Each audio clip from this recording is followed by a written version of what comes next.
Good to see you, everyone. My name is Robbie Howell, and welcome to the first installment of the Seekers of the Sun saga. I have with me three fine friends, a perfect group to start this outing. I believe the first intention to be fully recorded long-form play arc in Enclave history on our YouTube channel. If you wouldn't mind, in the order you joined, which I believe was Julian, Kadrien, Xela, would you mind briefly introducing yourselves? And then after you do so, we're going to go all the way back through the same order and introduce our characters. Fire away, Julian. Hi there. I am Julian. I've been thoroughly enjoying the game for almost half a year at this point. And yeah, if you snoop around, you might find me to be in quite a lot of these videos. So I do suggest checking them out, even if I'm not on them. Marvelously said. And Kadrien. I'm Kadrien. I joined up on the server and started playing Enclave just about 2 months ago. It has quickly become my favorite game. And yeah, very, very happy to be here. We love to have you. And lastly, I am Xela. If y'all want an onboarding, find me. I will plan it. I've been doing this for 9 months. It's my favorite thing. And I am very intense about it.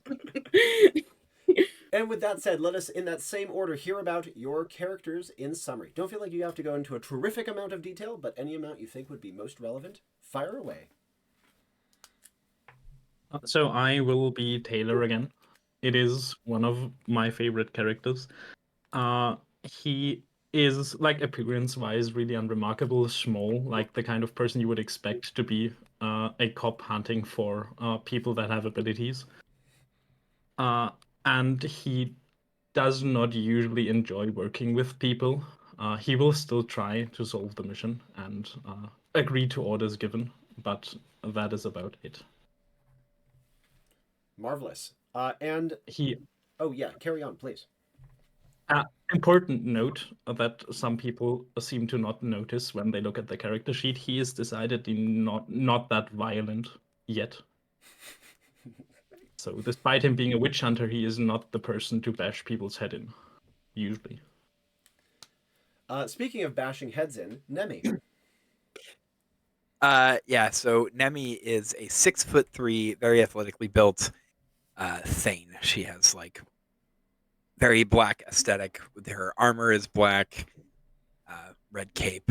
She doesn't necessarily always just bash people's heads in, but she is fully capable and willing to do that should the need. And lastly, Liv. Okay. Liv is a wanderer. She's probably 4-ish months pregnant now. I think that feels about accurate. She has a lot going on. I don't know how to TLDR it. That's perfectly fine. Give us the silly TLDR. She got married to a gender fluid godchild on a mission, and now is doing a lot of off mission stuff and kind of trying to build an empire, and will sometimes do weird things to get god baby magic, and also is looking for places to check her spouse's siblings who are magic, because they can't be near it because they're gonna try to murder him. So if she finds a good place, she will try to huck a god baby. That was not a silly description at all. That was actually very informative. Thank you. And yeah, Kadrien, what's up? I forgot to mention, Nemi is also like 6 weeks pregnant. Yep. Taylor, I'm guessing, does not have this problem at the moment. So No. It is not purely a problem, as Liv has recently realized. Such a buff. Is Nemi showing? Oh wait, Nemi's in armor. Probably not. Also early on. Only 6 weeks. Yeah. So no. Yeah. I forget that no one moves at Liv time. So Liv has had a full baby and gotten pregnant twice since we got pregnant. And with that, I'm going to give you your mission statement. In Chapter 1 of Seekers of the Sun, you guys are going to be heading to what is called the Threshold. This is a dry, cracked chaparral, very like cliffy and hilly and forested, but again somewhat arid, that is on the western border of the Questing Realms. Now, to give a brief summary of the Questing Realms, this is a very storied piece of world building in Enclave history, and I will do my best not to overload you with information. But to briefly summarize, it is a land of noble knights fighting against hideous chimeras with noble chimeras at their side. A place where a high medieval fantasy, a high medieval aesthetic meets low fantasy, and the I would say overarching villain of the region is a creature known as the Scarlet Tyrant, who ruled it for well over 200 plus years until the true king returned and now returns to the throne. There has been a lot of drama since then, though, including breakaway factions. The realm is primed for war. But that is not what Seekers of the Sun is going to be handling. Instead, a small group of hand-picked knights and a noblewoman are traveling west beyond the charted borders of the Questing Realms to seek allies in the mystical west after word and evidence came of a strange magical empire there whose folk have unbelievable magical potency and who might prove valuable allies in this time of stress. Or if nothing else, getting out there to head off some of the Questing Realms' enemies getting there first seems also appropriate and important. Because of this, your characters will be joining this small group of adventurers on the first step of their journey out west. And in this case, this first step is a rather consequential one. You see, in order to get through contested territory to the threshold, the western border of the Empire, it required the assistance of a group of turncoats to the king's side. This was actually facilitated... Liv wants to know if this king's Chet. This is Chet. Yes, King Chet. Cool. And this group of turncoats was actually facilitated by Taylor on a previous mission, which I'd highly recommend you check out. These turncoats are called Thresholders. They are the folk of the Threshold, kind of wild frontiersmen.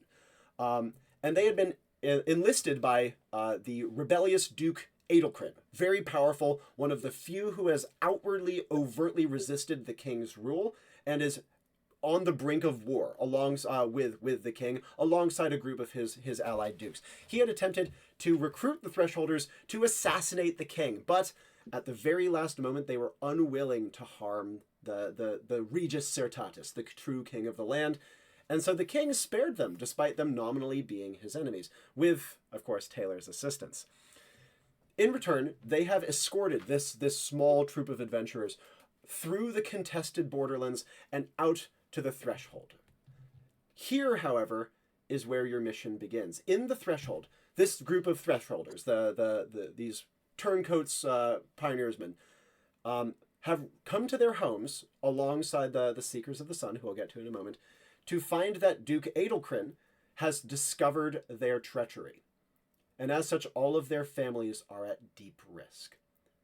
Your goal is to drive away Adelcrin's men and leave no survivors. That said, a survivor that will return to Adelcrin is different from a survivor who, in other ways, has been compelled to silence. And there may be benefit in releasing some of Adelcrin's men back to report that they succeeded in their task. Adelcrin cannot know that the Thresholders have returned and that their families are safe. Do not let the Thresholders' families come to harm. They were promised that their families would be safe by the king. And though he is far away, you are going to be agents of his will. He is your employer, functionally speaking. Mm-hmm. Everything you can to protect the families of the Thresholders should be done. Apart from that, again, leave no survivors unless they can be trusted, bribed, coerced, or similar into reporting falsely to their duke that they have executed their task and dealt with the turncoats. Now, there's going to be a pretty substantial core of Adelcrin's men here. These are led not only by 2 knights, but also one of Adelcrin's own family, who are known to be rather magically gifted. Those 2 knights are only the senior knights of the troop. There are likely more as well as many foot soldiers. In total, you are probably dealing with well over 100 soldiers. And as such, you need to find a way beyond just punching them in the face, immediately, punching them in the face, that is, to get them to leave, because obviously they are already here. They have already taken many families hostage. And while it's not like a knife to the throat hostage interrogation, if they find themselves to be immediately outgunned, they are probably going to start to kill people. Before we go further with that, however, let me briefly describe to you the 4 Seekers of the Sun.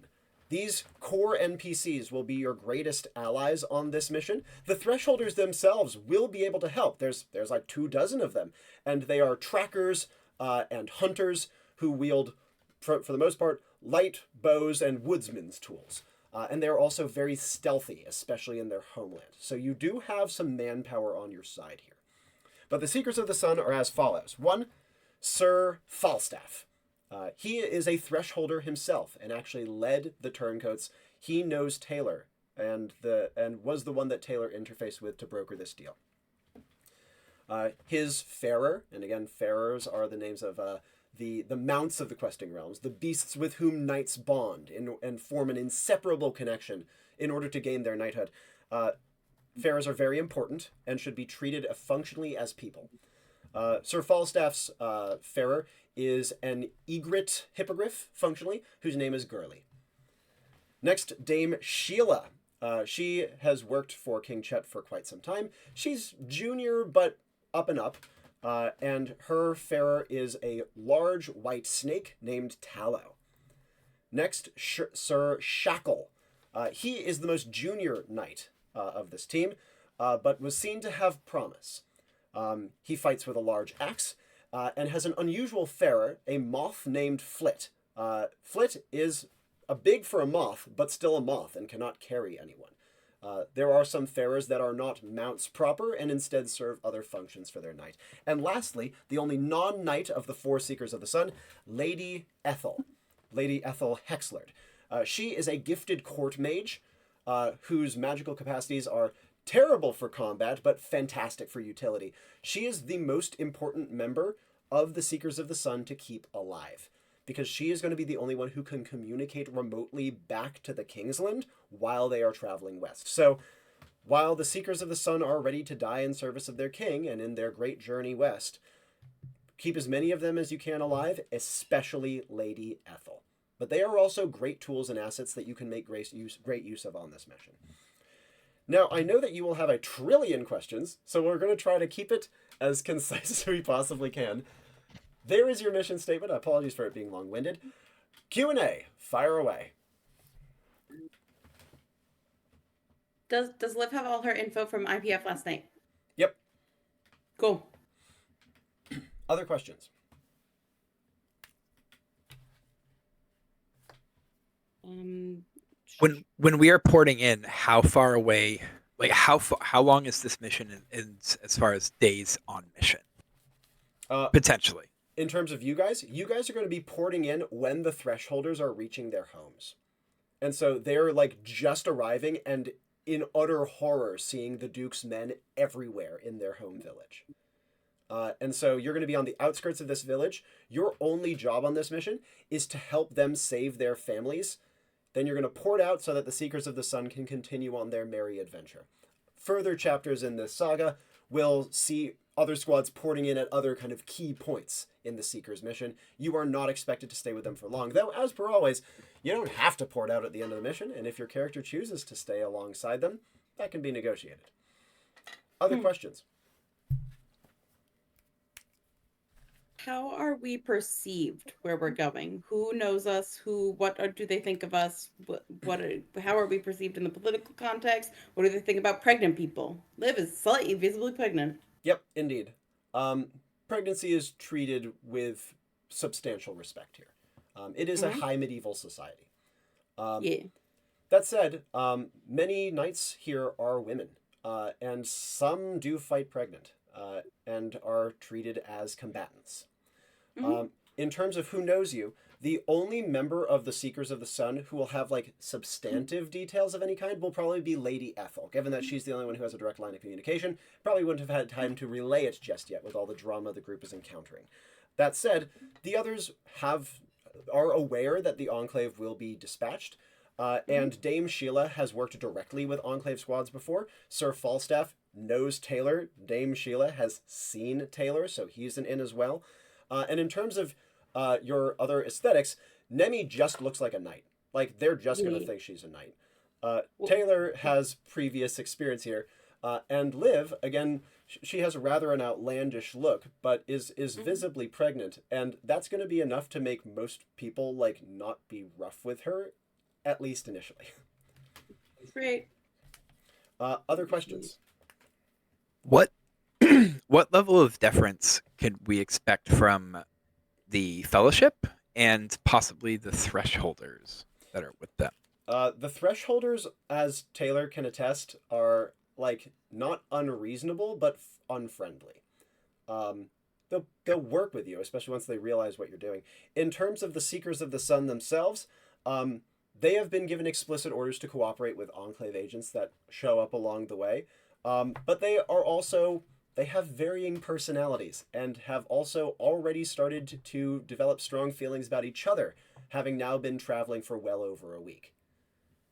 What kind of feelings? That remains to be seen. Cool. And we have to murder the Danes people, or do we have to get the families away from them? No, we just need to make sure the Duke's men are gone and that they do not come back. Especially either I'm reporting falsely that they finished their task or similar. Gotcha. Who is our actual technical employer? The king is your employer. Cool. Final questions. Excellent. In that case, let us proceed to assembly. In Enclave HQ, the vast, soaring building with its gothic neo-futuristic architecture decorated only in shades of gray, you are brought to an assembly room, simultaneously by a trio of faceless attendants, each of you entering through a different door. There is the normal attendant standing in there, ready to answer questions. There are the normal telepads along the far wall, including an extra-sized one for Shadow Soak, and there is the normal refreshments tables and creature comforts that they provide for agents. Brief reminder and physical description, and first actions upon entering assembly, beginning with Taylor. Yes, Taylor, as one might suspect, is gonna just walk in, pick a chair, probably the rightmost one, sit down and just stare at the attendant. Nemi. Nemi walks in, Shadow Silk walking behind her. Looks around, sees Taylor sitting, walks over to them and says, I'm Nemi. You are? You may address me as either Officer Kane or Officer, or not at all. And then he just returns, staring at the agent. Uh-huh. She just looks to the agent. And lastly, Liv. I'm going to stab my computer. Coming at him, dagger. Cool. Liv walks into the room. She is excited to see Nemi. Who, Kadrien, does Liv know what happened at her wedding? Have we established this? Saint might have told her if she's had. No, they haven't talked. Yeah, I Cool. think Liv probably doesn't know. Mhm. No. Nope. Cool. Liv walks in, visibly pregnant. None of y'all have all the details on what's been up with Liv. She walks in. She's excited. She says, "Hi." She greets Nemi. "I'm so glad to see you. Thank you. I remember from my wedding you were there. That was so great." And then she gives Nemi a hug because she's Liv. And then she turns to Taylor and says, "I don't think I know you. What's your name?" And she offers a hand. Turning around, she will stand up properly, get into like the kind of like proper stance, hold out the hand in a 90-degree angle to shake it. Again, I may be addressed as Officer Kane or Officer. Kane, cool. Kane, we'll be friends. This will be good. Yeah, she gets a handshake. Okay. follow-ups from any member of the group now that introductions have been made? Taylor will return his gaze to the attendant. I am told we are to meet this man Falstaff again. And the attendant would wordlessly Has nod. the king been good about the promise I made him make? The attendant once again nods. Impeccably so. What promise did you make the king make? I mean, I know he's having a crush on Siri over there. We have made alliances for him. It has helped save his life. Marriage has helped alliances? us save What his kind of life. alliances? We have asked the Thresholders to abandon this man, Duke Alderchrist. In all essence, we probably caused this mission ourselves, right? And they were about to kill the king, who was in a very vulnerable position. So we made a deal to stop them from it. Yeah. What did you give them? The promise of safety and mercy. But they were gonna kill him. So why do they? How does this help them? They were gonna win. They are outsiders to both whatever that Duke is up to or the king. It doesn't really matter to them as long as they're safe. And Gotcha. So do they I get made the citizenship? case. Rights? I don't think they deal in citizenship necessarily. We told them the king wouldn't be wrathful, and since the king has more power than the duke, that was all the transaction needed. Cool. We can operate using the things that you haven't given. This is good to know. Cool. Nemi, how are you doing? Any questions for Taylor? He seems to know stuff. Or not Taylor. Nope. Kane, because he seems to know stuff. I don't know Liv doesn't know his name. Well, you've been there before, so that's either going to be helpful or detract because you are known. Given that we're heading in and what our mission statement is, though, obviously, you might not be viewed as... Well, I tend to put money where my mouth is, and that is what I am to do today. If you want to help me, be my guest. Well, yeah, because we're on the same side. Officer.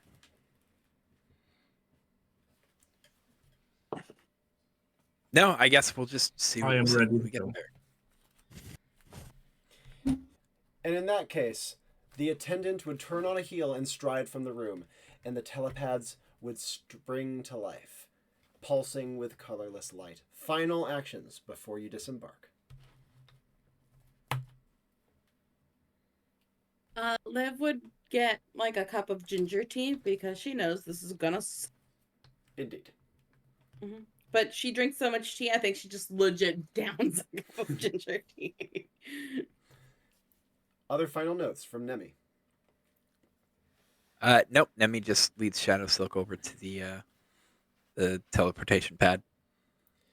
And lastly, Officer Kane. Final actions. Gives a nod to Liv, who has yet to disembark, and then walks over to the telepad and just solemn stands, eye closed, waiting for the thing to happen. And as you take your places atop the telepads, you feel the familiar, unfamiliar sensation coursing through you. The tingling starting at your toes, working up your legs. When it reaches the top of your legs, they are asleep and numb. When it passes your stomach, your guts churn. The two pregnant among you would feel this particularly hard. When it passes your chest, your heart flutters and you no longer feel its beat. And when it hits your eyes, your vision explodes into ribbons of color and the world falls away. There is an ambient buzzing in your ears, and then there is nothing. And you rematerialize to trees around you, pine needles on a dry, cracked ground. The land is very terraced, so to speak. You can see great dry crags looming up above with like gnarled pine trees curling over them. You can see that the land you're on right now is kind of stepped and rough and shelf-like, with little dry rivulets where water passes presumably when it rains. And additionally around you, you hear the faint sounds of footsteps and soft movement as men in the trees behind you discuss. You can also hear the sounds of gentle animal footsteps, also pretty much directly behind you, as well as the moment you port in a voice saying, "Our backup, I presume, Ethel." Immediate actions upon arrival. We will begin with Nemi. Nemi immediately turns around and looks in the direction of the voice. Yep. And she would see Sir Falstaff, first and foremost. You can see that he is riding on the back of his beautiful egret hippogriff, who looks at you with kind of a pert intelligence. You can see that he has a short bow in one hand and a lance in the other. And though a knight, his appearance is rugged, clothed mostly in leathers rather than explicit armor, and also with a heavy kerchief around his head in lieu of a helmet. His mount, on the other hand, is impeccable, perfectly groomed, and beautiful of plumage. You can also see many of the men in the trees beyond, whose dress and mannerisms mimic that of the severe, unsmiling Sir Falstaff. Follow-ups from Nemi before I jump to the others. Nemi would immediately mount Shadow Silk and spin her around. Yep. Spin him around to address the knight in front of her. Yep, absolutely. Immediate actions from Taylor. What does he want to do?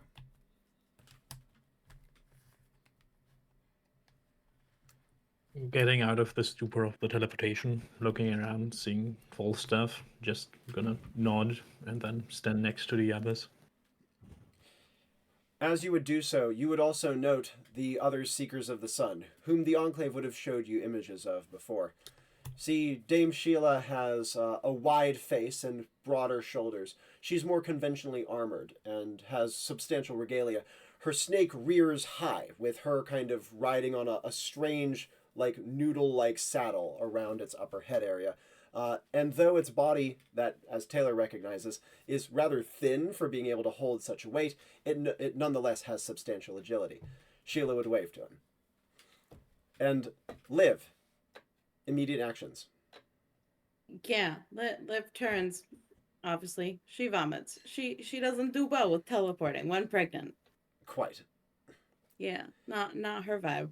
But like she's not phased by this anymore. She's done it quite a few times. It's just a thing that happens.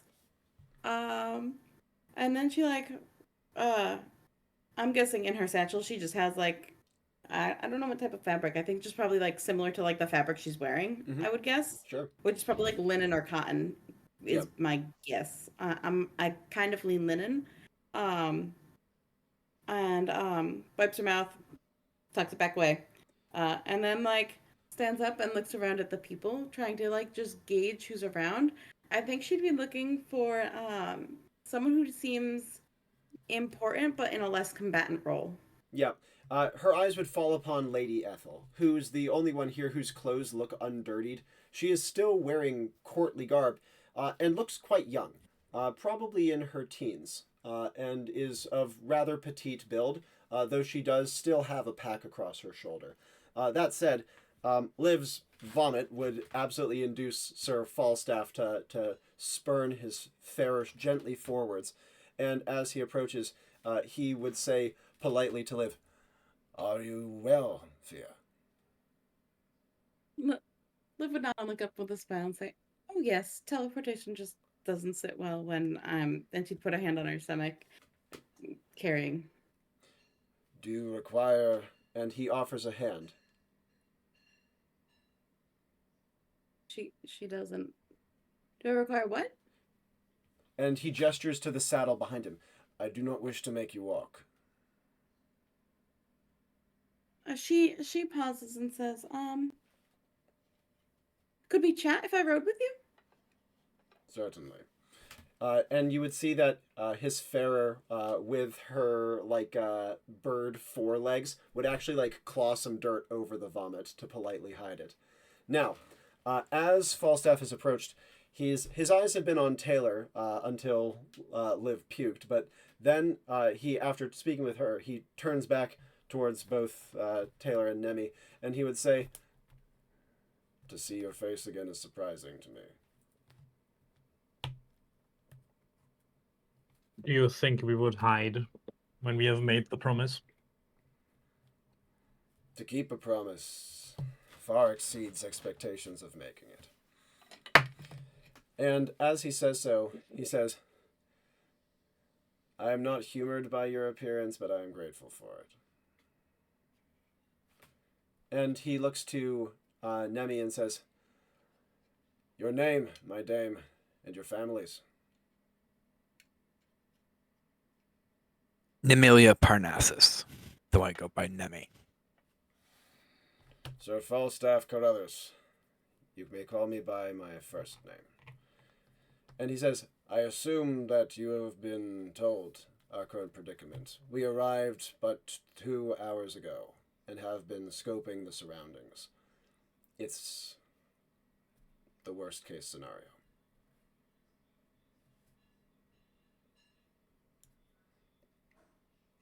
We were informed. He says, my men, and he gestures to the thresholders, are willing to die in service of this. We wish to go back to our families, but we wish more for the families to be there. And yet, we have not made immediate move. Our fear is that our appearance would not only be unorganized, but also would not cause nearly enough damage to prevent them from taking retaliatory measures.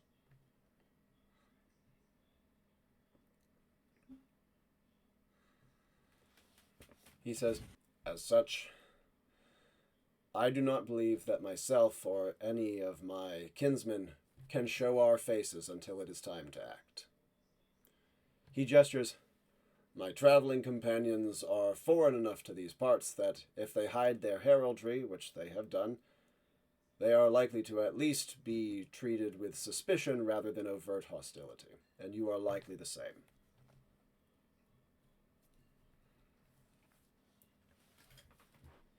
He looks over his shoulder to Liv and says, your name, my lady? She just smiles and says, Olivia.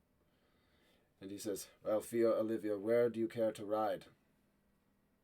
I can show you all that we have discovered of the surroundings, and where our foes are located. And I know these woods well. That would be lovely. I'd love to be able to see everything and get to talk to you more if we could do that. That would be really helpful. Certainly. And he says over his shoulder to one of the thresholders, the signal, and the thresholder does, yes, Falstaff. He says, we will be alerted if combat is to take place. You can see that one of the thresholders puts his mouth together and makes an uncannily accurate bird whistle. 3 quick chirps and then a long call. Cool. And as Liv and Sir Falstaff ride off, follow-ups from Nemi and Officer Kane. I should note that the fourth member of the Seekers of the Sun has shown himself. He had clearly been separate from the group and comes trooping back. He has a big axe over his shoulder, and seems to, if it were possible to wear armor or like tied around your waist like a jacket, he would be doing so. Instead, he's wearing like leg armor, but his like upper chest armor is like mostly like hanging off of his back at this point and doesn't seem particularly heavy. A moth flutters around his head as he just kind of like leans against a tree and watches on as Lady Ethel would. I am happy and willing to convey any other missives, both from the throne at Bourbon and also from the briefings that have been entrusted to me by the king. It is a pleasure to make your acquaintances. I am Lady Hexler. You may refer to me as Ethel.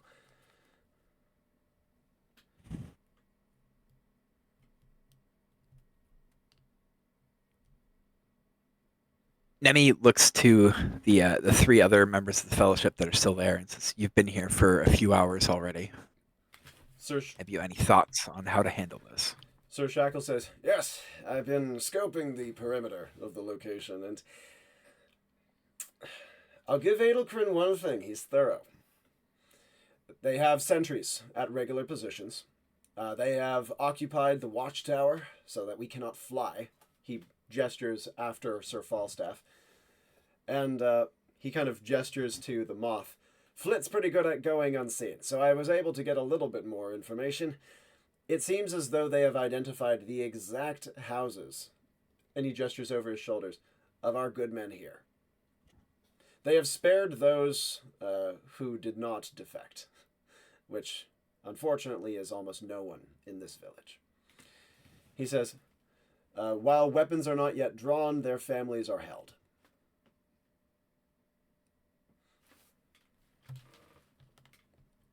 He says, I will confess to you that I am at a loss.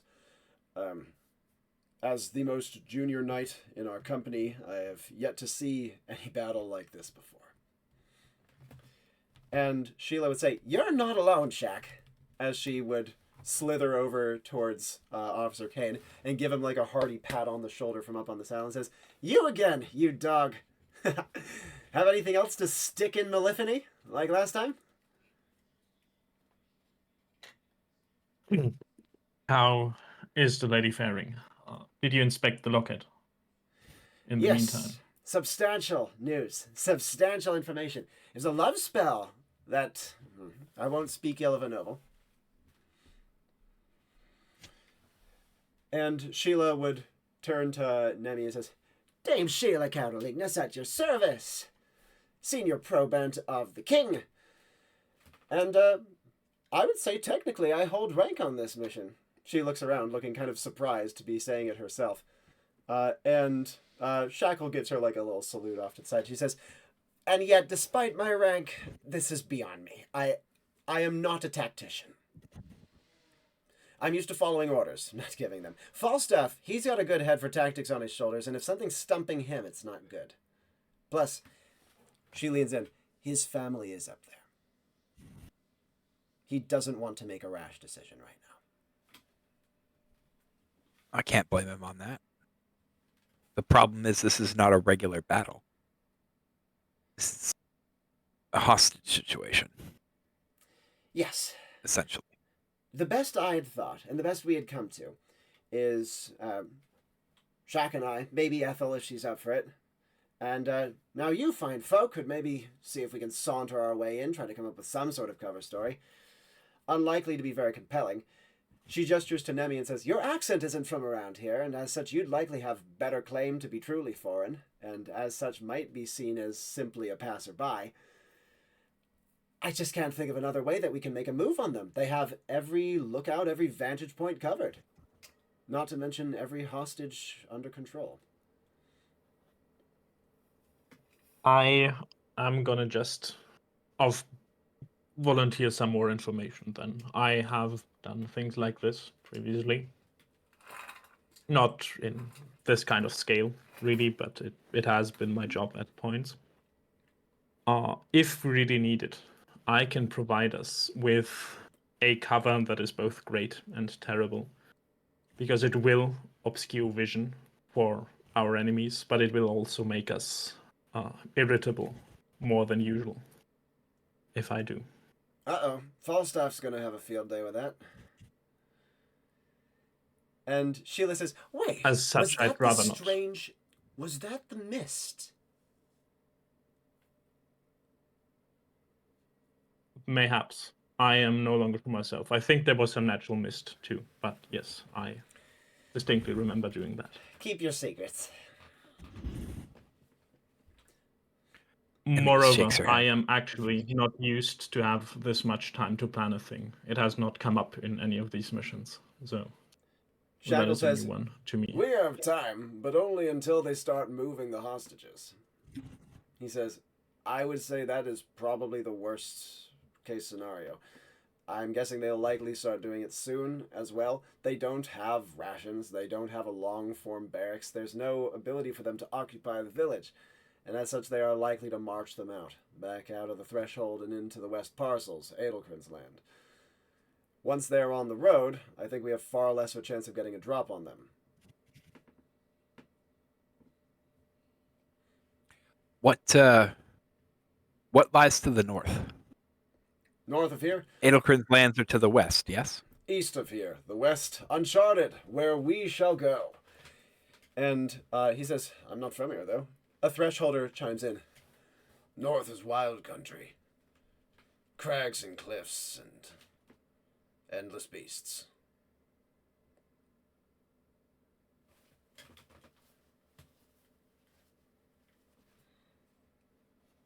I ask because I was trying to find a kingdom, not on either side of this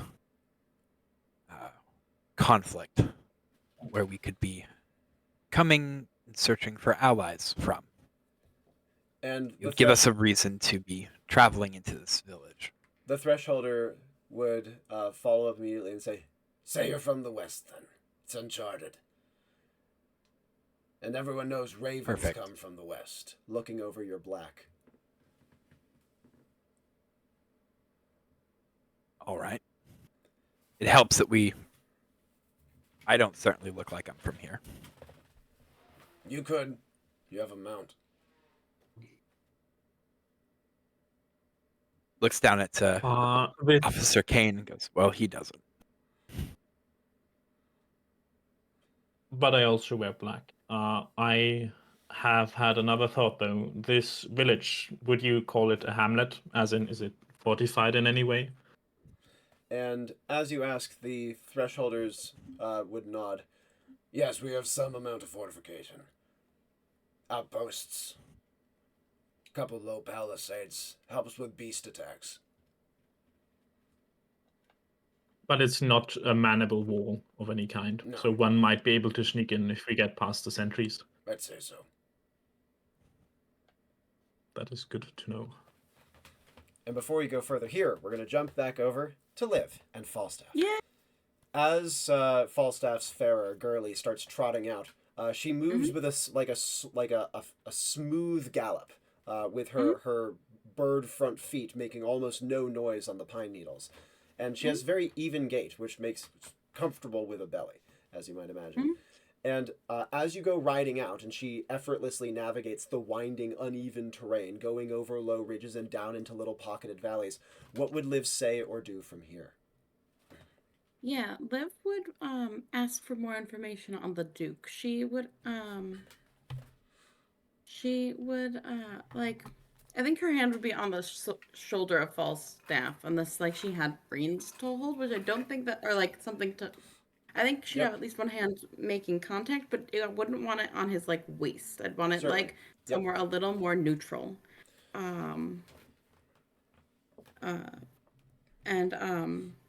She'd lean forward slightly, but not so she was fully pressed against him, just like to be closer. And be like, so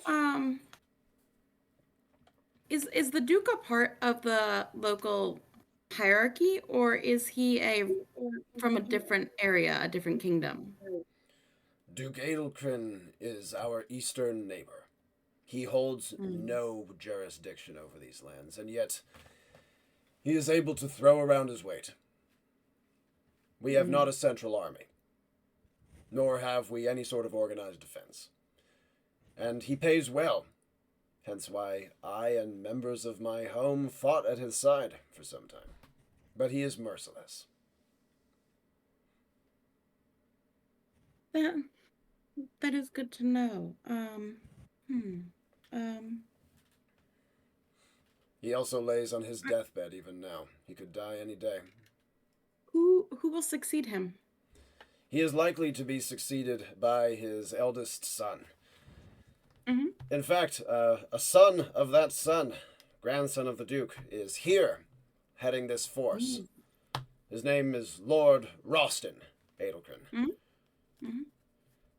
If his father inherits, which seems likely, he will be the next in line. That is good to know. Would you be able to point him out to me when we get close? Certainly. The Duke's heraldry is easily identified. Do you wish to approach from below or above? Our village is nestled under a great cliff, and I know ways to get around and up onto it without being seen.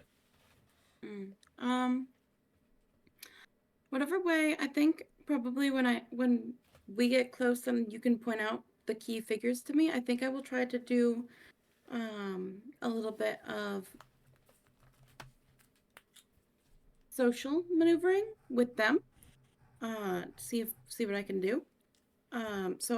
Whatever way would give me easy access to get there without you having to enter. Certainly. I'll drop you off on our western road, unless you think it would do you better to enter from the east, but I believe west is more preferable. Which way, what is coming from the west? Where would I be coming from? Mystery. Perfect. Do they know what's in the west?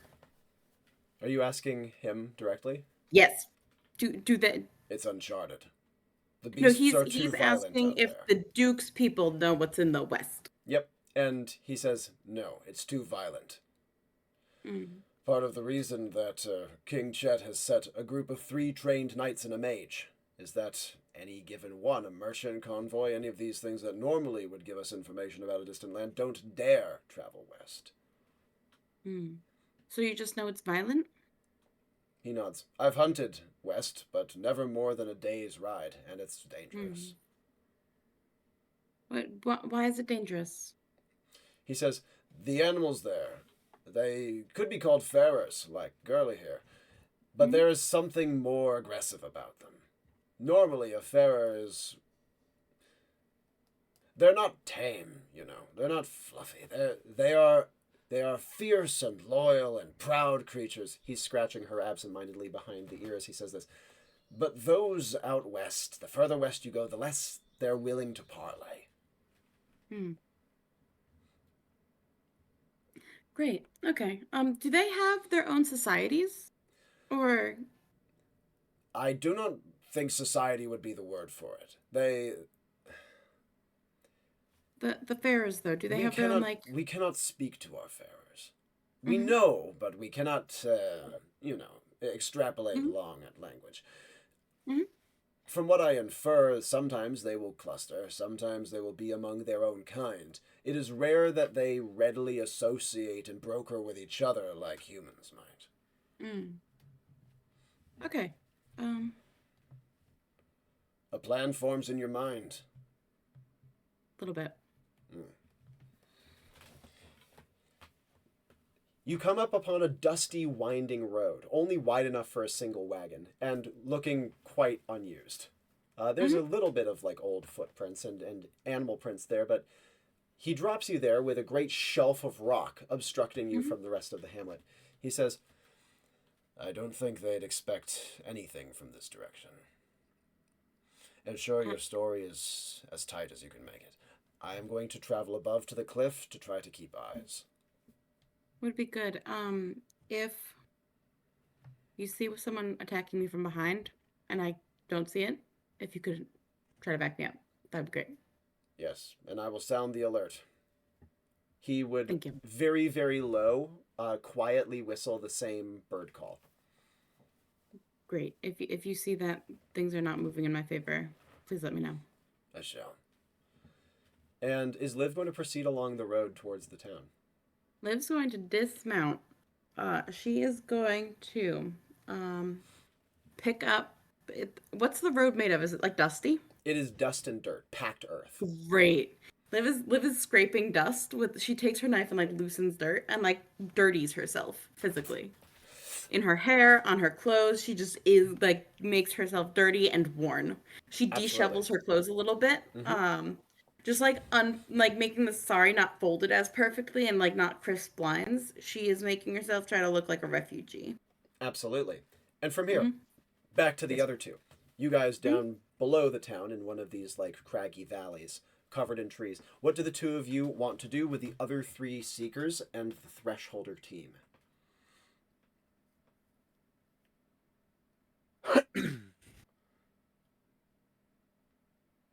Well, Officer Kane, do you suggest we enter in and try to talk with the occupying force? Or are you trying to suggest that you would rather sneak in? I would personally rather sneak in. I don't think there is much to talk about.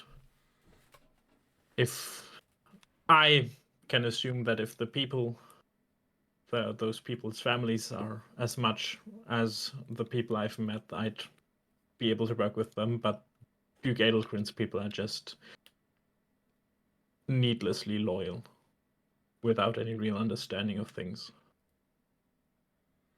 A few thresholders. So I do not nod. expect them to be open to words, but I will support you if you want to try.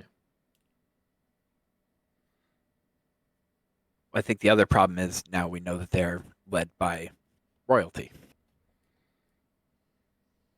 ensuring that they're going to be loyal to the king. So that's a problem in and of itself. Duke, rather. Duke, sorry. No problem. Yep. And yes, Nemi, follow up. Nemi just looks back to the other three in the fellowship. Just goes, we can't risk an open assault without some distracting factor. And Lady Ethel would say, If I may, I am trained in magical arts,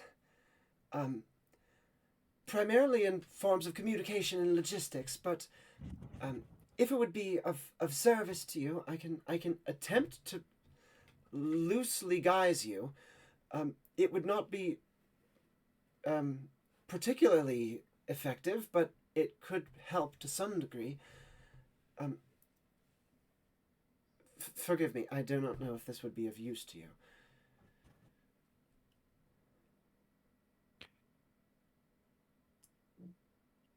Nemi looks down at Officer Kane and says, what are the chances you might be noticed? You've been here before. If they see you. As you look down, I'm assuming you, the player, would know what a windbreaker is. Yeah. That is the kind of fabric his watch coat is made out of. It is something extremely foreign and artificial looking.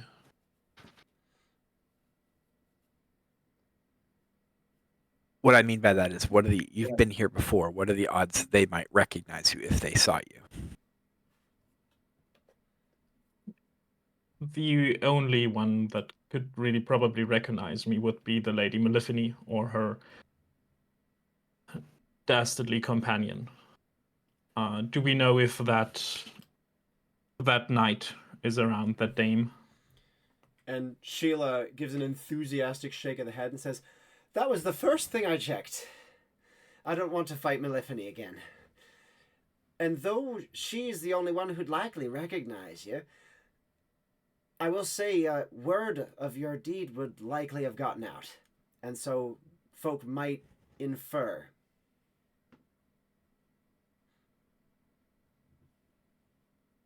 So you being disguised might be helpful.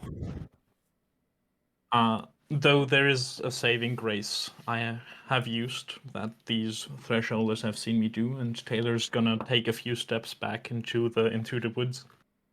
At which point he starts kind of melding with the background as he merges with the shadows. You see a couple of the thresholders kind of nod. Just like, not like nonplussed, just like, yep, that again. And one of them says, never saw you do it with my own eyes, but that explains a lot. Look, I'm not usually a proponent. I will not object to being disguised. I have my distaste about being magicked on, but it has been useful so far, especially in this way. So, Nemi, you had a thing.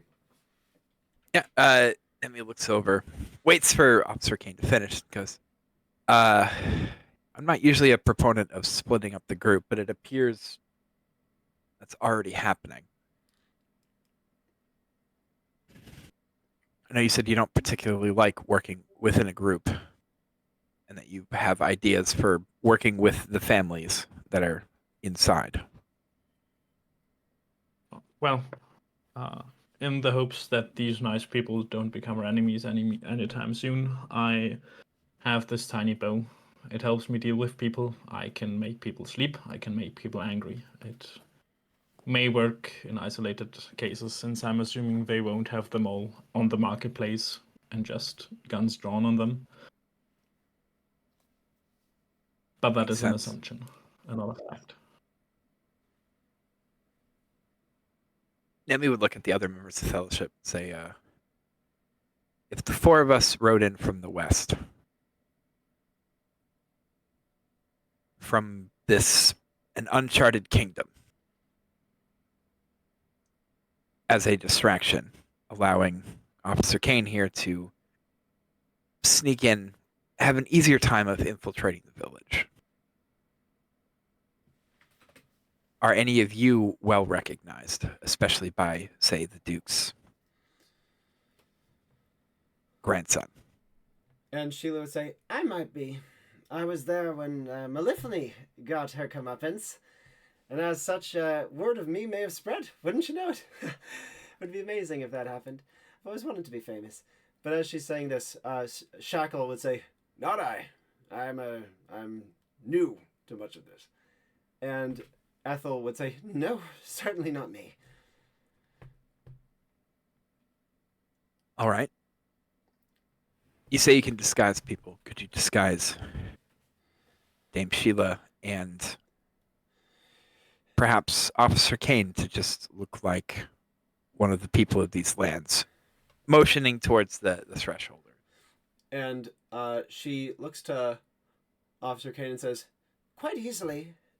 Your coat looks not dissimilar from some of those that the Thresholders wear. Sheila, I could get you, but I could not get Tallow. He's too big. And Sheila says, so it goes. I think, though, that one of us should remain behind to marshal the Thresholders.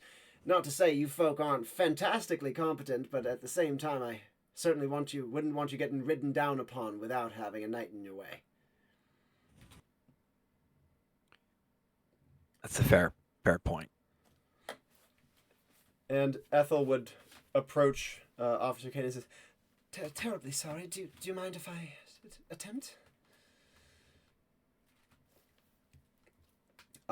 Given that Officer Kane has worked with illusionists before, she would be, by like Enclave standards, a rather terrible illusionist. She's slow and definitely doesn't have very convincing illusions. However, making a kind of plasticky looking coat look kind of leathery instead, she definitely can do that. It has a bit of a PS3 texture sort of look to it, but it's not the worst thing in the world. And though it's, again, the sort of thing that, given your experiences with Rouletta, she could have whipped out in like all of a second, it takes Ethel like 30 seconds to get this thing even remotely realistic. However, as she casts, clearly concentrating profoundly, Shackle would walk over towards Nemi and says, any room? Yeah. He's going to offer a hand down. He takes your hand and vaults aboard. Ha! He says, goodness gracious, you got some muscle. That's all she does, just tip the head like, yeah. It's a compliment in the saint's name. A compliment indeed. I didn't take it as a jest. He says, well, I'm used to seeing those. He says, I'm not used to being on the back of a steed. Well, how tall is he? Shackle is significantly shorter than Nemi. He's like 5'7". Not a big guy. Well, I'm taller, and it's my mount. You feel him just kind of shift his weight, and his moth comes landing in on his shoulder. And after the illusion is finished, Ethel says, any room for one more? So sorry. Shackle says, oh, I'll walk. Here. Could Shadow still carry the three of us? Ethel is tiny. Yeah, she just goes, no, it's fine. And reaches down and puts Ethel in front. Thank you. And as she kind of takes her position, trying to be as dignified as she can, Shackle would say, here, I have an idea of where to go. I'll steer you. And he would speak suggestions for directions into Nemi's ear to lead her along the valley and away. And Officer Kane, with your simple disguise, now ready, what would you like to do? Again, you're in like a valley, like a ridgy valley leading up into the village, which your companions have went alongside it, well out of sight. You could climb it directly, go around to the eastern entrance, western entrance, or loop far around to the high cliffs. What would you like to do? he is still kind of mastering the illusion, thinking to himself and like going back. The first time Ruletta did this on him, he had told her that he will consider it a hologram and therefore not magic and not haunt her for it. And then this is very much more like it. And then he will just go towards the general direction of the village. That I hope he was told at some point. Oh, Otherwise, yes. this is gonna suck. It would be pretty apparent given the directions of people's eyes and things, and also where the thresholders are positioning themselves amidst the trees. As he would climb up, jumping back over to Liv. Liv, looking like a refugee. Quite. As Yep. she rounds the rocky shelf, the village comes into sight. You can see that it is split among many different levels. Like the shelfy nature of this area means that many houses are at different levels from others. The houses are all very homespun and sweet. Many of them have smoke coming out of them, but the soldiers are everywhere. They're crawling across this area. And the heraldry of Duke Adelcrin is prominent, including flying from the watchtower at the center of town. You can see also that there are farers, which stand out wildly from the other soldiers, at I guess 5 or 6. As you would look about, you would hear kind of like a crumbling of rock next to you, as like a couple of pebbles fall down from the cliffs on your left.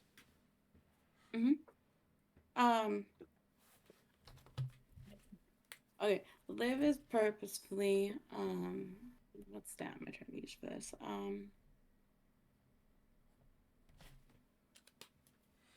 Okay, can I skill pitch that she is trying to look staggery? Like, she's trying to, like, look really disoriented. I see. Skill stat? Yeah. 1. She's just trying to, like, it's not like she's not...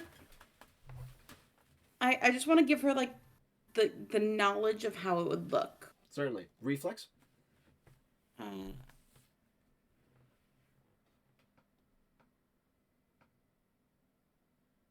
Baseline. Baseline? Okay. But intelligence is 1, so, like, she might know. In And this she does case- have 1 vitality, so, like, she might be able to draw some attention to her. Yeah, the vitality drawing attention and the skill giving you like some idea of like how to try to get your body to kind of do the thing. I'm not going for like it's looking good. I'm going for that like she's drawing attention, and then it's going to be like very much a social thing that she's going to be able to do. Absolutely. And as she comes staggering around the corner, almost immediately, she would hear like as like a sentry blows like a single short note, and she immediately sees a troop of 3 spear and shield armed soldiers of Adelcrin coming hurrying out up the road. One of them says, "Halt! Identify yourself at once, please." I'm sorry. I came from the west. I finally made it somewhere. I think this place might be safe. Please. I heard. And you hear that they kind of hurry you in, and you can see that one of them kind of like tries to like give you a coat to put around your like relatively bare shoulders at this point. And you can see that another one says, "Are you hurt?" I don't think so. I don't know about my baby. I'm sorry. I'm sorry. I don't mean to intrude. And you hear one of them kind of whisper, "By the saints," and another says, "What did this to you?" I don't know. There were so many wild animals, and there were I don't even know. I don't remember. There was all so much so fast. I'm sorry. I'm sorry. They shake their heads, and you can see that you can actively see kind of like crinkled tenderness and what's the word that I would say for it? Kind of like a grim pathos in the eyes of all of them. As one of them says, "Here, at the very least, we can get you a meal and maybe a warm fire." Yeah. Yes. Apologies. My husband. He. I don't know how I ended up where I was. I'm sorry. I was supposed to be going on a diplomatic mission to try to help. We are Here. Diplomatic mission, you say? They nod, and one of them says, "In that case, let us bring you indoors, and we will try to find you someone to speak with." Thank you.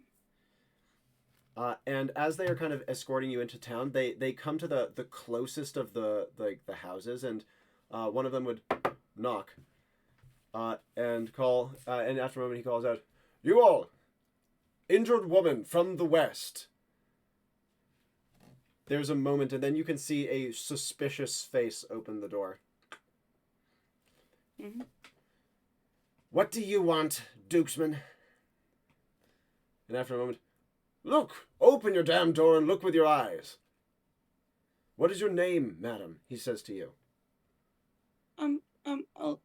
Olivia. I before I was married, I think it was Thompson, but we don't. My husband doesn't. They don't last name where I live now. And So as it's you just see, that the door opens further, and you can see that there's like a stern, like broad-shouldered woman who's standing there, and she kind of like grimaces down towards you, and he says, "If you have any mercy left in your heart, you will take her inside." "Mercy you speak of. Yes, I do speak of it. You and your family are not traitors, and therefore mercy will be extended to you to the utmost of the Duke's extent. Will you show this woman likewise?" The woman looks to you, and you can see this kind of like harsh, kind of like furrowed brow upon her face. And she says, "Am I compelled under sword to do so?" The soldiers kind of pause and bitterly look to each other, and one of them says, "No." And she slams the door. Liv says, is anyone related to your Duke here? Maybe someone of his line could help. And one of the soldiers would say, "Maybe, but we are to be departing quite shortly. We have done what we came here to do. We can try to bring you with us. We can try to bring you with us as safely as possible, given your circumstances. We will try our best to tend to you before we leave, but the folk here, they are unlikely to show mercy to you at this moment." I understand. I would not want to be in a position. I am sorry. They look to each other, seemingly uncertain of what to do from here, and one of them says, I'll try to see if I can talk to Lord Roston." "Yes, you do so.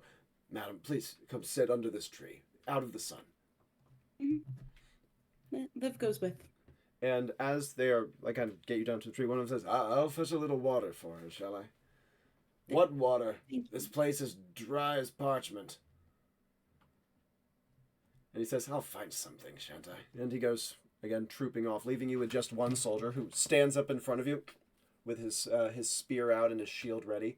And as he kind of looks side to side, clearly kind of like someone waiting for a train as he waits for backup or for someone to tell him what to do next. However, Nemi, at this point, you've ridden up out of the valley and out onto the western road as well. And from here, out on the western road, you would see, Shackle would say in your ear, "This way, and just to the right, we pass along and then around a shelf of rock, and the hamlet is right there laid out in front of us."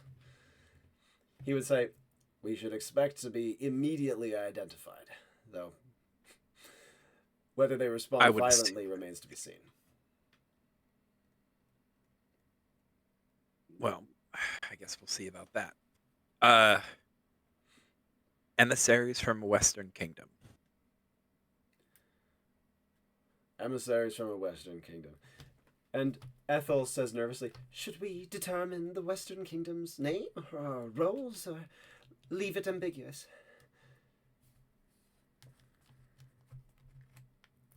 I can give them my home name's name. They don't know it. Hollowvale. "I'll follow your lead," says Shackle. And you hear Ethel kind of repeating it under her breath a couple of times to commit it to memory. Will you ride along the road? Yeah. They're emissaries. Emissaries don't have anything to hide. They're just going to ride right in. And as you go trotting out, you would immediately hear from the trumpeter on duty among the sentries. And you would see that there is a sudden, like, not rush of activity, but kind of a scurrying of activity. A troop of soldiers are already kind of making their way to kind of checkpoint you guys as you're kind of riding out into the town. Nemi's sensory stat. Baseline. Okay, excellent. Thank you very much. In that case, as you are riding and approaching, you would see that one of them, holding up a high banner, would kind of plant it firmly in the ground, put out a hand, say, "Halt! Halt in the name of Duke Adelcrin and identify yourselves." Nemi stops Shadow Silk. Yep. You would stop rather close to the line. Of note, Liv would see this completely, but they would not see her, given that she is in the shelter of one of these shady trees, and she would see that one of her teammates and two of the Seekers go riding past.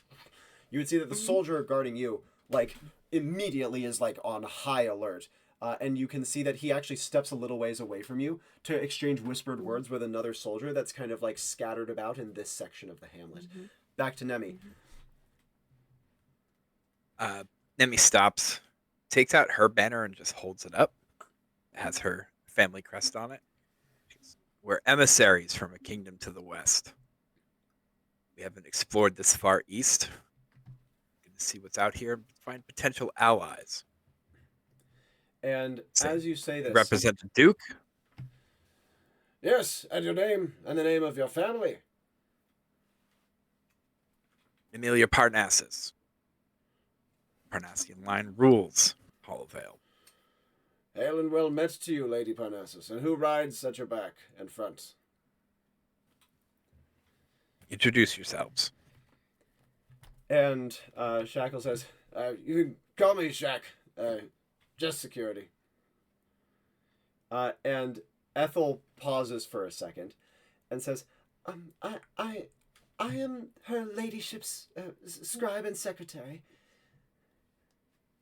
Do you have a name, scribe and secretary? Yeah, of course. Ethel. Right. Draw no weapons, keep your banner aloft. He turns and gestures for you to follow him into the hamlet towards their more, like, occupied areas. You pass, as you do so, you'd be passing through one of the lines of palisades that kind of reinforce the, like, outer extremity of the hamlet from the innermost parts of it. There seems to be 2 layers of palisades in here, with the sentry tower at the very center. As you make your way inside, you can see quite a few of the houses and homes that have, like, troops of soldiers outside. In a few cases, you can even see family members being ushered out. Firmly, though not cruelly, at least not visibly yet. As you're making your way in, Shackle doesn't speak, but just kind of, like, taps you on your left shoulder. Or not left shoulder, but, like, left elbow. She would slightly turn. And see if there's something on the left. And on the left, you would see one of the Duke's knights. You can see that the knight stands atop a rather large mount, substantially larger than yours. The mount is quadrupedal and is somewhat elephantine in some ways, but lacks the enormous trunk, and also has enormous tusks out in front. Somewhere between an elephant and a boar, you might say. As you do so, Shackle would say very quietly in your ear, "That is Sir Fallenright. He's dangerous." Nemi doesn't react. And as you go further, you can feel Ethel, like, completely tense, like, just immediately in front of you. You're pretty much, like, around her to be steering the reins. And so you would feel her, like, utter fear radiating off of her. I think Nemi just kind of, like, while still holding the reins, kind of, like, gives her, like, a slight hug to, like, try to tell her, hey, calm down. And as you do so, before we jump back to Officer Kane, Liv. Having seen this procession go past and seeing them being received, and now that you have at least a moment of not being immediately, like, witnessed by the guard who's, again, nearby but not looking at you and clearly distracted, what would you like to do? Or would you like to remain here? Do you need a moment to think? I can give you one.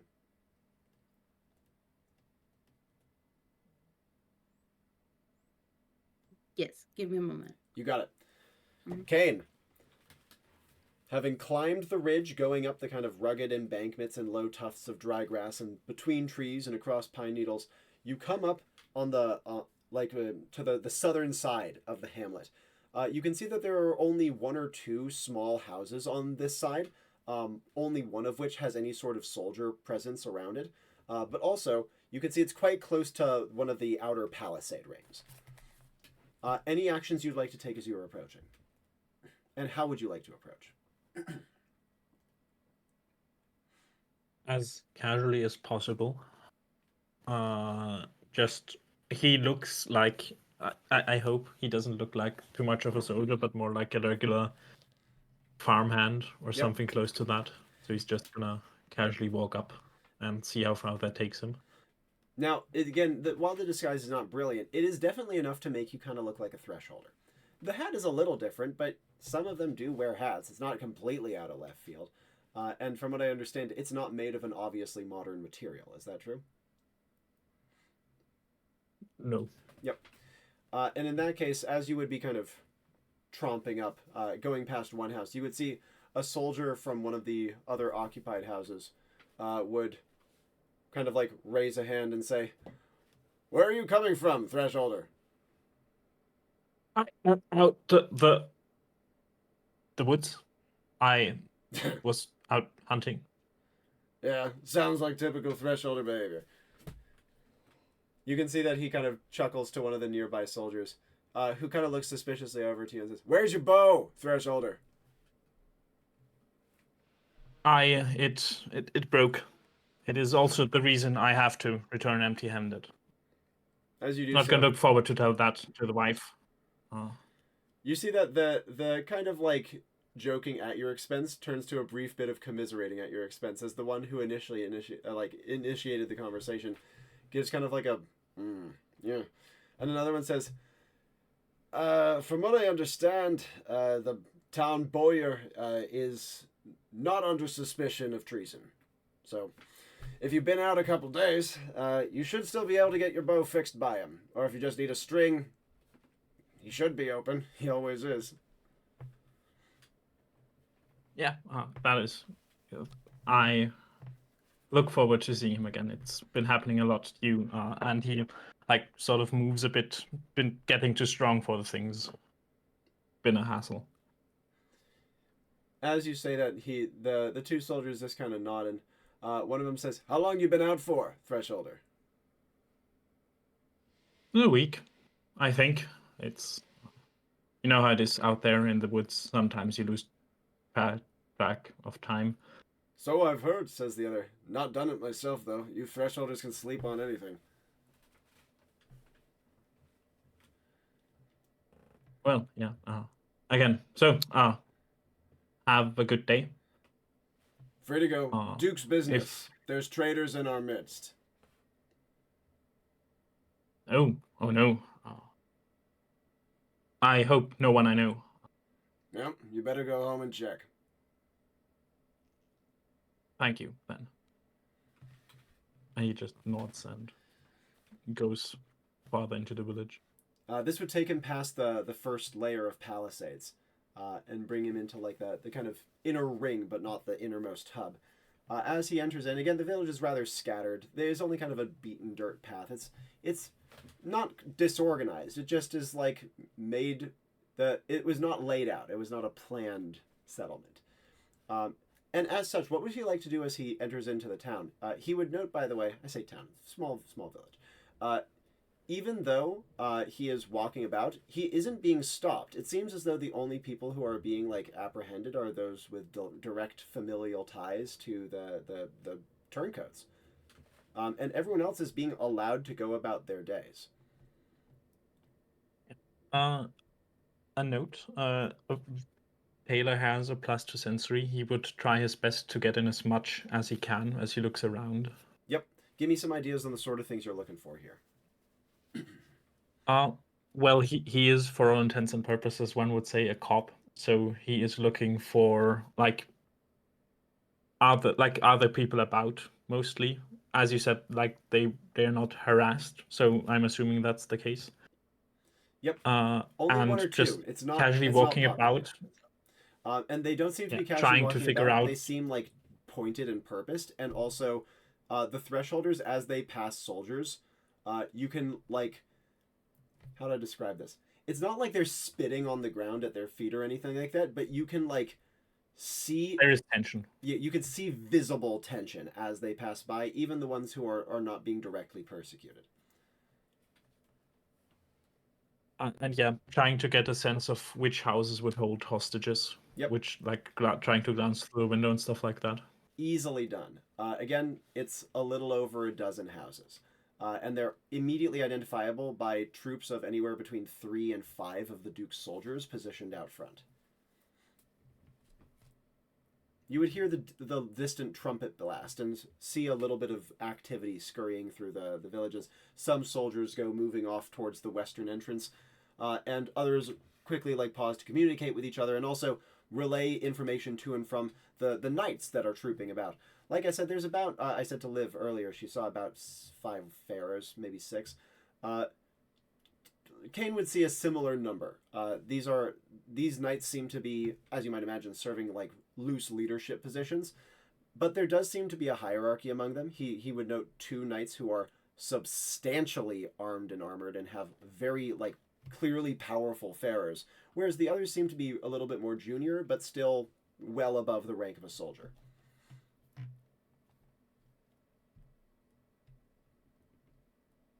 And finally, he's gonna try to look for both a house that is the most outside house with hostages, and for Flagstaff's, what he presumes to be Flagstaff's house.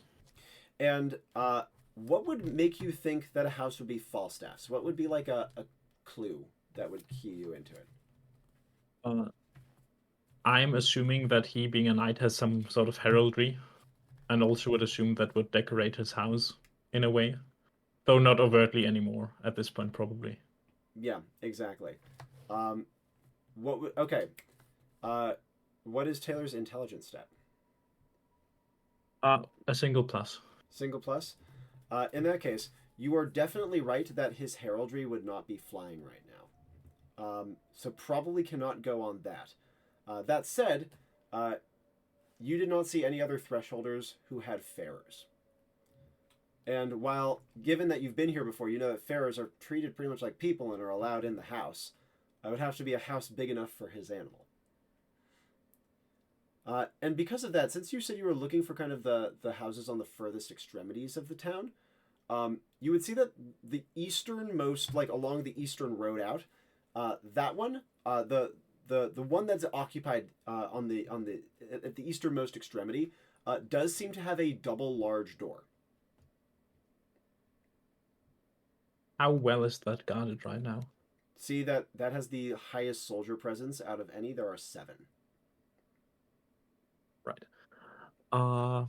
Make a mental note of that, and then go for one on the outside that is a bit less crowded. Certainly. Do you want to go in the east or western direction? You're a bit closer to the east. I think Taylor has no reason to go west, so east it will be. Yep. This would be probably the second easternmost one after Falstaff's presumable house. This one only has 2 soldiers out front. And you can see that one of them is kind of slumped over his spear and looks like he's either about to die of boredom or is actually asleep. And you can see that the other one is drinking water out of a very rough earthenware jug, and seated down on a tree stump. What would you like to do as you approach this area? Just walk past it, go to the next house over that is presumably unguarded. Yep. Just take a quick glance. Does there seem to be a lock on the door? Then he's just gonna open the door and walk in with purpose and close it behind him. And as you open the door, making your way, it's a very simple medieval cottage. 1 room, but it's a pretty big room. And the room is kind of loosely partitioned into the various tasks it's meant for. You can smell that there is food cooking right now, and you can see that skins are hanging out to dry high over the fireplace. You can see that there's food being prepared at the moment, and there's only 2 other people in here. You can can see that there's a boy about 10 and presumably his mother, who looks in her mid-30s. And as you would open the door, you would see that the boy would whip around and his mother would like shove him away from the door, and she would kind of like step up towards you before seeing your coat and pausing. Where are you from? What village?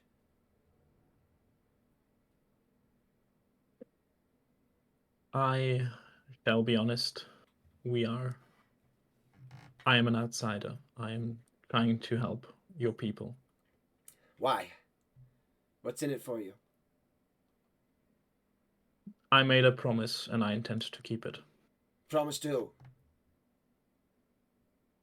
Promise to Falstaff. You see her eyes widen. She's... Is he alive?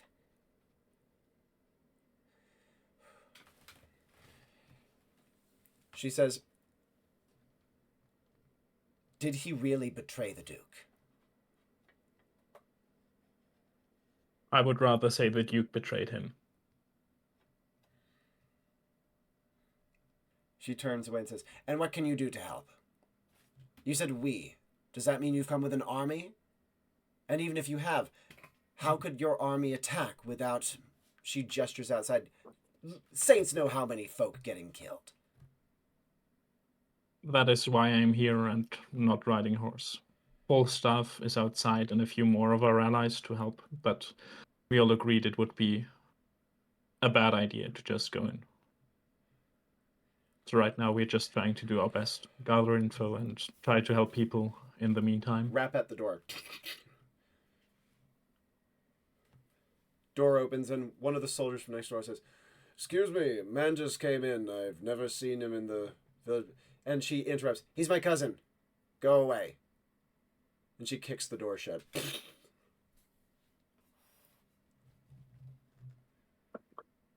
And she waits for the sound of the soldiers to walk away before saying, what do you need? We want them out. We want them dead. Preferably, I'd like to start with the house next door. If we play our cards right, I think we can get all your people out without the soldiers noticing, or noticing How? too soon. Well, very carefully. I think if you can really evacuate 15 families without anyone noticing. She says, I haven't read children's tales in quite a while. I know it is hard to believe, but I've seen and accomplished bigger things. But words do not matter to you any more than they do to me. No. So let's start with some actions then. Does your house have a back door, and does the house next door have them too? Do you need to... We Good. Do... She points to the front door has a bar across it. She says, when the Duke's men came, me and some of the others, we established... And she puts her hand to the wood, and she gives a 3 taps, scrape with the fingernails. The exact same as the bird call.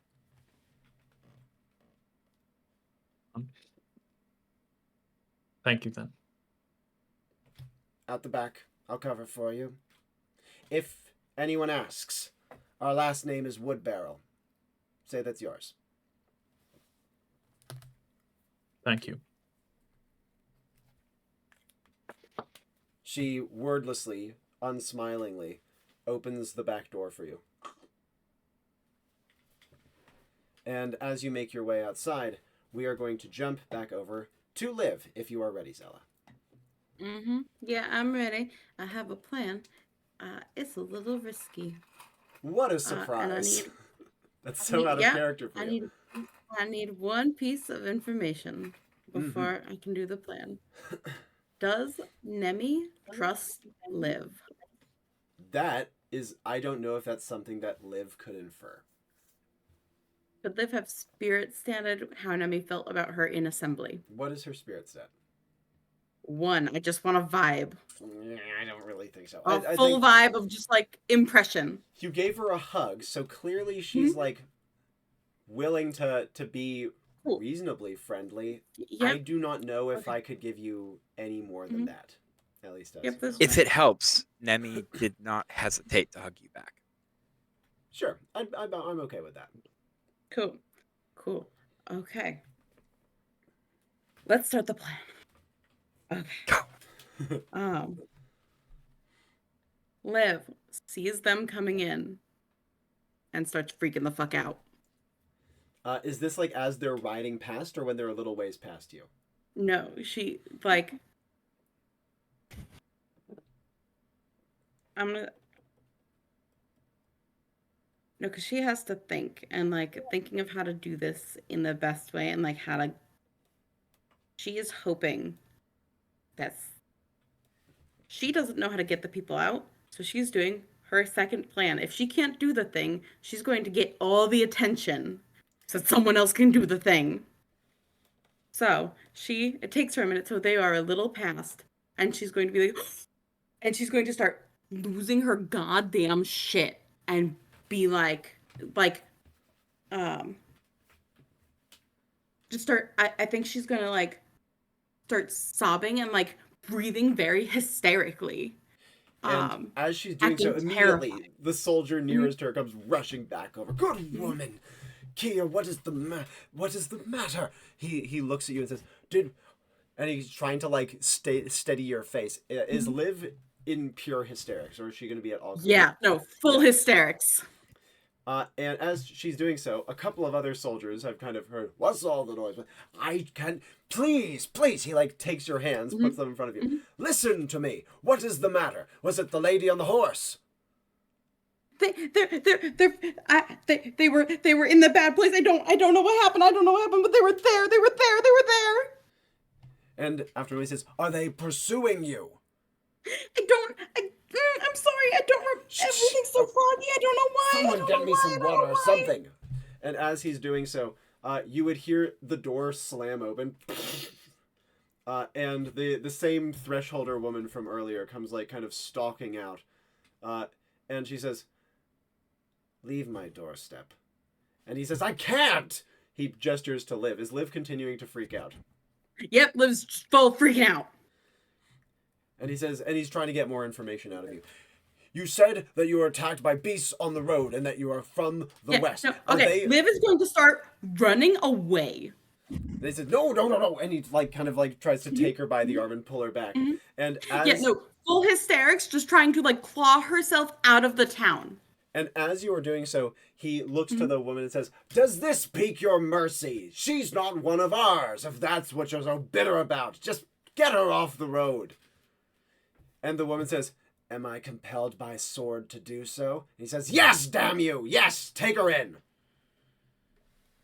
And the thresholder woman would scoop Liv up in like a bundle and like clasp her hands together so Liv can't like wriggle out and just kind of like carry her inside.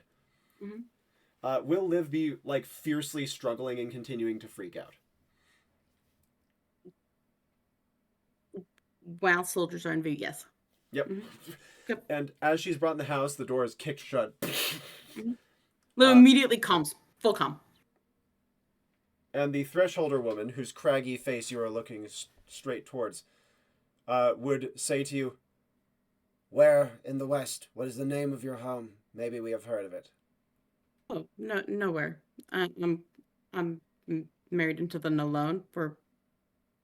I don't know where we are in relation to here. I don't know, but I assume you do not need to yeah, dry no, your tears, madam. Oh no, I'm fine. I'm trying to make everyone distracted so we can get the people out or get the people. She holds up a distracted. hand, and she points to one of her children, points to the door, and the child goes running over and puts an ear to it. The child gives her a little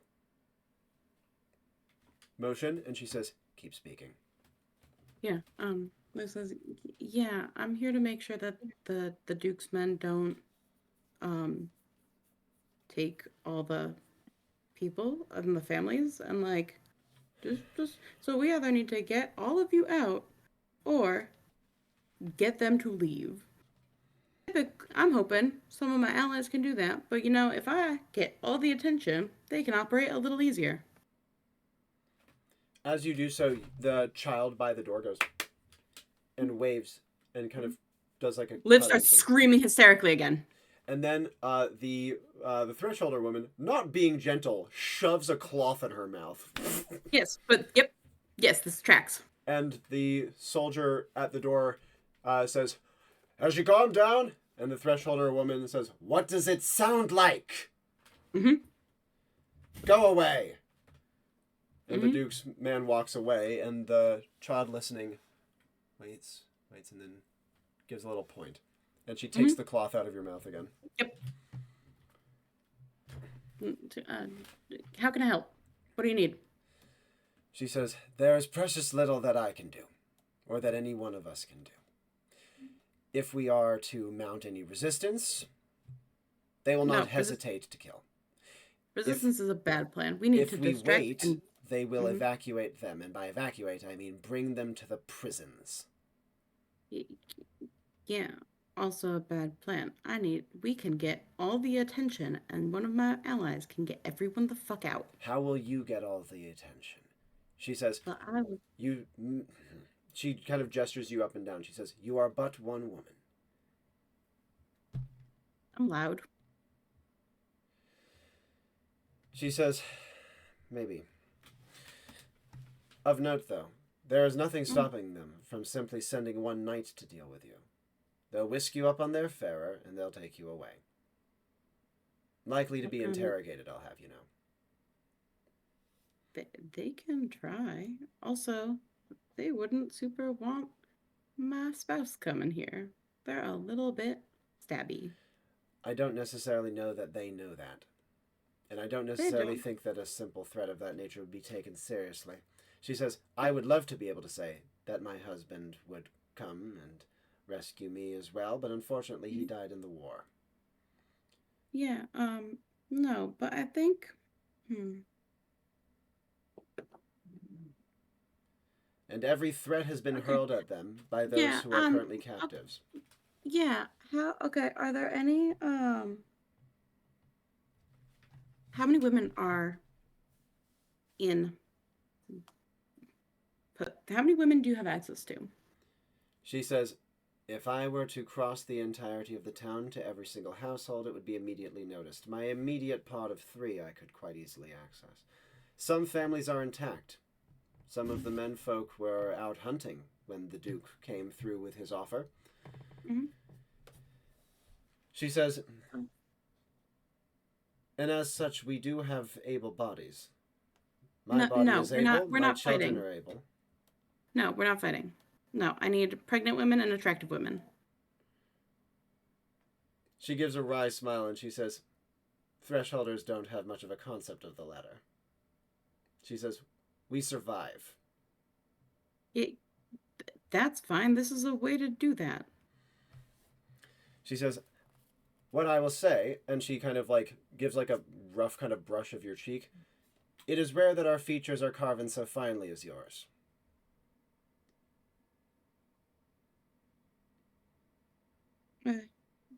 That's less important than people think. I mostly just being a young woman would be enough. Probably like 18 to 30 would be ideal. Right.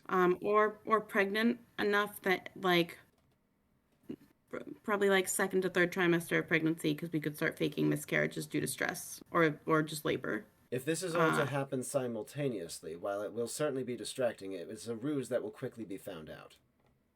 Nope, it shouldn't happen simultaneously, and it shouldn't, and no one should try to get every person's attention.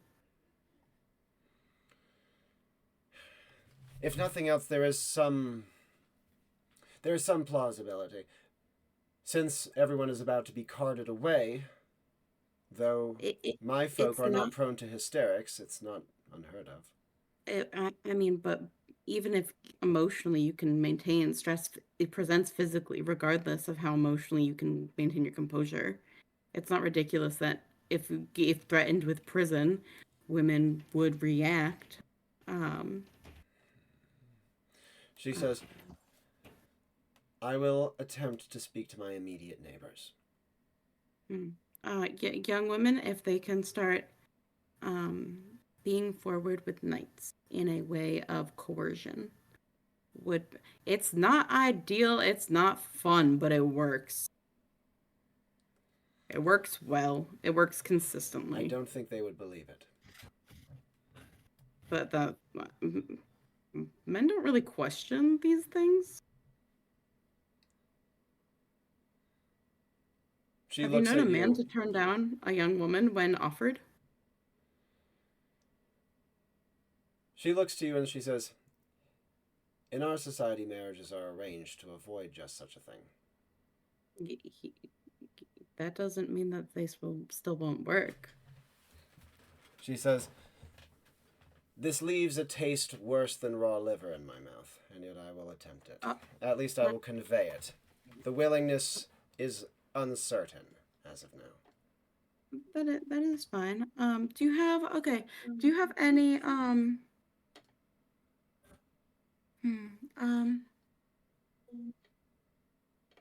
is there any single woman who might be willing to try this? I have something I could give. If you have a like little token you could give me, I could do a thing and make it work a little better. I will speak to my neighbor. She says, where you go and what you do is entirely to you. However, I ask that if you leave, you have some reason as to how you have calmed down. I don't wish for my family to be targeted or accused of any sort of compliance. Not a problem. I will wait a few minutes and then say you gave me a. Do you have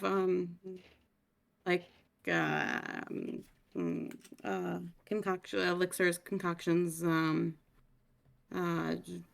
teas that do things, sedative teas, something of that nature? She says, nothing so blatant, but many that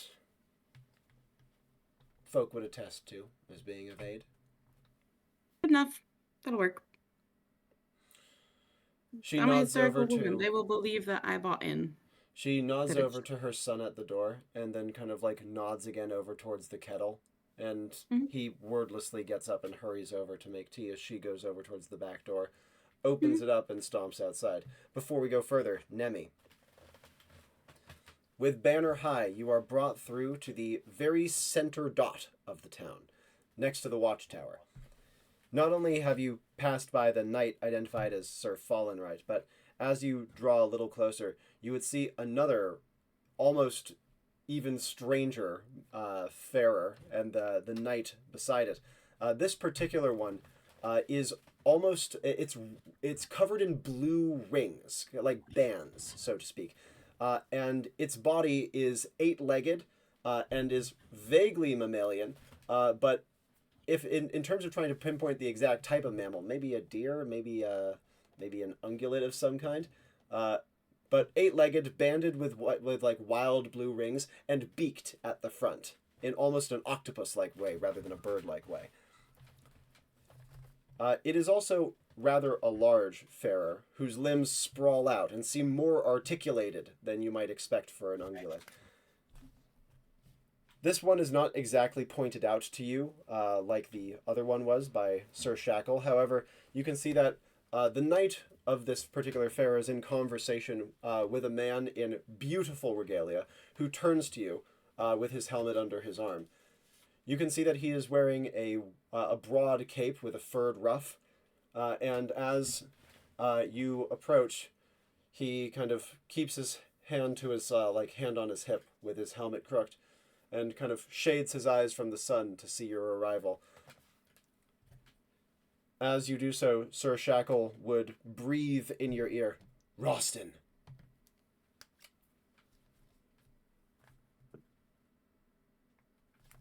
What would you like to do? Are you going to approach all the way up to him? Unless anyone stops me. Yep. And as you are doing so, you can see that Lord Rostin's knight with the strange blue-banded farer would mount up onto her steed and like hurry out to his side. Not hurry, more dignified than that. With her Yeah. mount moving with this kind of strange, almost sinuous sort of movement. It's kind of like, imagine somewhere between a deer and an octopus, even in terms of its movement and its limbs and how they splay. Cool. And as it draws closer, you would actually feel Shadow Silk kind of like shy a little bit, just at like proximity of this clearly like, if not predatory, then predator adjacent creature kind of coming towards. She just kind of like pats him on the base of the neck around Ethel. Yep. And then stops him a short distance away. Definitely within talking distance without shouting. And as you do so, there's a pause, and you would hear the movements of some other farers as two other knights kind of rejoinder on your back left and back right. And Lord Roston would speak out. From whence do you come? And what business do you have with the line of Adeltrin? If you rule these lands, then my business is with you. I do not, but I speak hail on from- behalf of my grandfather who does. All right, that's a start. We're from a kingdom to the west. We have never traveled this far east. What strange Looking for- timing. Tell me, Thresholder, he calls over, and you can see that one of the, like, prisoners being, like, steadily rounded up out of their homes, like, looks over to him. You would see that even though they clearly don't want to respond, they have, like, a jerk to them as though they were almost not forced to, but, like, strongly compelled to. And he would say, tell me, kingdoms to the west, have you heard of such things? And the Thresholder would clearly, like, hate every second of being addressed, and would eventually spit out, yes! Though visitors are rare. The Thresholder being addressed as an old man. He's missing a leg and an arm. And Lord Roston would nod and turn back and say, very interesting. And you have come here to the east, to the western parcels, well, the threshold here, but the western parcels beyond, to seek favor with my grandfather and with my line. Are you looking for allies, or is there another reason for your missive? Allies, potential trade. Well, you're welcome. You come at a most inopportune time. We are dealing with traitors at the moment. I noted this looks more like an occupation. He says, have you been here before? Are you familiar with the Thresholders? This is my first time east. Intensely unruly, the lot of them. He says, you show them clemency and they will take advantage of it.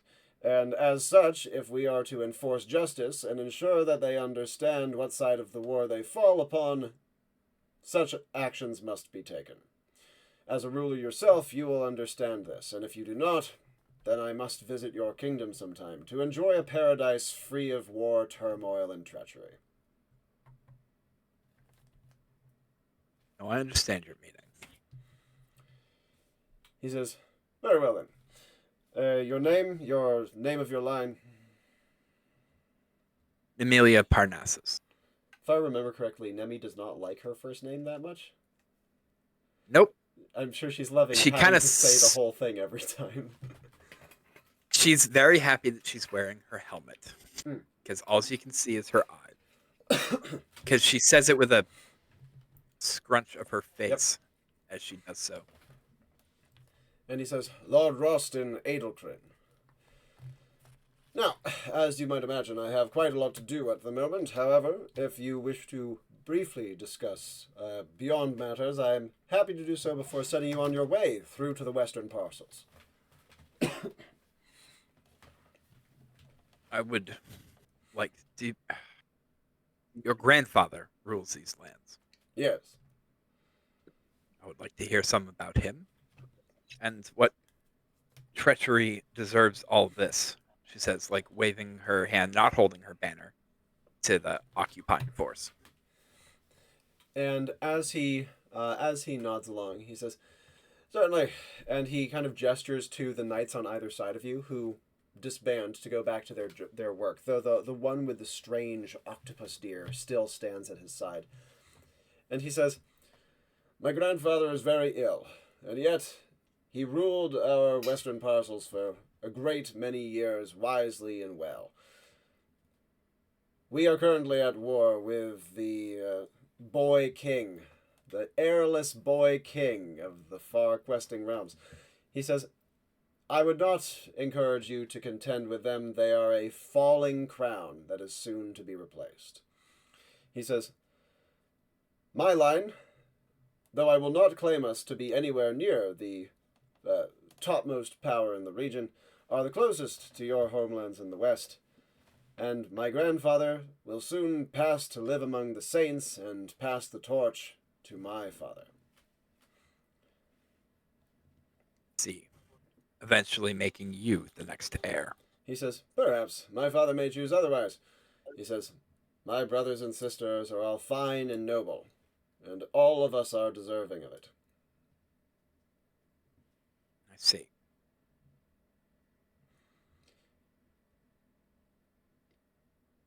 Why occupy this village? He says, "In war, such things are often necessary. We contracted a company of the menfolk here to make war against the king alongside, and they laid down their arms and refused to fight. Not only that, from what we understand, they were either taken hostage or brokered some sort of treaty. And until we find confirmation, we must assume the latter is the case, and direct contention with our sworn enemies cannot be tolerated. Since they are beyond our jurisdiction, we must enforce the next best option. A traitor has roots everywhere, and as such their families will be confined until they can be brought to justice, at which point they will be given the opportunity to come clean and accept their punishment, and their families will be set free."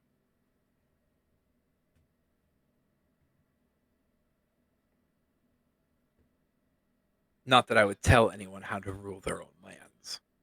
I would imagine you wouldn't.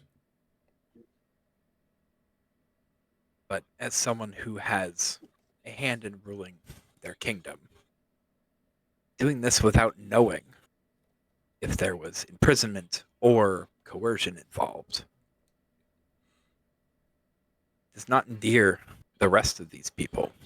They to are your not king. endeared in the first place. The treacherous thresholders laid down their arms while outnumbering the foe, having them on the backmost heel. It is an obvious sign of disloyalty. And perhaps they were captured, in which case their families will not be harmed.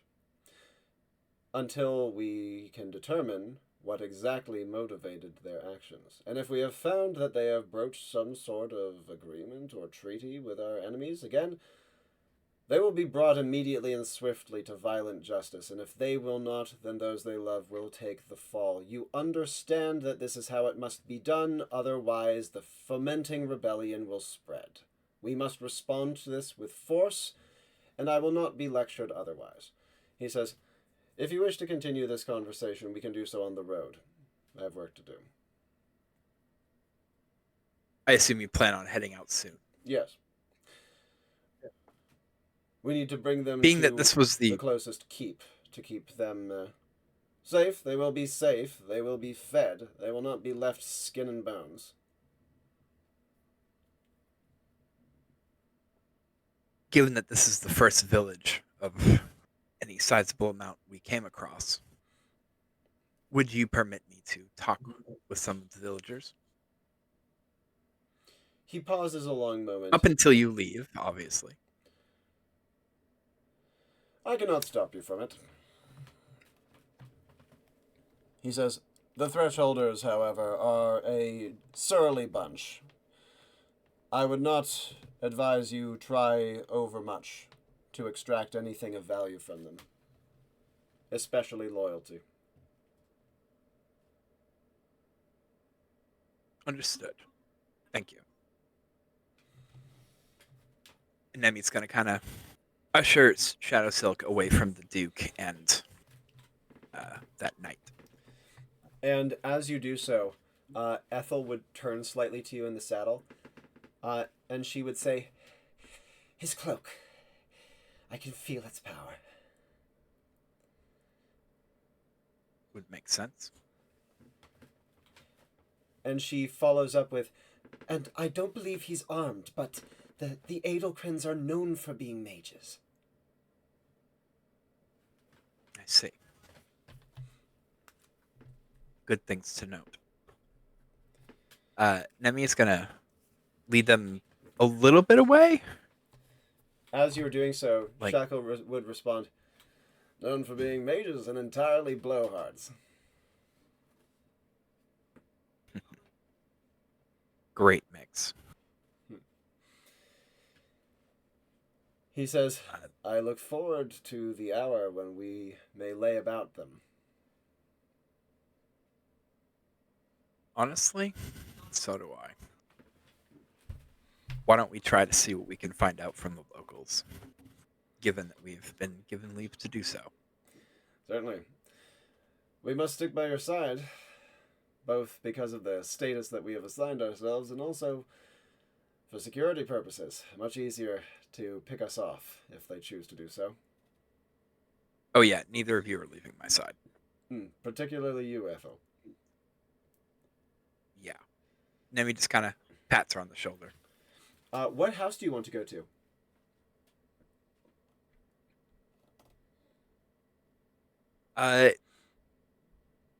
Did Nemi heard the wailing and the screaming?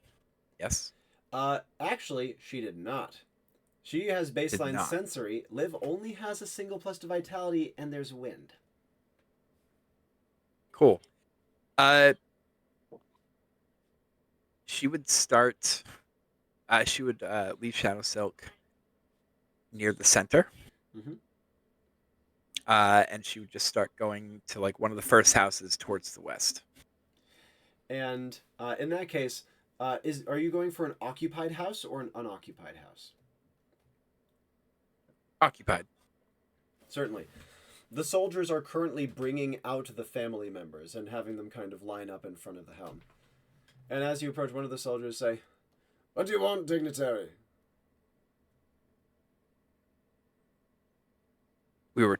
I was told I could talk with the villagers. "You may, but we cannot allow you to speak with prisoners." He gestures to a house nearby. "That family did not betray the Duke."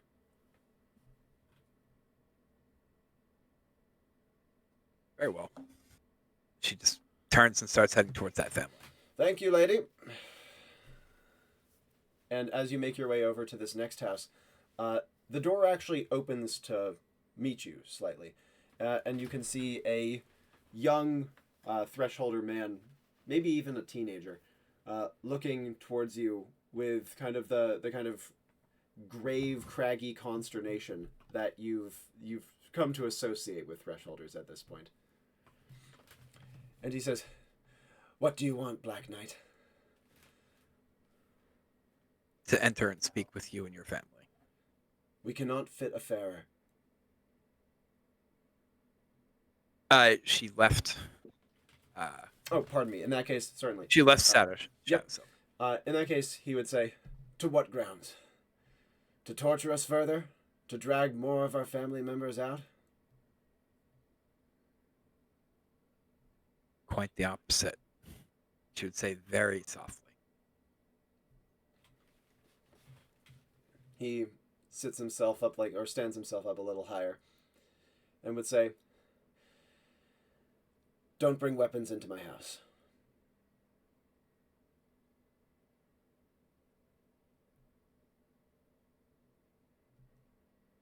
Yeah. All right.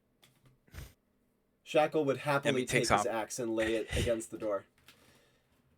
Yeah. She takes swords, half pike, shield. The arsenal of Nemi. Yeah. Leaves the banner on. Doesn't mention the revolver because they don't know what a gun is. She No. thinks. Doesn't seem like it. And as you do so, he nods approvingly and says, "Step inside. Not for long." She nods and steps inside, having Much the like other the two others, follow. much like the others I have described, it's a simple, humble cottage, roughly partitioned. Yeah. You would see that this, like, again, probably teenage boy, seems to live alone, but for a very old woman, maybe his grandmother. And as you enter inside, he says, "Forgive me if I do not bid you make yourselves comfortable. This is too important of a matter to have comfort." We can dispense completely with the pleasantries. There's no need. Right.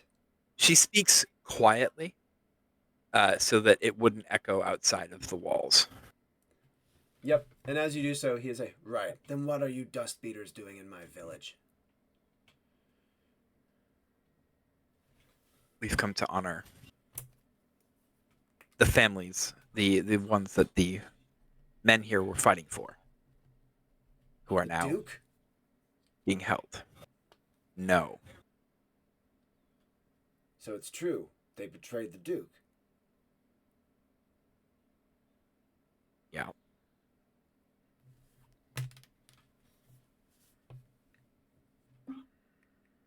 We're here to free them. And also make sure none of this force goes back and reports it. I've counted. There's 96 here. How on earth will you deal with 96 of the Duke's men? And 6 knights. Not alone. And on top of that, Lord Ralston. I am not alone. We have knights of our own. And something more than knights. It would take too long to explain. What I need from you is, are there any among your village that would stand with us and fight, knowing that those who went away to war are here as well? All of them. She just nods. Here. Like, out in the hills? Ready. A frontal assault means some of their families die. Do you need me to spread the word? As quietly as possible, only to those you know are still loyal to the Thresholders. He says, "I'll get my bow."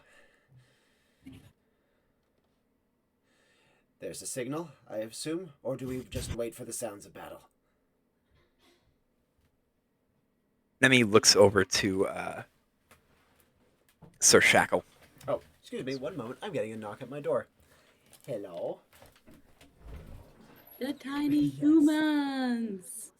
That's unfortunate. Oh, That early? they're so cute. Oh my god. No. No, I don't. They're adorable. Oh, they're so cute. They're so cute. Oh no, that looks like the wifey. That looks like a regular sized person. Yeah. Okay. Can you get my door? Thank you. I know. I'll show the flowers again. My son made me a bouquet. Oh, How cute is Cute. that? Peak cute. Anyways. The young man would say, again, "I'll get my bow." And he says, "And you had best be careful. The Duke's men are not fools. They will see you going into buildings, and they will keep eyes. I will try my best to be subtle, but this secret will not hold long, even with trustworthy mouths." I understand. A conflict is, in my mind, unavoidable. The size of the force we have will determine how many of your people suffer. We aim to make that as less a number as possible. He sets his jaw and would say, "Go then." And Nemi looks at the other the other two of the fellowship and says, "Well, Oh, pardon. You were Go you to were another turning one. to Sir Shackle. I skipped that part. What were you saying? oh yes, it was when the boy had asked, signal, yeah. is there a signal?" And she looks at Sir Shackle and goes, "Well, would the sound of battle be the signal? I take it." Shackle says, "Let me see if I can impersonate that bird call," and he does his best attempt at it. And With 2 skill, could Nemi? yes, absolutely. She's heard it a couple times now. Nemi does the signal. And the youth would go, "Oh, of course, yeah." And Nemi turns to the two in the fellowships. "Well, I guess we keep spreading this. See what happens. I'd like to remain close to the center of town because I think at the very least the Duke's grandson should not be leaving." Ethel would say nervously, "We need to be careful. They will probably suspect us of such things." Probably. They probably already do, to be honest. But I don't particularly see a better way. That's kind of where we're at. Shackle claps her on the shoulder and says, "Keep your chin up, Ethel. Optimism. It's the best cure for the poison of fear and doubt." He says, "I think there's probably a more elegant way to put it, but," he says, "My lady, at your pleasure." And gestures to you. Sir Shackle, in the event of the inevitable, I need you to do something for me. Anything. Hide her away first. Pointing, motioning down at Ethel. And then join the fray. He says, "You and I think alike." Good. And Nemi immediately turns and heads out, And as you move outside, picking up her weapons. quite. Officer Kane, actions you'd like to take as you approach the back door of the next house over. A question. The Falstaff house would also be close. Yep. Are these houses at all guarded on the backside? The Falstaff house is on the other side of the road, so you can't see the back of the house. Right. But that said, you can see the soldier presence does seem to be more focused in the front. It seems as though they don't really necessarily expect anything, just kind of looking at their behavior, and seem mostly to be kind of impatient.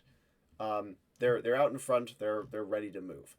That said, as you're going towards the less occupied house that's directly next to the one that you started at, what would you like to do? Do the sign at the back door, the taps, and Knock, knock, knock. 3 taps and a scratch, I think. Yep. And almost immediately the door pops open. You can see a younger girl who says, "Who are you?" I come bearing news of Falstaff. And she gestures in. And she says, "Mama! Mama!" And you can see that this house is a good deal more crowded than the last one. Though, that being said, it did only have 2 soldiers out front. And you soon see why. You can see it's a mother and quite a few children, the oldest of which being this girl, 7. As such, they're not necessarily the most mobile and escapable household. And she hurries over and says, "What?" Stares at you. She says, "This man knows Uncle." And after a moment, she says, "What have you heard? Door!" And the girl hurries over and closes the door. "What have you heard? Are they coming home? Are they back?" I'm reasonably sure I can ask her. And they are all alive. They are outside. They are trying their best not to just rush in, lest you be killed. I'm reasonably sure I could answer all of your questions, but I do not think we have the time anymore. Right. Do you think it feasible to get out the back door and hide among the other houses? Not with all my children.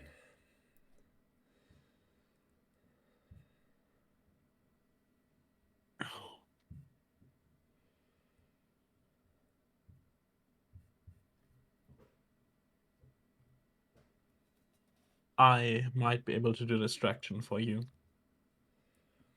Would that help? Of the two out front?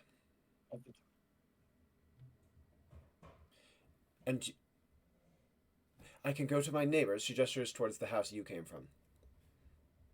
Would that do? Yes, that would be perfectly fine. Right. Children. She begins to give them, like, one of the... It's a classic parent thing. I swear to God, if you make a single solitary noise. Like that sort of thing. Except, in this case, she delivers it with such venom that you can see that all of the children around her just kind of, like, straighten up and listen. As she does so, she's holding a 1-year-old in her arm, and as she is saying that, she goes over to the door, grabs a hatchet, and, like, holds it at her other side. And she says, "Cloaks, all of you." You can see that they go and hurry and grab their cloaks from pegs along the wall. And she says, "We can move now. Slowly, though." Go. Go, take your time. I will be at the door. And if need be, take their attention. She opens the door slowly. And he walks to the front door. You hear her hissing to her children to stay in line and be quiet. And as they are doing so, moving towards the front door, what do you want to do? Load, like, pull out a quarrel. Yep. Puncture it through the container of the sleepy things, the sedative. Yeah. Loading that into the balestrino, and then the door is not barred. This one, I'm assuming. This door is barred, but it's easily unbarred, and it's barred from the inside. Yeah. Does it look like it would make a noise if it were slightly opened? Almost certainly. That is well. He will wait for about half of the people to leave through the back. Yep. And then he will very slowly open the door, just enough to peek through. Skill. 2 pluses. That's really good. And there might be a little bit of a creak or a little bit of a crack, but there's also wind. And because of that, you get a line onto one of the 2 Dukesmen outside. Just take a deep breath and aim for a second, and then just loosen the quarrel into his neck, if that's at all possible. Yep. And you hear, "Ow!" You hear the other man from the other side of the door outside. "What?" "Bug, I think."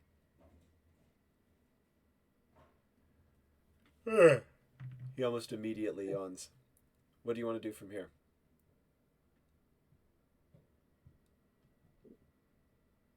Keep the door open, ready another one, and then get, like, not, like, get on the other side so he can, if the door were to be opened, he would have an easy shot on the person. Yeah.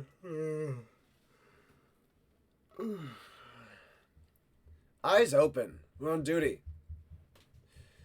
I know. I'm just so... This one was already sleepy when you were, like, coming down the pike, and "Come on!" You hear the other one kick him. Stop! Fine, I'll stand up. I'll walk around. You best.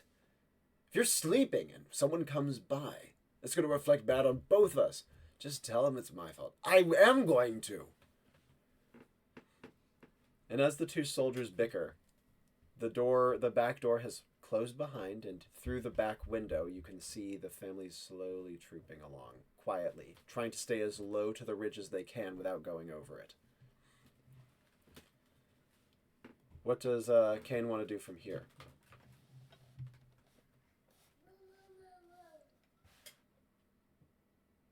That went better than expected. So he will probably just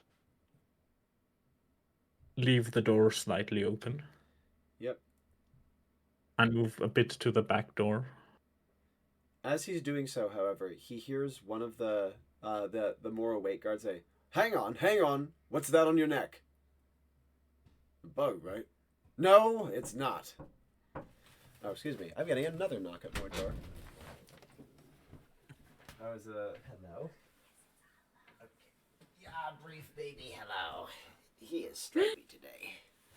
Can I say hi? Oh, Hey. it's a tiny. Hi. Come on, goofball. Yeah. The wiggle. The wiggle. Life. Guess who had a massive poo? I'm not surprised. The cackling of a boy out of bed. Anyways, pardon me. What the hell was I saying? Yeah. What would you like to do? You're midway towards the back door. Just get into a semi-obscured position and just Yep. lie in wait. And you hear after a moment, what is this thing? Looks like an arrow. Too small. Probably a crossbow. Why is that in your neck? No, it's no way it was in my neck. I would have felt it. Probably one of those. You hear the man kind of sliding towards the door. He knocks it and it swings open a little bit. He says, "Hey! You all in there. No funny business. I'm coming in. I need to search the house." As he steps across the doorway, what would you like to do? Try something ambitious, which is Taylor would like to just essentially wrench the man in. Yep. And I know skill stat, which is going to be really nice here. Might and vigor. No vigor, 1+2 vitality, and a +2 reflex now. Mm-hmm. Excellent. And as how do you want to try to grab him? Is this just going to be around the head, underarm, waist, what? No. One hand to wrench him in, the other placed on his mouth so he can't immediately scream. Yep. And as you pull him in, he does have on a helmet. How do you want to try to get your hand under? It's like an open-faced helmet, kind of like this. How do you want to try to get your hand onto his mouth? Because if you just did it like this, the helmet would bring it off of his mouth by a little bit. It would not be a tight seal.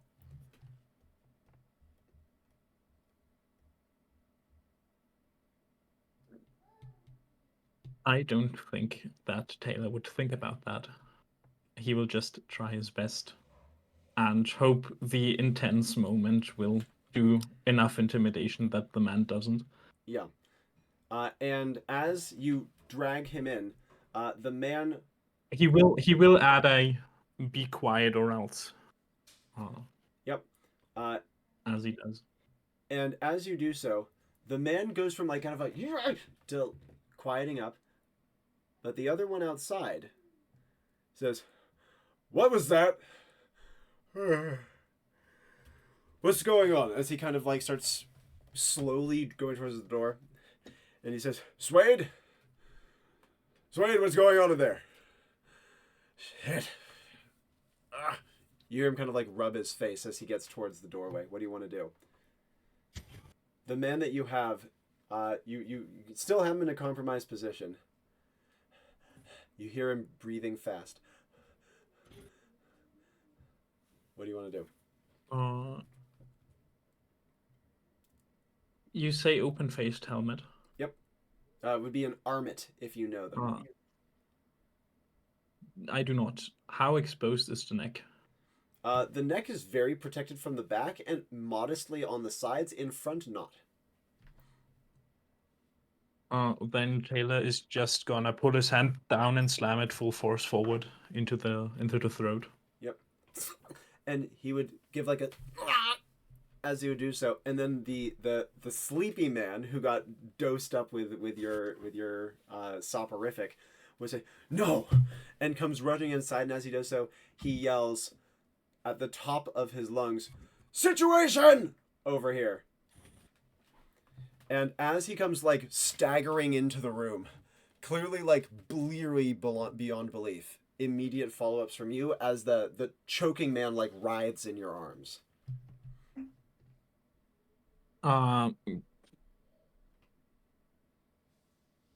As shit's about to go down anyway, Taylor will pull the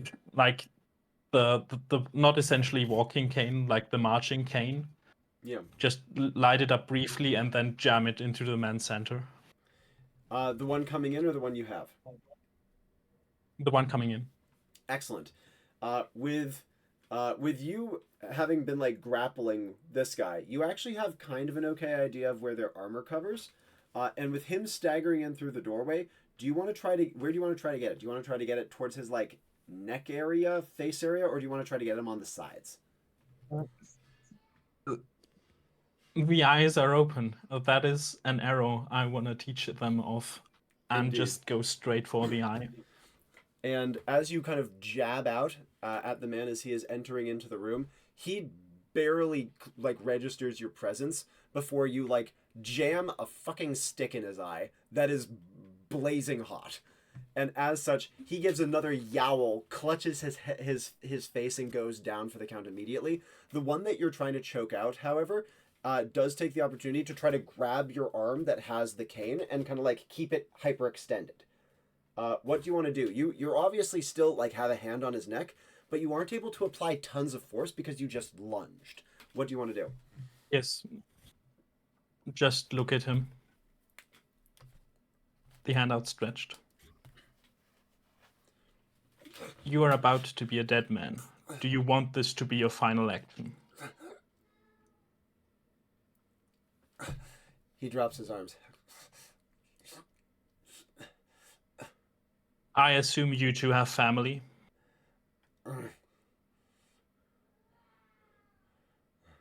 Then go find them. And shove him back out the door. You hear footsteps on the beaten road approaching the yell. The man that you whacked in the eye, by the way, he's groaning on the floor, but by this point your sedative is really setting in. And so even though he is in pain, he is also kind of falling asleep at the same time. Before we go further, though, Liv. Liv. Let's jump back over to you. Yeah, she. Everyone is in houses doing things. Mm-hmm. Yeah. Yeah. Liv is waiting for tea. She's gonna take out her map and she's gonna take out her new themed ritual knife with the Nolo Diana symbols on it. Mm-hmm. Cause vibes. And she will just like prick the tip of her finger and drop blood on it. She is trying to she's done this a bunch of times at this point. She's trying to get it to show her where the Duke's grandson is. And as you do so, give me just like one more piece to get specifically Duke's grandson. Oh yeah, no. Liv deals with like important people and diplomats all the time. I feel like being able to. I feel like this is something probably. I don't know that she has to do it frequently in her life, but I feel like knowing where important people are is something very relevant to her. In that case, also in the entire mission of keep her Jean safe at all costs, knowing where the enemies are, yes, is a useful thing.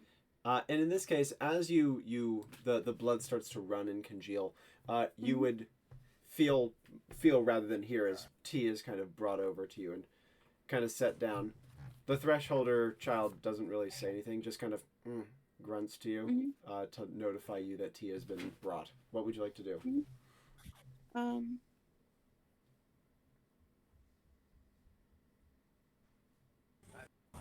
Can I buy the wayside the tea? Paired action. Yeah, so it's, I'm guessing herbs and stuff. Seems like herbs and maybe some like meat tallow or something like that. Liv with, I think I'd want Liv to,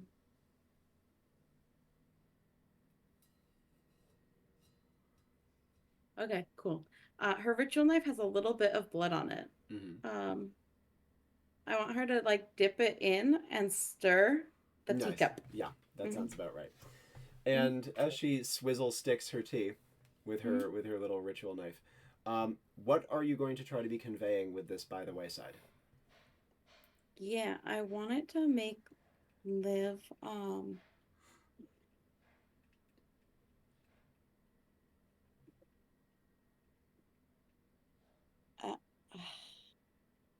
I want when she drinks it, the magical impact is like she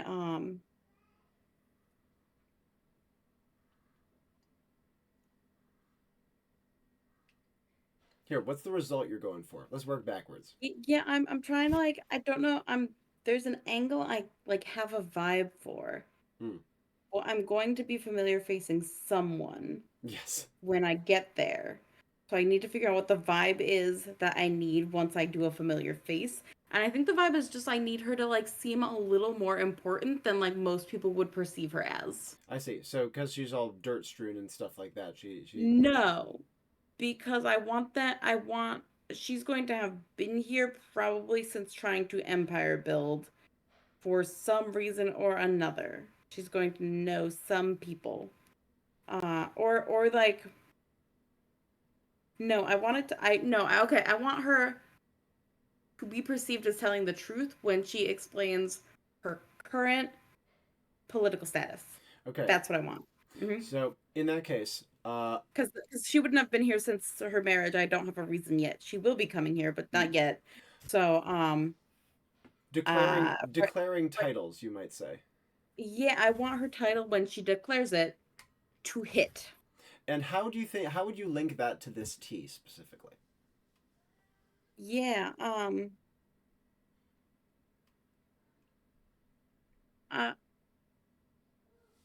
can I pitch that tea like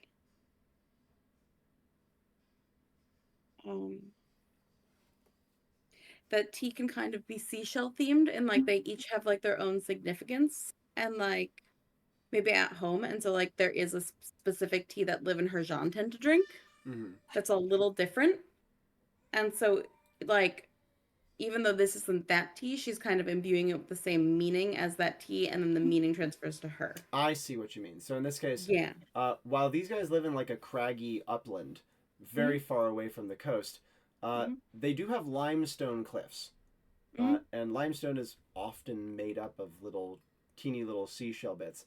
This is all to say that Liv has what luck stat? 4. Yeah, and so even though this is not seashell themed, it is loosely seashell affiliated. And because of that, as she drinks the tea as well, it would have a pretty pungent herbal kick, not to mention kind of a minerally aftertaste.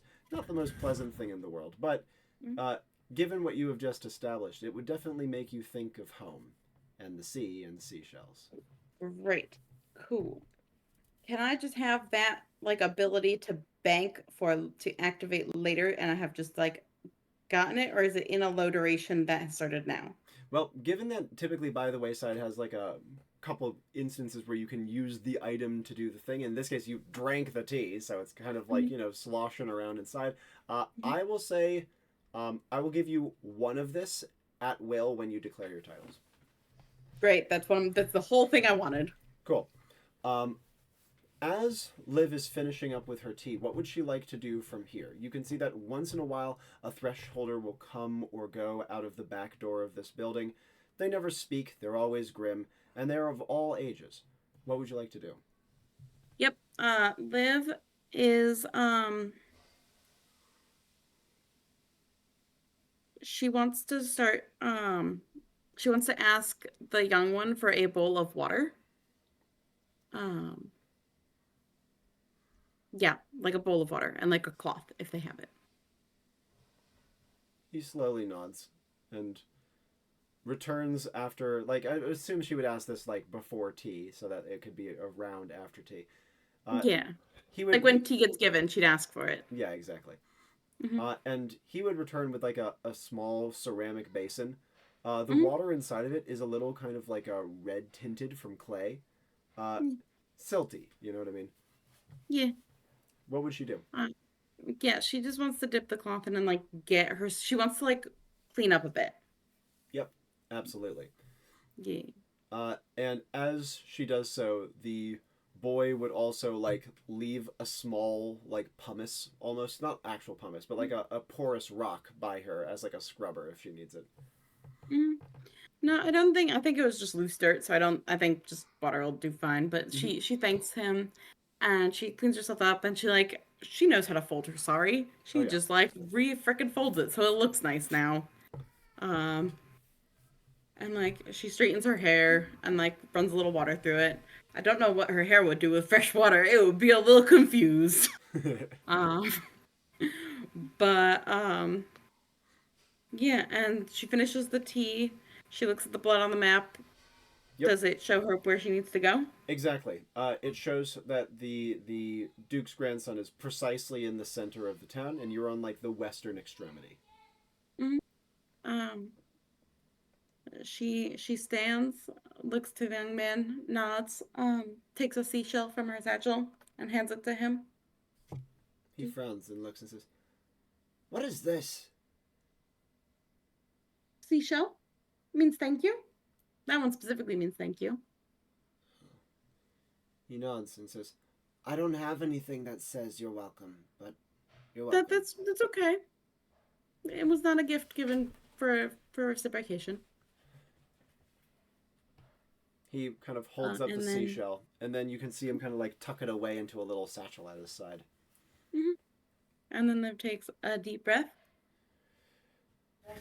and opens the door. Almost immediately, a guard not terribly far away comes hurrying over. "There you are. You've calmed down then. What was all that about?" Apologies. You know how pregnancy can make women so hysterical. He says, "Didn't happen with my two, but maybe where you come from." He says, My people are known for their big emotions. I mean, where I'm from, it's connected usually to the tide, but I guess we're so far here, it's not as predictable. "Tide, the sea. Yeah. There's a sea to the west." Yeah. I've never seen one before. Well, enough pleasantries. You seem... He kind of looks you up and down briefly. Better? Are you still injured? Or are you hungry? Did they feed you? Yes, I had some tea. It was quite pleasant. He says, "Well then, if you'd like, I can escort you through the remainder of this backwater, and you can make your way through to the west parcels." To the where? The west parcels, where Duke Adelcrin presides, and where my family and virtually all who march with him are from. Of course. My only request, I would love to speak with the Duke's grandson, just to know who's in charge. I don't. My husband would get so mad at me if I didn't meet the person who was in charge of me. That wouldn't. I would get in trouble when I got home and told the story. He looks up and says, "Strange places in the west, I suppose." Just And- different culture. You know how it is. "No, I don't, actually." Well, And he would say, "Well then, I'm certain that his lordship would be fascinated to meet two wanderers from the distant west. Here, as we walk, the Black Knight who passed, you were afraid of her, yes?" yes. I don't. I know something happened. I think my mind is trying to protect me from something, but I know she was there. I do not know if she was a friend or foe. I could not give you that information. But I know she was there. There when... And when we were attacked? I see. Well, this is something to speak with Lord Ralston about. You will not be able to be afforded much of his lordship's time. We're shipping out shortly. Of course. I wouldn't want to be in imposition. Thank you. And Liv would spot Shadow Silk as she's brought into the center of the town, though by the time she would arrive, currently Nemi would be indoors. Lord Ralston, you can see, is once again speaking to a knight, as well as producing what looks like strange, how to describe these, like magical peepholes in midair and looking up to the sky through them. Almost like he's holding like a soap bubble in his finger and peering through it. But it's clearly magic. And, my lord, a stranger from the west. Lord Ralston kind of sweeps around and says, Many more strangers from the west today, and we shan't be able to call them strangers anymore. This is becoming a frequent occurrence. And he says, and who precisely are you? Yeah. Okay. You said there was a knight. Yes. There's Familiar face knight. There's a lady knight atop a strange deer octopus thing with blue bands around it. Yeah. Familiar face the knight. Excellent. How do you know her? Yeah. No. Liv's been to the. Okay. I don't want Liv to have been to like the questing realms area yet. I don't think that fits. It's too established. Can this knight have gone somewhere that Liv was at the same time? I'm like, Okay. yeah, okay, I want Liv to have been established somewhere else. The knight came probably to do a diplomacy in a third location, and Liv helped them out somehow. And what was your interactions with her like? What was your relationship like, if there was a substantive one? I think probably this was OG Liv, so mild flirting. But like I don't think anything substantial happened. I think it was like flirting in the friend hype way of like you're cute, but like I think Liv was probably doing a different thing. But like you're cute. I think we could be friends. I'll help you out. Kind of like a healthier version of her vibe with Serena without being madly in love with her. And do you have opinions on this knight's name? Nope. Yep. In that case, I will give you that much at the very least. Her name is Cressida. Or Dame Cressida, rather. She is a knight. Okay, cool. Liv sees her and recognizes her and like looks up and smiles and says, Cressida, it's been a long time. And you can see that Dame Cressida up on her mount would, from her like kind of even visage, like kind of look down. Her eyes would raise slightly, and she says, "Forgive me, my lady. Do I know you?" Oh, I'm sorry. I don't look like I used to. Marriage and children will do that. Olivia Thompson. We met a long time ago. You went by another name, didn't you? What was it? Shorter than Liv? that. Liv? That is it. Yeah. And, yeah, Liv. And she would say, "Oh, well," and as she would kind of slide smoothly off of her mount, says, "That was years ago, of course, but as she would approach, she would take her hand out and kind of clasp yours and say, I'm glad to see you healthy, Liv. Or Olivia, if you rather.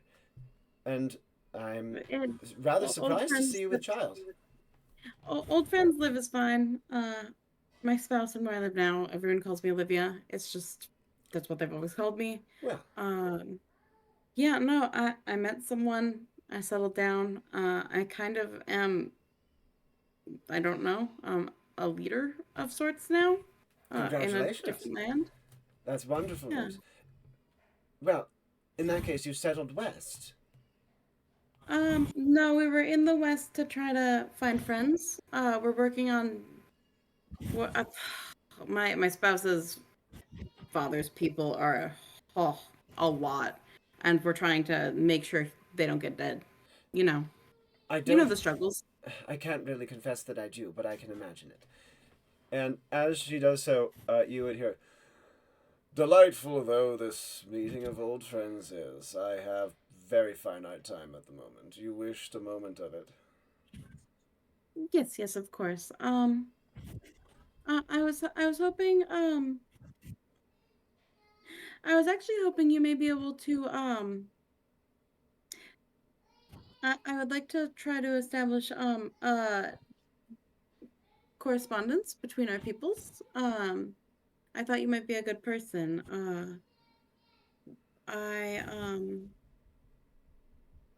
My spouse and children tend to be very magical in nature, and we are looking for allies. I thought you could be useful. I've heard great things.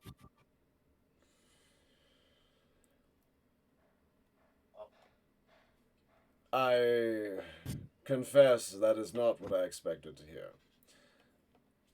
He says, you must have come quite a long ways from the west. Yeah. Cressia, right? Cressida can confirm that I, in my youth, traveled much. So it is not odd for me to have traveled far now. And Cressida would nod politely, and she would say, rather so much travel that I'm more than a little surprised you settled down. She says, from what you described to me, it seemed as though you blew with the wind. Liv would chuckle, and be like, honestly, I wouldn't have believed it if you told me before it happened. And Lord Roston would say, you must forgive me for being quite so skeptical. A woman arrives on dusty road alone with child, in tarnished condition, claims to be a distant leader. I would rather call you a madwoman than that. And Cressida would say, my lord, she is not mad, at least not by any metric that I can gauge.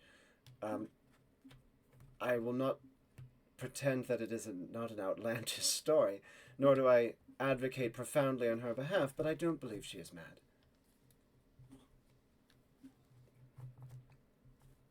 He frowns, looking unimpressed. Yeah. Yep. Okay.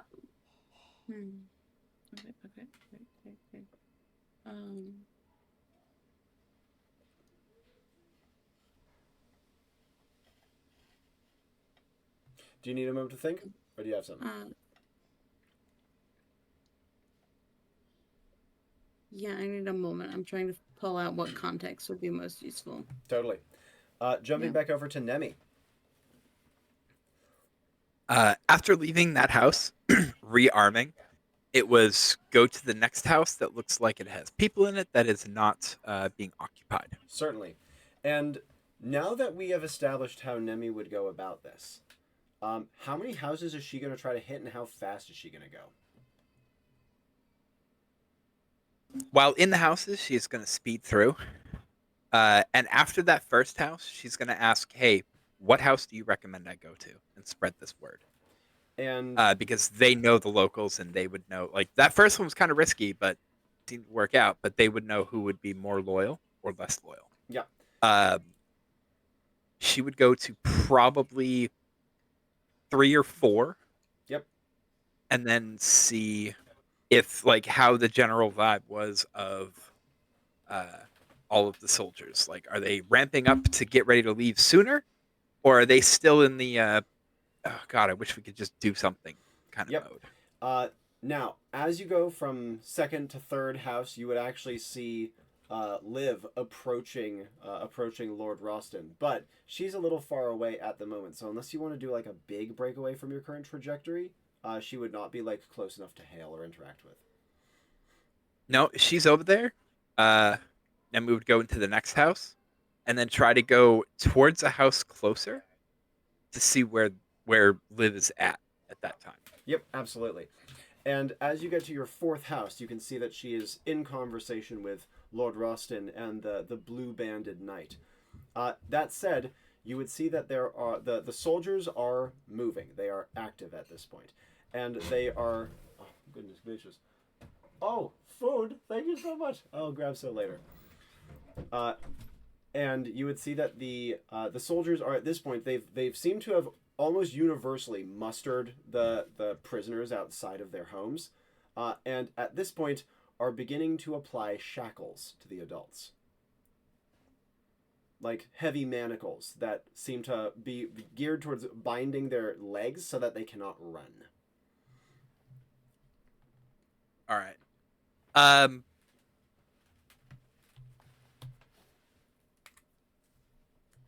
At that point, I think Nemi would look to Sir Shackle and say, I think that's about all the time we're going to have. He says, "Righteously so. But a question for you. I am not entirely sure that our current vantage point is most advantageous." Well, I'm gonna go over and see how Liv is progressing. He says, "Is she going to be all right?" That's kind of why I'm going to go see how Liv is progressing. He says, "Nobly done." And he would say, "Ethel, my dear, let us away, shall we?" And he would hop off, or rather, you're not on Shadow Silk right now, so he would take Nope. Ethel by the hand and go trotting away. A guard would bark over to him, "You there, what's the matter?" He says, "The young lady requires her privacy a moment. You would not deny her that, would you?" And the soldier kind of waves them both away. And as Shackle moves out of sight with Ethel down and out of like the main ring of the town, Nemi would be approaching Liv.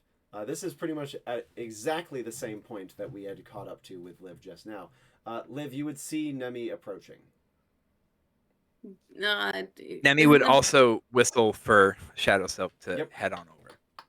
Into the tent, or are they out of the tent? I thought the Duke was the Lord person was in a tent. No, not in a tent. He was next to a sentry tower at the center, but he's stepped a little ways away from that. Gotcha.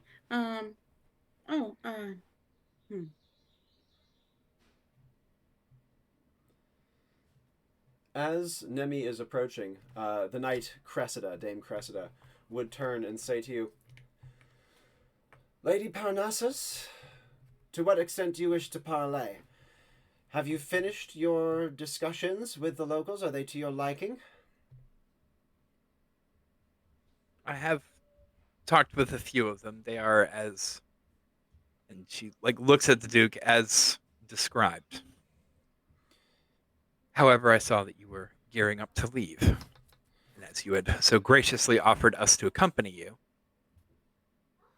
I thought it best to check in, so to speak. And the Duke says, "Yes, that's exactly right. You may mount your Pharaoh and be at the head of our column as we proceed." He says, "That would place you alongside Dame Cressida. And along with our..." He kind of cocks his head slightly towards Liv. Ersatz diplomat here. No. I don't remember how we ran into each other in the West, but I'm aware that she was at my wedding. She can vouch. And after a moment, you would see that Cressida would frown ever so slightly and say, "That was you?" And what? Wait, who? Cressida wasn't at my wedding. Wait, Yeah. what? No, Nemi. Exactly. Okay, Nemi. Good. I wanted to verify that one. Yeah. Yeah, no, Because she is Cressida saying would Nemi definitely can have been vouch to for a her wedding. Yeah. because Liv does not know how she ran into Nemi in the West, but Precisely. Nemi was definitely at her wedding. She's just pretending to have no fucking clue what went down in the West. Yeah. And she's sticking to that story. In that case, looking to Nemi to vouch this, what will Nemi say?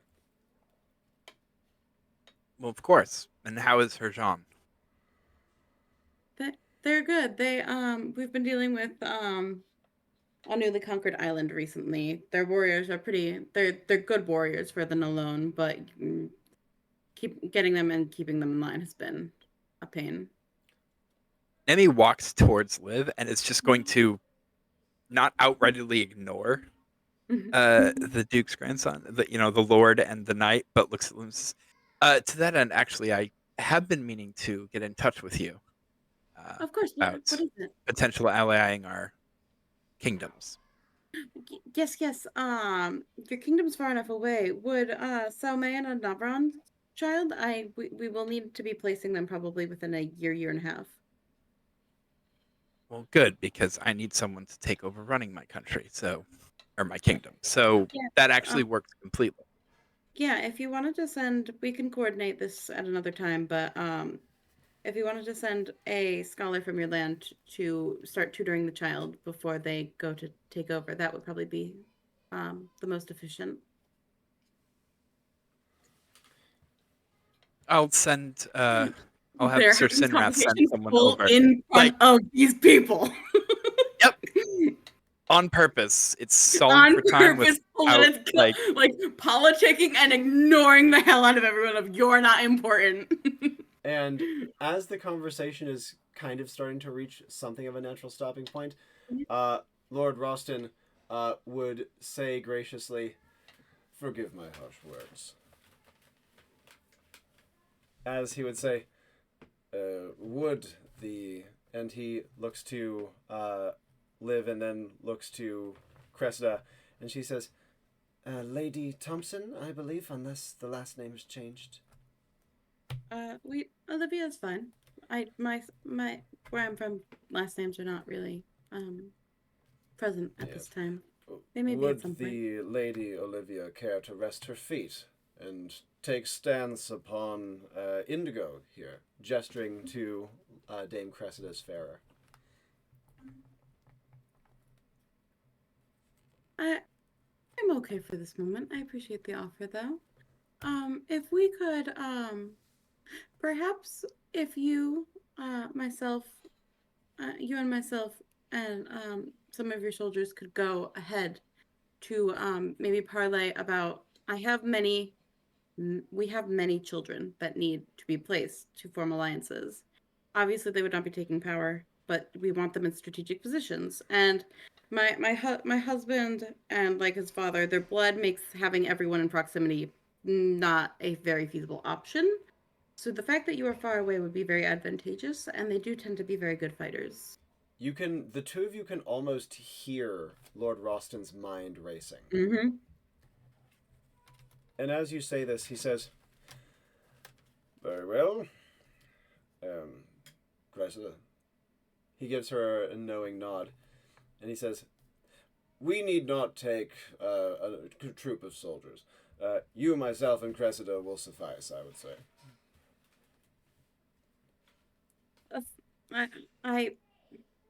I completely understand.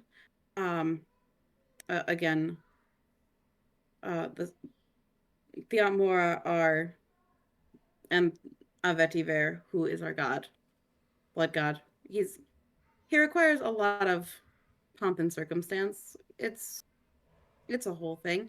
Maybe like 10 to 15 would be really great, because just I'm gonna get a lot of bad feedback if I don't like make it look legit.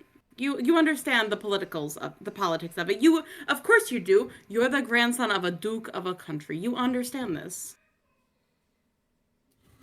Lord Roston looks at you for like a solid 3 seconds, unspeaking, and says, "So I do." Mm-hmm.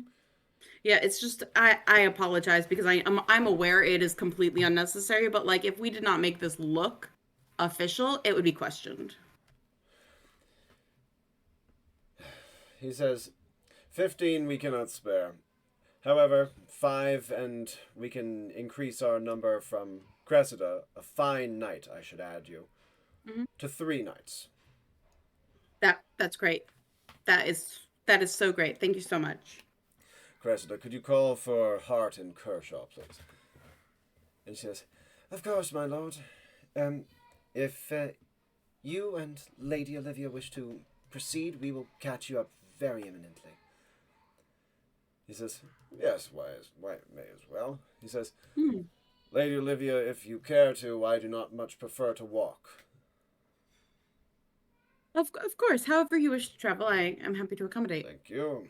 And he like swoops his hands around, and you can see that he lifts gently into the air and begins to coast along. Not like T-posing, right? But in kind of like a drifting way, almost like he's ice skating.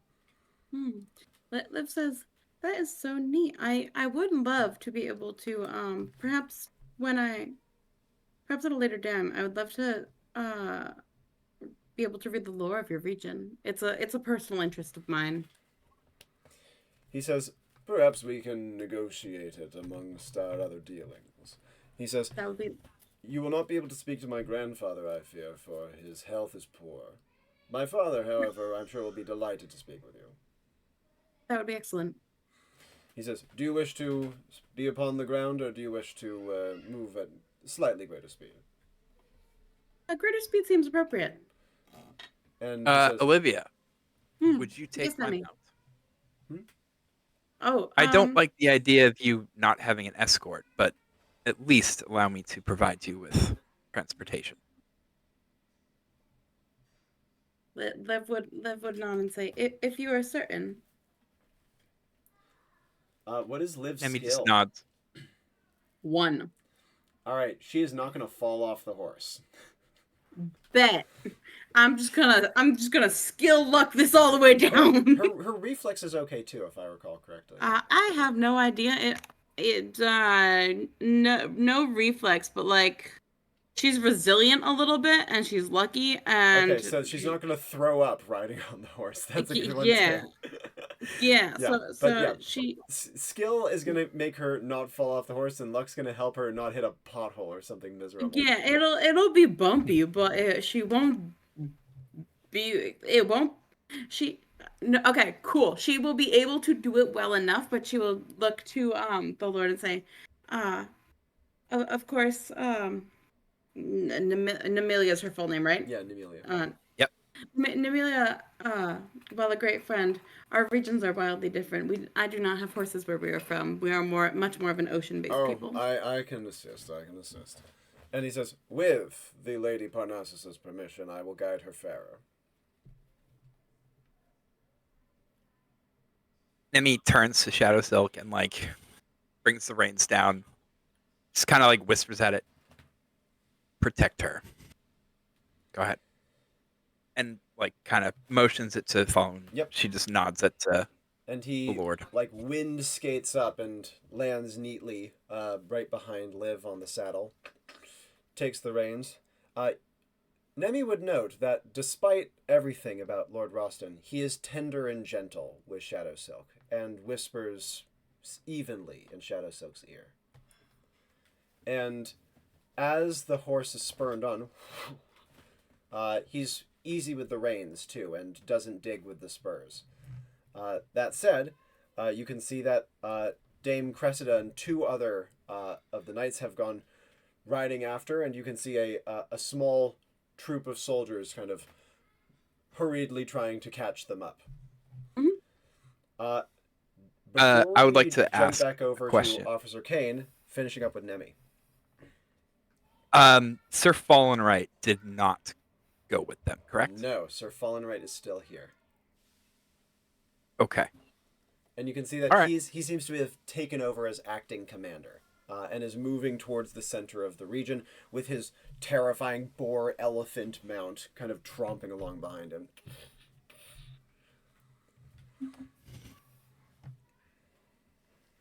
Nemi is just gonna kind of go off in the direction that Sir Shackle went, kind of just looking around, watching the soldiers. Yep, absolutely. You can see that they are starting to get people to start moving, beginning with the westernmost ones and making their, like, as the westernmost ones reach the centermost ones, they join, go, that sort of thing. So they are starting to move. Before we go further, however, Officer Kane. Now, soldiers, you hear soldiers rushing towards the house that you are in. And as you do so, you hear one of them yell out, "What's the situation? Quick, spit it out. They causing you trouble." And the man that has just staggered outside, you hear him trying to catch his breath. What do you want to do? Say at the top of his voice, not necessarily shouting, just loud enough to be heard on the outside. These lands do not welcome you, and neither do its people. If you value your lives, you best be somewhere else. Trying to activate a cloud of suspicion off of that. And as you do so, you hear one of them says, "Shut your yap, thresholder dog. We'll contend with you in a moment, and best hope you that not a single hair on these men's heads has been disturbed." The man who staggered aside says, there's, but He seems to have remembered at least a little something of what Officer Kane has said, and he says, I'll go alert everyone else. And you hear him go running off. But as you activate Cloud of Suspicion and it starts to boil out, you hear the soldiers come to a halt. What is this? The mist is starting to leave the house at this point. Kind of looking at, from the outside, it might look almost like dry ice spilling out over a container. And there's a pause. Witchcraft. Sorceresses' work. Another one says, are there sorceresses this far west? And then after another moment, hello? Inside! Hello! Is there any he can see from his vantage point of the inside? Any that you can see, or any that the guy can see from out? Yes. Any that Taylor can see. The only soldier that you can see is one whose like shoulder you can kind of catch through the nearest window. But other than that, they haven't come towards like they haven't come close enough that you have the angle on them. But that's an armored part of him, right? Yes. So essentially, Taylor is kind of gauging. He has picked up both his bludgeon and his firebrand at this point, but he will still try to get the final quarrel that he has prepared off, if that's at all possible. So does he kind of want to like strafe very slowly until an exposed bit comes into view? Yes. This time, with all the tension going on, the guy that you nail doesn't even notice the thing prick his skin. And speak now! Speak now! By the saints, we'll burn this damn house down!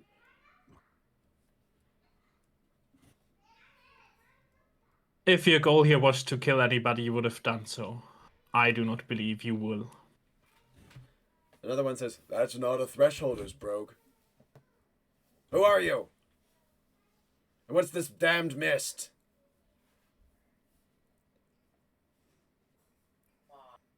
Taylor's just gonna walk out. Mist is bring all news. around him.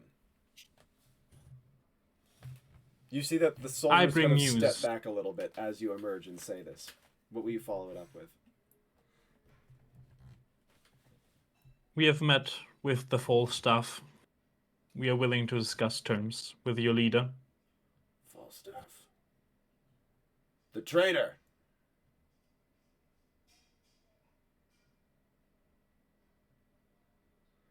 I will not answer your petulant ideas with any notion of truth or false.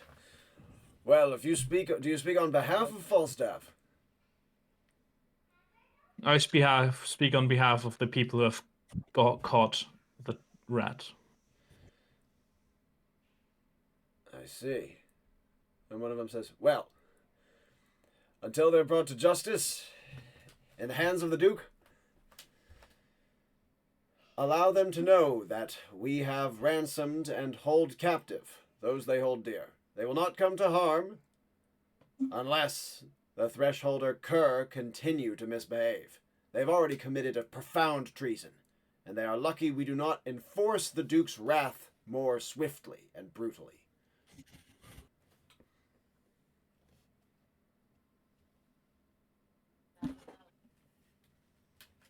He's just gonna walk straight out. You see that as you do so, one of them lowers a spear towards him. Not a step further! The mist is boiling out at this Just point. intense. Yeah. Just intensely focusing at him. He kind of looks side to side, and the other two that are with him bring their spears down. He says, a little... We have a situation over here. His voice isn't particularly loud as he says this. We need, He looks back towards you. You can see him getting visibly agitated. What do you want? Come on, before I put this through you. He brandishes the spear. As I said, we have come of news and we would like to talk to your leader about it. Well, you can't. We're shipping out. The prisoners are walking.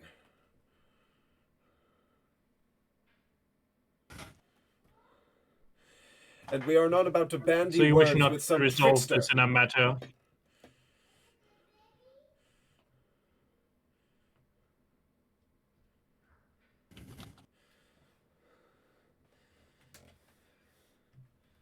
At the notion of him being a trickster, Taylor will just like he has not dropped the weapon. He's holding them kind of to the side, and neither the firebrand nor the bludgeon look really sharp or anything like that. Yep. He will just sidestep the spear closest to him and then just run firebrand forward into the man. And given that you now have a pretty comprehensive understanding of how their armor works, even though the mist is heavy enough now that you can mostly just see like a dark outline, like a dark figure of the man, you can still land true with a firebrand. You hear him yelp as his spear kind of clatters its haft against your shoulder, the point obviously having been bypassed, as he drops down to the ground. The mist goes, like, roils out around you, and the other two soldiers completely lose their nerve and bolt, running out of the mist, yelling, "A sorcerer! Or some devilry is afoot! Careful! Avoid the mist! Get away from it!"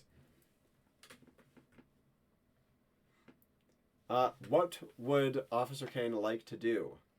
The man on the ground is writhing.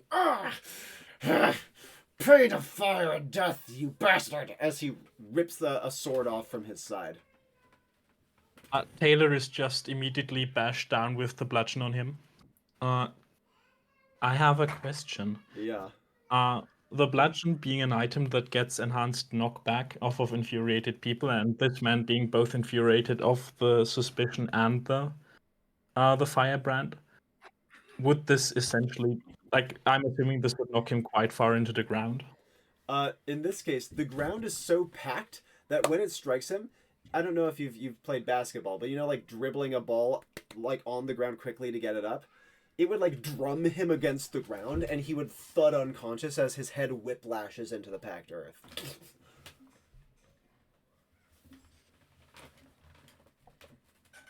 It wasn't even a hard hit, too. He's just gonna.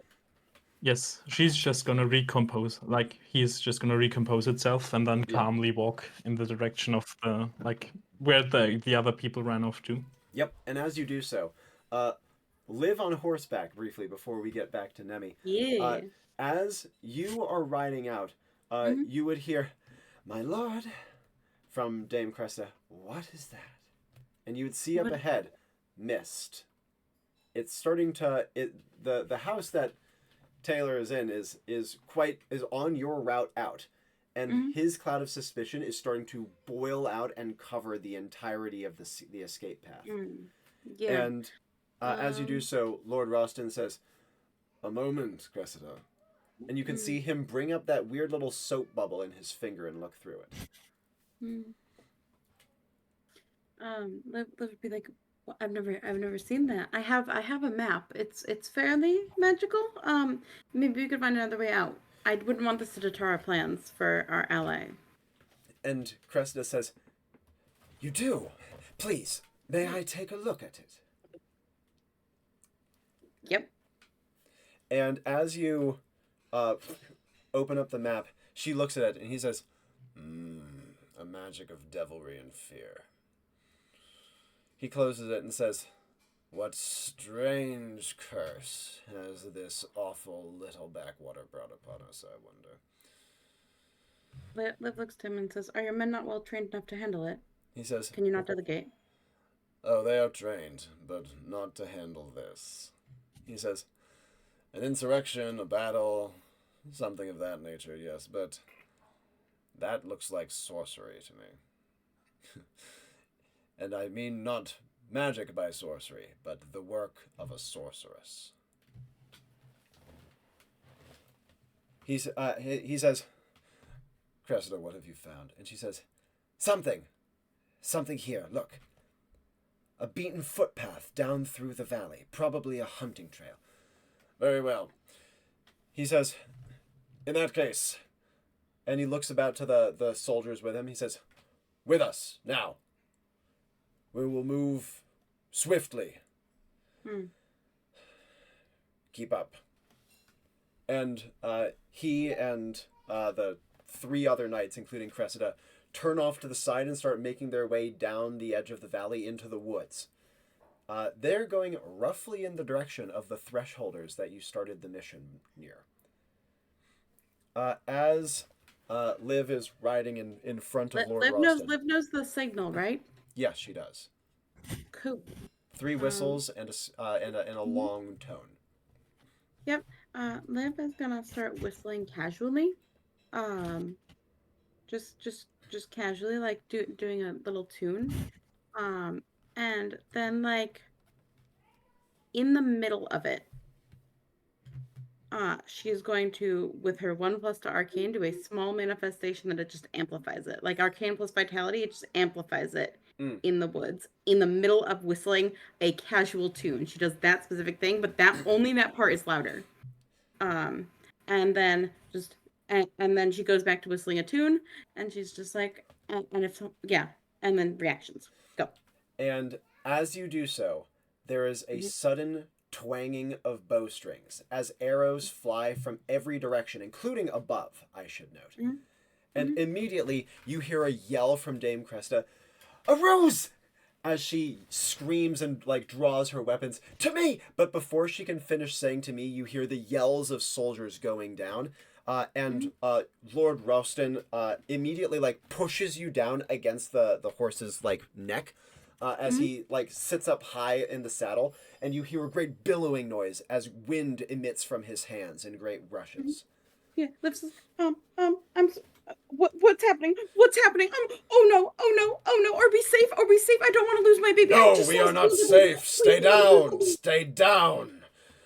And you would feel him jump up onto the saddle immediately behind you, whirling about as wind billows from his hands and blasts through the tree branches. As you do so, you hear this like screams and grunts of soldiers, and you even hear Dame Cresta like give a gasp. Ah! And then she says, Indigo, are you all right? As she does so, she says, "You!" And you hear her lunge off of her mount and dive in among the woods as the thresholders yell war calls and whistle and even imitate hawk screeches. As they do so, and the soldiers are like diving into the woods in every direction to try to deal with the thresholders. Lord Ralston is still standing directly behind you, blasting wind in every direction. As he does so, he brings himself back together and he says, "Cressida! Damn!" And as please get us away, I can't lose my baby. Down onto the horse.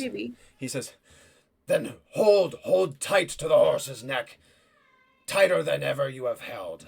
Come with me. Please come with me. Don't leave me alone. Please don't leave me alone." I shan't! And you hear him spurn the reins as he goes charging forward. Your map, Olivia!" She hands it to him.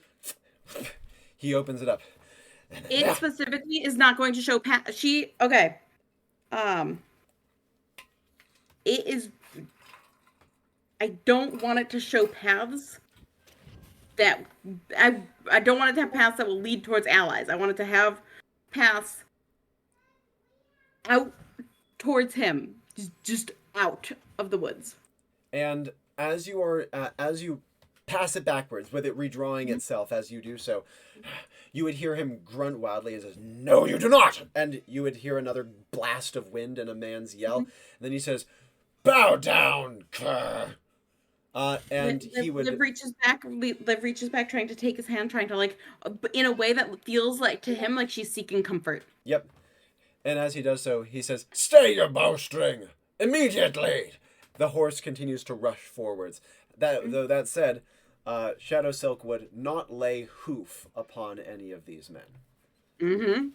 As Shadow Silk blazes past, Lord Ralston continues to bellow out orders, and you would hear that wherever he yells, the bow twanging, at least towards you, stops.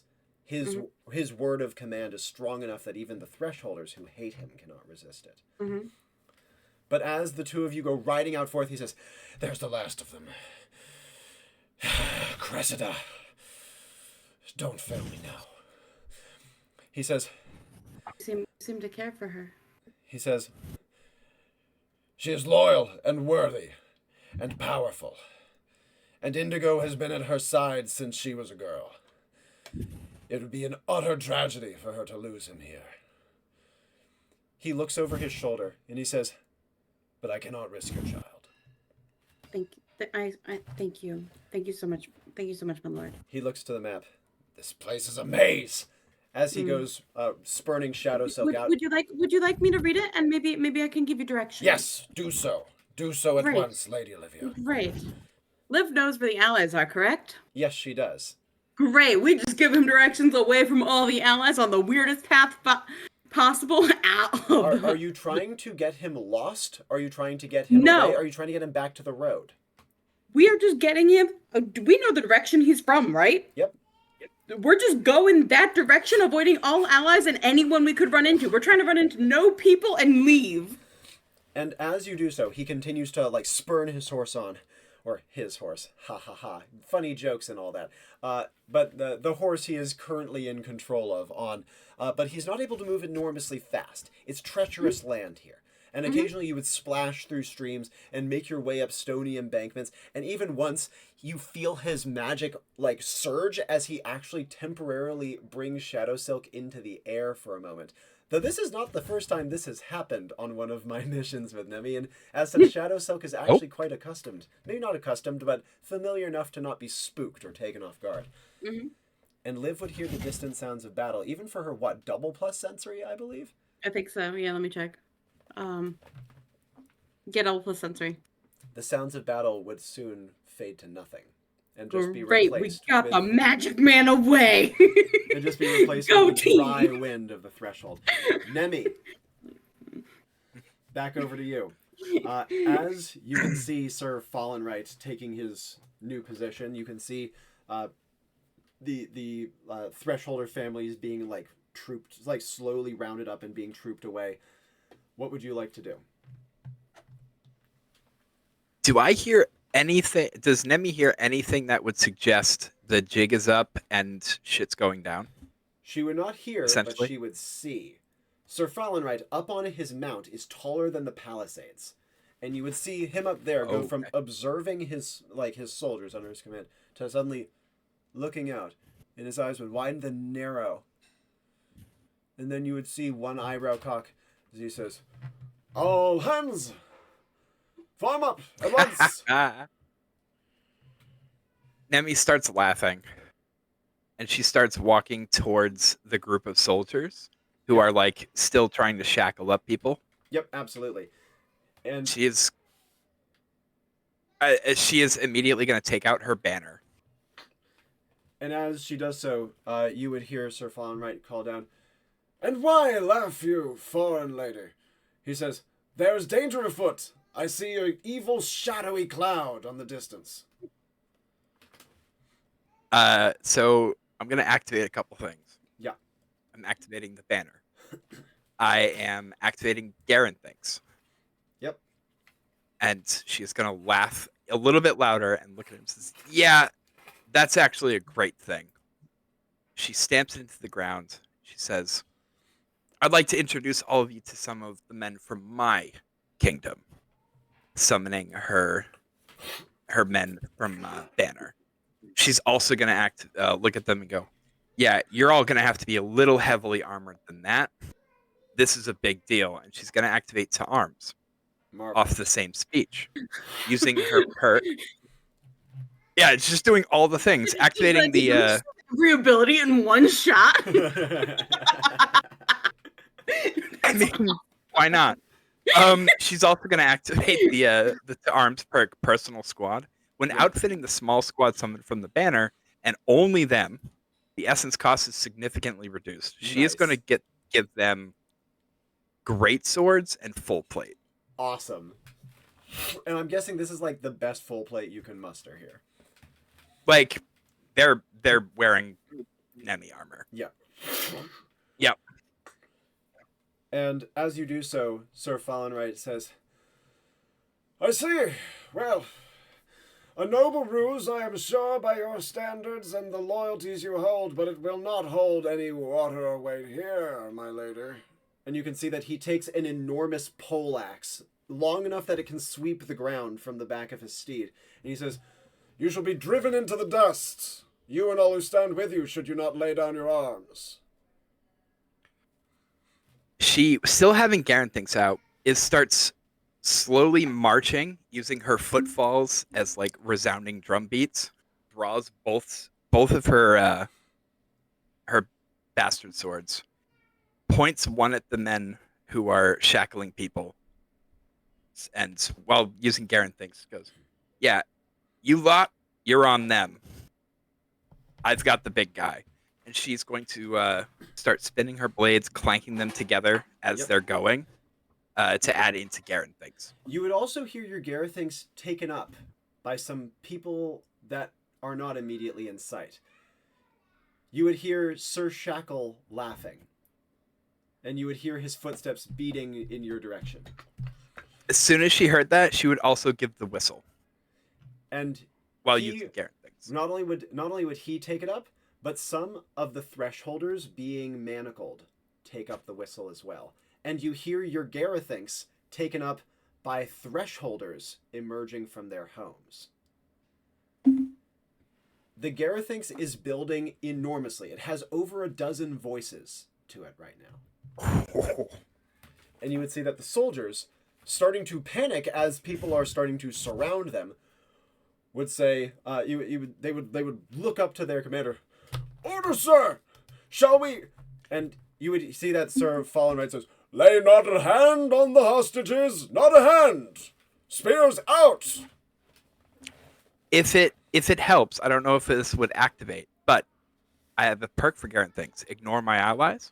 Garen Things scales in effect the more injured or in danger the Thane's allies are. Oh, that's sick. That's even better. And as you do so, you can see that the soldiers are bringing out their spears and shields. They're forming battle lines. They are moving away from the prisoners and forming up around Sir Fallen Right. However, you guys have split the army in half. You guys have a pretty substantial contingent here, like 60 plus, but it's not 90 plus. And that's good. Sir Fallen Right also has another knight at his side. This knight, again, looks junior, just judging by the arms and rank. They ride what looks almost like an armored, like a naturally armor-plated sheep, if that makes sense.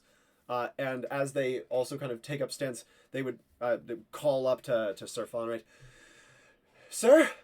And Sir Fallen Right points his great glaive down towards Nemi and says, "Do we settle this via duel, or do we allow blood to be spilled?" You duel me alone? "Gladly." But as you do so, you hear a voice, the teenager from earlier, saying, "Blood shall be spilled, you filth!" And you hear several it kind of seems like they... Yeah, several of the other thresholders also start hurling abuse at the soldiers, adding to the Garethings. It kind of seems like you might have brought this on yourselves. I'll fight you one-on-one, but I can't stop them from defending their homes against an oppressor. And he says, after a moment, you can see he kind of sets his jaw and says, "My former commands in regards to the prisoners stand. Charge!" And the pike line, or the spear line, would, in formation, rush out as bowstrings twang, and the thresholders start shooting them from different directions. And as you do so, his mount, again, imagine a charging elephant. It's fast, but it's lumbering fast. Would go rushing towards you, making a... It's not an elephant trumpet. It's almost like a deep bass drum being, like, drum rolled. Like a... as it's rushing towards you. You can see that he draws his glaive up on high and just kind of looks to you with his hands on his reins. What do you want to do? Nemi charges him. Full on. Swords back. Swords, like, on her back, but obviously out of the sheaths. She just starts running directly at him. Yep. Waiting for him to swing down, because that's going to go past his mount, I assume. And as you do so, Is it long enough for that? Oh, it's comfortably long enough. It's massive. Yeah. Cool. And as you do so, instead, as his mount approaches, it rears to stomp you rather than him striking.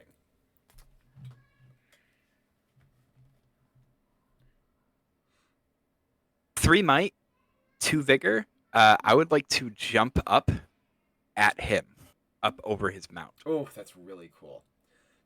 With the running start. You have reflex too, right? 2 reflex. Oh, that's so 2 good. skill. And in that case, your leap would get you up like by the mount's neck and actually able to get to the saddle. Awesome. If I'm up there, if I have the range with the 2 bastard swords, I'm gonna bring them both down on him. You're not high enough to do that. You're like at saddle level, not like Okay. all the way up at his like chest level. And so because of that, if you want to like, you would probably either have to, how to describe this? You'd probably either have to like get an arm over it to stay up at this height, drop a sword, or like try to find a way to make an effective attack while in midair, kind of towards his leg region.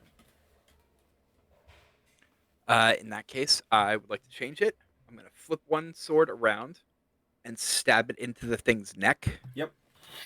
And use the other sword to attack his leg. And as you stab, even with triple might, the sword doesn't even go half a foot into its skin. Ooh. However, it does give you enough purchase to take a hack at the knight's leg, which you can see that responding to your jump, he has pulled his leg away in time, and you instead cleave the side of his saddle almost in half.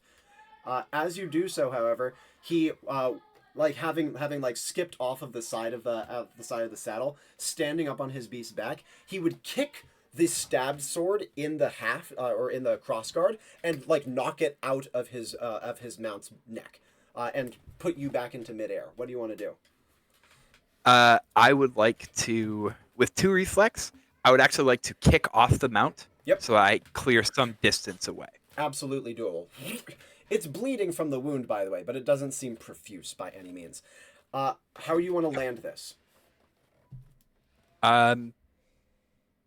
Backflip superhero landing, basically. You have the stats for it. And landing hard in the earth, you would see just offside Sir Shackle dueling the other knight, as well as the Thresholders starting to try to, like, how do I describe this? They are baiting out the spears so that they no longer are like a coherent wall or semicircle. Instead, they just keep falling back, giving ground, shooting as they are doing so to keep them occupied. But in so doing, drawing them further and further away from the hostages, with your Garethink still active for them. Your soldiers are taking point and are occupying the spear line to the point where they can get shields out of the way, they can smash through armor, and they can open it up to allow more of the Thresholders' arrows through. Just from this brief glance, the Thresholders' bows, they're not strong. They're not meant to deal with armor. But they are great shots. And you would notice that while a lot of the people who are coming out of the house are youths, the mothers arrive as well. They are fully capable with their bows, and you even see 1 or 2 carrying children over their shoulders and having the children fetch them arrows from their quivers. But as they are doing so, you can also finally notice that there is one other individual in this area. Ethel. She is creeping out towards the hostages now that there are no longer any soldiers around them. Perfect. Back over to Kane. Your cloud continues to spread. And as that group of soldiers flees from you, what would you like to do? Well, as suggested, he's just gonna calmly walk in the direction of the center of the town. And as you do so, would you be exiting the cloud at any point, staying in the periphery, or staying in the heart where you can't be seen? Well, no, he will not. Like, he will exit the cloud. I'm trying to think of a sentence he would amend the previous statement with. Mm-hmm. Yeah. My mind does not serve me one right now. Well, what he would see as he exits is a couple of things. First of all, he would see a group of knights riding off down the hill, rough across the across the roadless area. You would notice Nemi's horse, and you would also notice Liv, though you'd only catch like a glimpse of her underneath like someone's arms. You don't recognize the person riding with her, but they're ways down the hill at this point, well out of like a shooting range for you for sure. More importantly, though, given that you're on like the eastern periphery of the village, there are quite a few soldiers that were positioned here, and given your cloud, they have pretty much all congregated, bringing their handful of hostages to their own little pod, completely separate from Nemi's fight. So you have like maybe a dozen hostages and maybe another 25 soldiers, a lot more than were here initially, given that your cloud seems to have drawn a lot of people over. As you emerge from the cloud, you can see kind of a ripple goes through the soldiers, and you can see that one of them out front, who's on a farer and is clearly identified as a knight, would call fiercely out to you with her bow drawn. "Who goes there? No more tricks, sorcerer."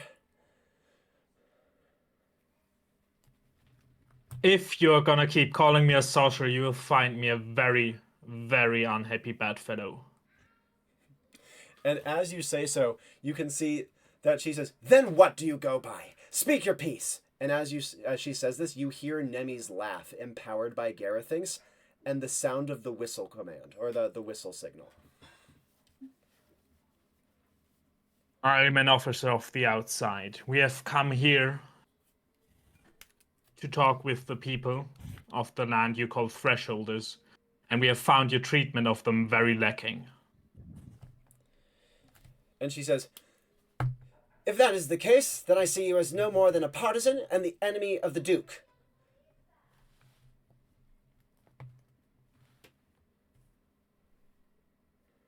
You would do well to think whether or not this Duke and his little act of aggression will do well in the coming days. And she says, "Attempt to intimidate me all you wish. But Dame Lizel does not take kindly to folks such as yourself who wield fear and deal in whispers. Surrender before I put an arrow through your miserable face."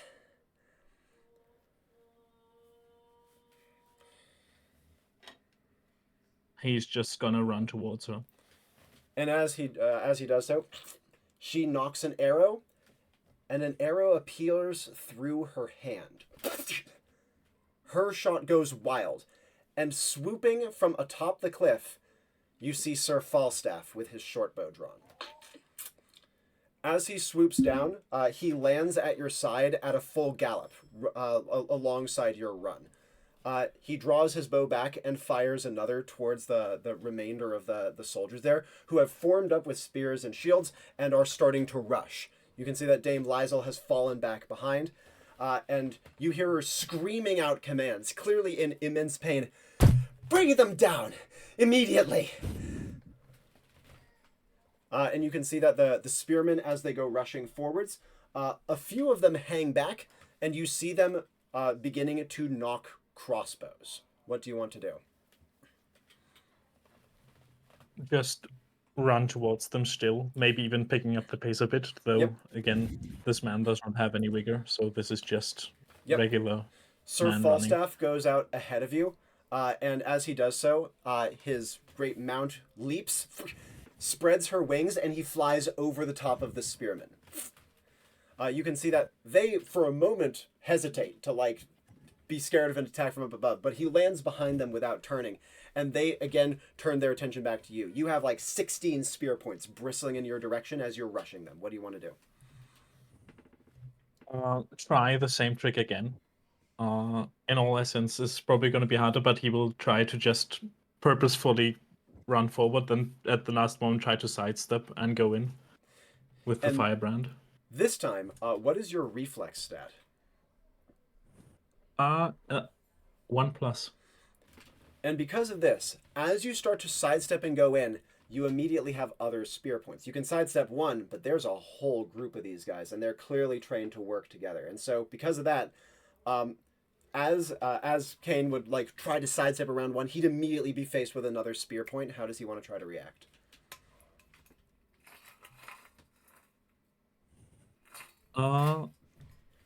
He is just gonna like the bludgeon in one hand, like bring it up full force. Yep. And your bludgeon knocks not one but two spear points, completely wild. Though once again, others shift in to try to cover that, to try to cover their allies. Immediate follow-ups from you after that stroke with the bludgeon. What do you want to do?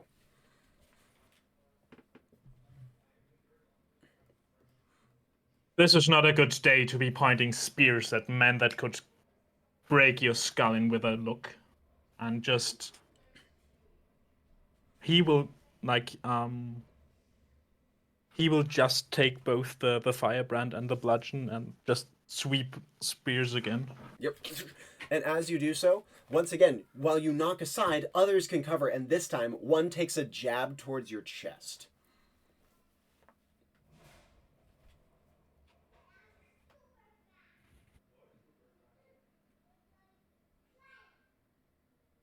I think Taylor's gonna drop down.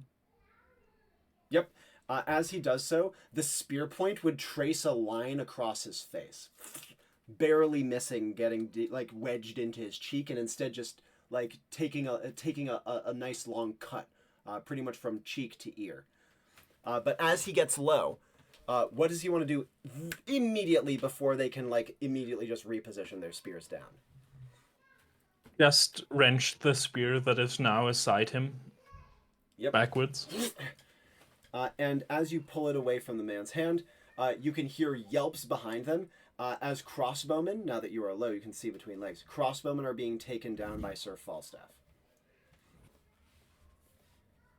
And with a spear now in hand, the spearman that you took it from simply draws a sword and takes a step backwards as his ranks are, like his position is filled by the other spearmen consolidating. They are again clearly well trained, right. And Kane is a bit at bay, but he also would hear behind him a familiar woman's voice yelling, "Come on, back to your families, boys, let's get 'em!" As Dame Xela is charging up the side of the ravine leading up towards the village. Taylor is gonna turn the spear around and just throw it in the crowd. A shield parries it. And as you do so, you hear one of the spearmen grunt, "Ah!" And they're forced to, they quickly call commands to each other as they start to go into a circle formation, given that Falstaff is starting to shoot them in the back. This means that they're no longer advancing on Kane. What would you like to do? You can see that Falstaff has contended with the crossbows, and is now, having now, got the spearmen to encircle, kind of, gestures his head over towards the knight by the hostages. Yeah. Taylor's gonna pick his firebrand back up and is gonna purposely walk towards that woman. As you do so, you see that her hand obviously was shot clean through by an arrow. However, she, no longer using her bow, has instead taken a step back, drawn, how to describe this, like a curved short sword from her side, held in a reverse grip. And as she holds it up to the air, you can see that the blade almost looks like it's granular, like sand. And as she holds it on high, she says, "Not a step closer? I do not wish to kill these folk, but I will." Not even your Lady Maleficent could do that when I am here. Trying to, this being to what he perceives to be magic, Malleus Maleficarum, the transformation of the sword. Absolutely. And what is going to be your paired action for this? The paired action is going to be just running towards her and, stabbing the firebrand in that direction. And as you do so, the sword's blade looks like it's crumbling to particles of sand that hold in midair, but as you thrust with the firebrand, it is as though the kernels of sand are magnetized and stick to the point of the firebrand. Where are you going to strike with this? I have a question before we do. Yeah. The singular perk Taylor has right now is that if he attacks the magic, he can redirect a bit of its properties back to the source. Ooh, cool.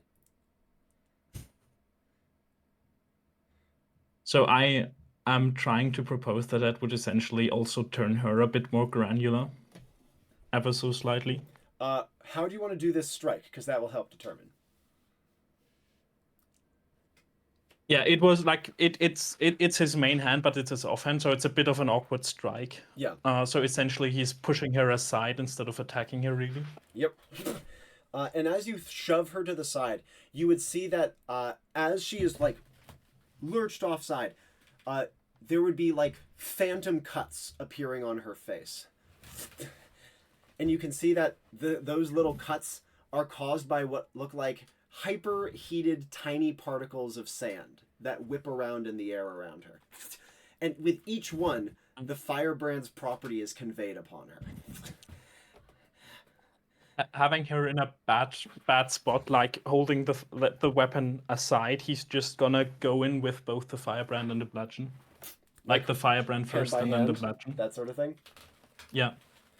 And as you do so, you see that she like roars in pain as she like brings up like an arrow from her quiver and tries to like stab you through the eye with it as you're swinging at her.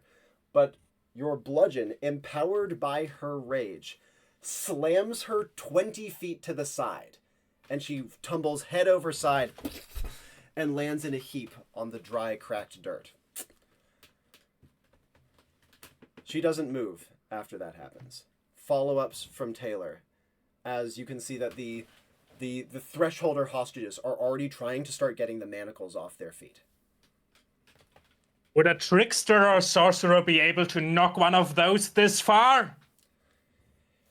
And as you yell that out, you can see that the spear, like the spear circle, is starting to try to like shift and move.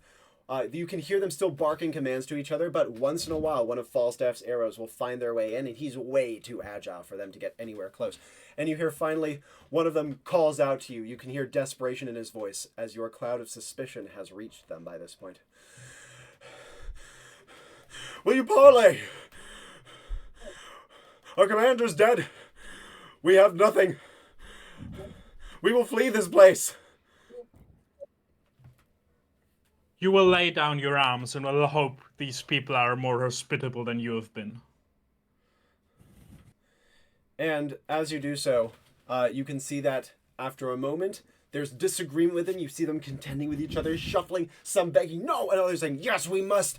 And finally, one throws down his spear and shield and steps away with his hands up.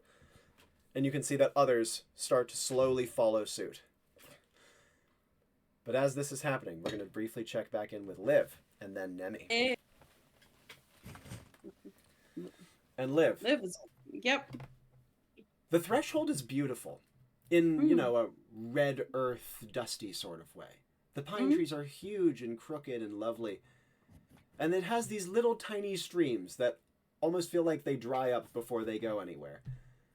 And the only reason you can appreciate this is that by this point, you know pretty much where you're going. You have the map. You can guide him true, but it is clear that Lord Ralston is completely unsure of where he is. He's just following your lead at this point.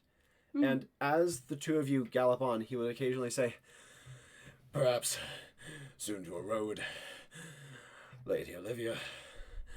And then from there we can get to some sort of fortified tower and make our next move. Of course. Okay. Fun side pitch for my side quest going on. How far is this from where I am? Because I could kill him and give him to a vetiver if I have a tree. It's very far away. Gross. There are dead trees around here. Bet. Can I find one? Oh, there's tons. I mean, it's a dry, cracked chaparral, and as such, a lot of the trees are like withered, old, dried husks that are only stayed upright because there's not enough rain to wash them away or rot them out. Cool. How are we gonna do this? Okay, cool. Yeah, I got it. Liv would gesture over to a tree and say, "Can we stop for a minute? I'm becoming a little ill from the motion. Could we take a small break? I apologize." Lady Olivia, we mustn't. But he says, how desperate is your condition? Are you all right? Come on, look at me. Look at me. Do not fade on me. I need your eyes on the map. Of course. I just need a moment. I apologize. This pregnancy was shortly after one that I had lost. And he pauses. Mm-hmm. My utmost condolences. And he turns the horse sideways towards the dead tree. Mm-hmm. As Shadow Silk comes to a halt, he would slide off and then help you down. Yeah. She would, You see him rubbing his eyes and almost like slapping the side of his face, clearly frustrated or agitated or something. Mm-hmm. Okay, she would, go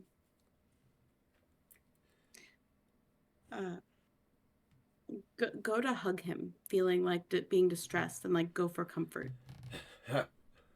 And you would feel him And, kind of wrap like her arms up around his neck. You would feel him kind of like awkwardly pat you on the shoulder and say, It's all right. Please do what you need to do, and then we will leave this place. Yeah, in the sleeve of her sari is where I want her to keep her ritual knife. You have how much luck? 4. Oh, yeah. She takes it out, and, calling back from the story she heard from Serena, she stabs him in the back of the neck.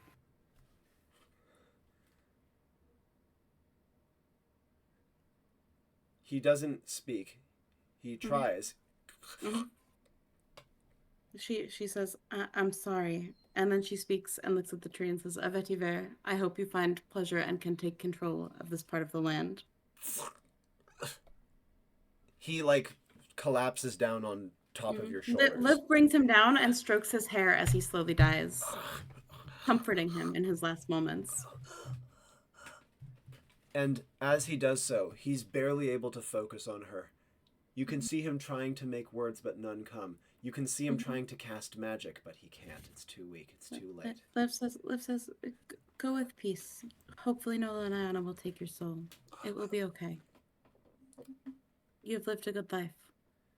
And you stabbed him with your ritual knife. Ritual knife! And as such, as the blood from him pours onto the roots of the dead tree, you see the roots drinking up the blood. Yes! Side quest! You would see that Shadow Silk stirs. Liv looks to the horse and says, you did so well. Thank you. I will bring you back to Nemi. And Shadow Silk moves over to her. Liv, is the guy dead? Liv will have been still petting his hair gently, just comforting him into his last moments. You can feel the very moment when he dies. And She given looks where Liv is at now, I think her reaction to it is entirely appropriate. Yeah, she doesn't care about this person. They were magic. Vetiver is gonna like their blood. Great for her. Honestly, they kind of needed to die. She didn't super need. She can get into their empire a different way and be like, oh no, they died getting back the dumb traitors. No one knows, no one sees. No, nothing happened here. And Vetiver now has this magic tree. You brought it to an incredibly desolate part too. Hooray! Now, would Liv mount back up immediately? No, she would, I think she probably has like a part of her arm that has become fairly scarred from where she usually, does her sacrificing. Yeah, and I think she would cut it because it's just a place she's used to having fairly bandaged. I think she keeps bandages in her satchel full bed because she does this all the time. So she would cut her own blood and drip it onto the tree and say, please remember this if I need you later. And then bandages herself. She's not used to a Vetiver responding back. She's not waiting. Yeah. But if he does, she'd be like, oh, cool. He doesn't. Is she climbing back up? He usually doesn't. Yeah, she just gets back on the horse and starts going back. She has her map. She's good. As she does so, she would actually hear from high in the crags nearby an animal call. Sounds somewhere between like a dog and a howler monkey. Mm-hmm. It does that sound like a person made it or like a animal made it? Definitely animal, though weird animal and loud. Okay. Map. Is there anything nearby? Can I just? Or am I just Anything in the as middle? in place to hide, place to go, place to tuck, like what? Hmm.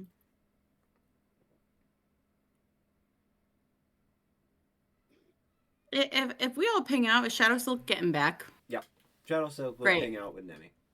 Cool. Let's just gonna go find a place to hide. Can she just hide? Like, can she just like tell Shadow? Okay. Here's noise.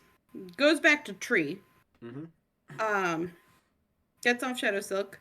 Looks at the horse. Says, wait until I see. Wait until. Wait. Let's see if this works. But if I disappear, go find Nemi. And Liv looks at the tree and says, can you take me in like you did her Jean? And with her sacrifice already having been made, she Mhm. sees the tree cave in on itself as Yep. a liv-shaped divot appears in it. Liv just goes in the tree. We're gonna vibe until we get to ping out. And as bark covers her, old Mhm. dry bark, she would hear the faint, familiar creaking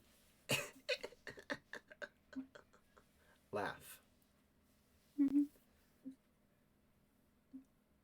Nemi, Yeah. Okay. actions from here as you've taken the ground again.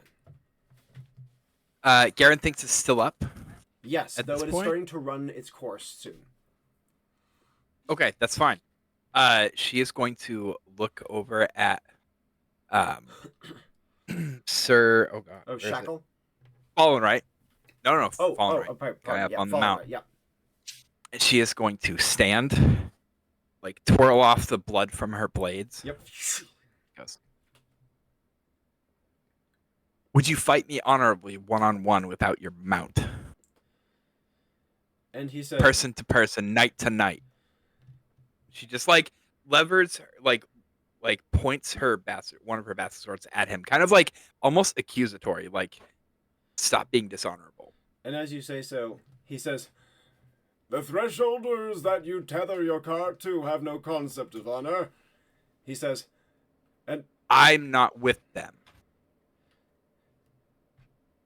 and he, as he looks about, he says, all is lost. I have nothing to gain by dueling you. Nothing to gain at all, unless you guarantee clemency. And he gestures to his mount. Safe passage, should I die. On your honor, on your kingdom, on anything you hold dear, swear it to me. My Pharaoh lives. Safe.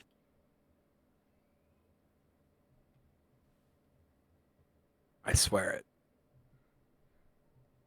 You hear Clemency bellow in anger and like kind of writhe slightly, and he says, no! I know. And you would do the same for me. As he hops down to the ground. It's a far distance, but he lands it effortlessly.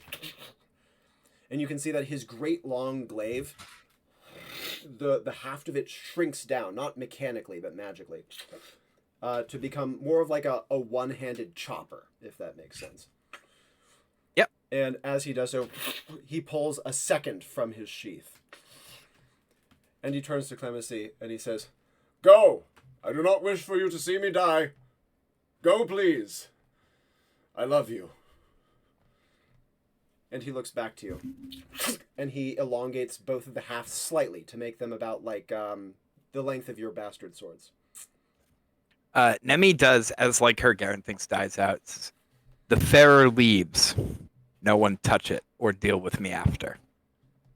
You hear Clemency bellowing in anguish as it flees.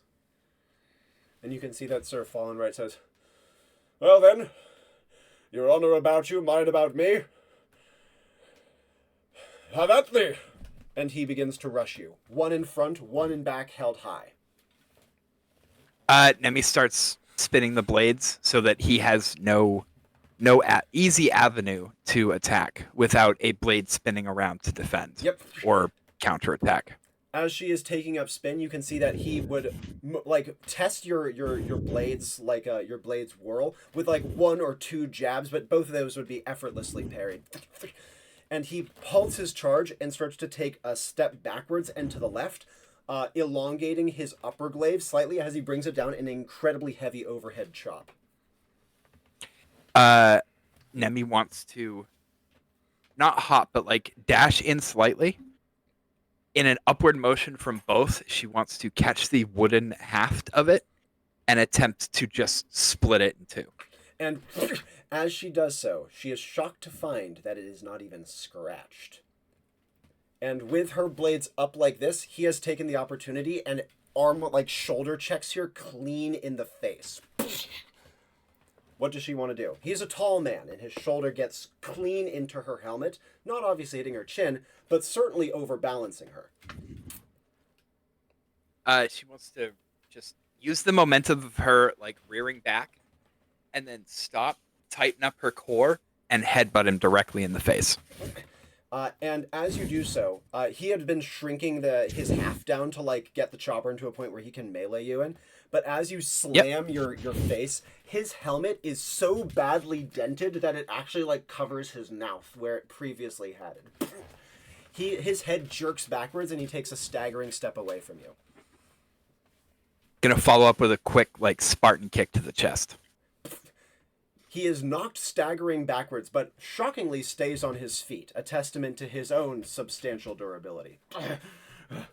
And as he does so, he immediately rejoinders with an elongated glaive, hacking wildly sideways at like your shoulder level. Just gonna meet it and like flip one sword down, use it and the braced against the gauntlet to just meet the blow. You catch it easily. However, he immediately shrinks that one to get it back towards him as he lunges towards you, elongating the other to jab towards your face. His face is slightly obscured now because of how you damaged his helmet. We're gonna duck under, bring the other blade straight up to cause it to go up over her harmlessly, hopefully. Yep. And you do manage to parry this as well. And if able to, because it's already up and his haft is like sword here, haft of his axe here. Yep. Just gonna go straight down it at his shoulder. Could go for the hands, but that's kind of shitty. So she's just gonna bring it right into his body. You don't have a lot of leverage or oomph behind this one. So as you clatter in, if nothing else, it gives your hand kind of like brace against him because he was going in to try to just like knee you across the face, given that you're a little low, but you managed to keep him at bay. With you low, him high, you kind of bracing your arm against him with your sword going up and down him like this. You have one of his glaives off to the side and his other has overshot you. Immediate follow-ups from here. What kind of helmet does he have? I know it's damaged in the front. So, is it like super protective around the neck? T helmet, somewhat open-faced. Okay. He is not wearing a gorget or any sort of collar. Nemi immediately drops both swords, goes in and picks him up by the throat, both hands. And as you do so, you feel his choppers like slamming into your back. And but that said, he has a terrible vantage on it. You have incredible armor, and most importantly, you have 5 pluses to resilience. And as he slams against, what do you want to do? Like, taking the hands and squeezing in. And she's going to look up at him and say, "You don't win from here. Do not throw away your life."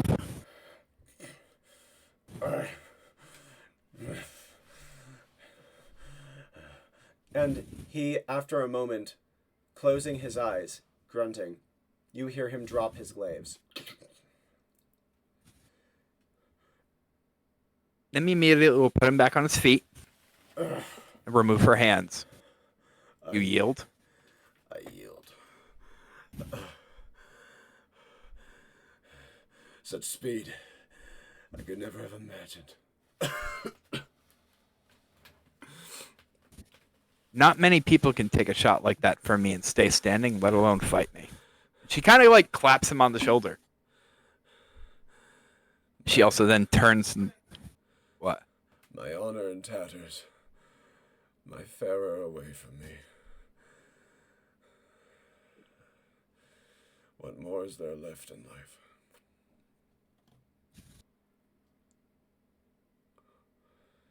A miserable failure.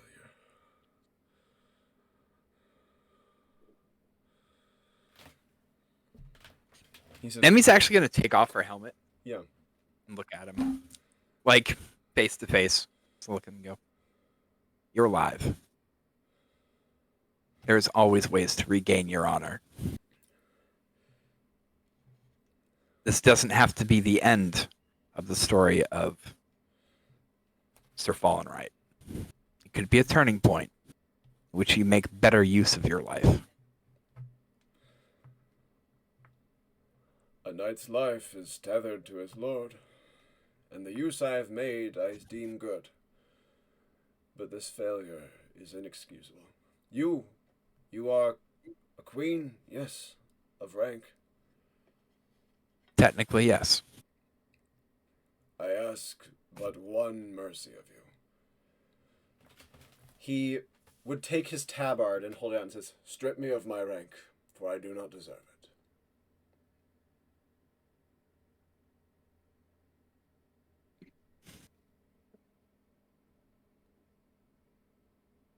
I'll take this from you temporarily. You may yet earn it back. He passes it to you. She takes it. And he, after another moment, removes his armor piece by piece and tosses it to the ground. And he says, you do not lead the thresholders, but consider this my penance to them.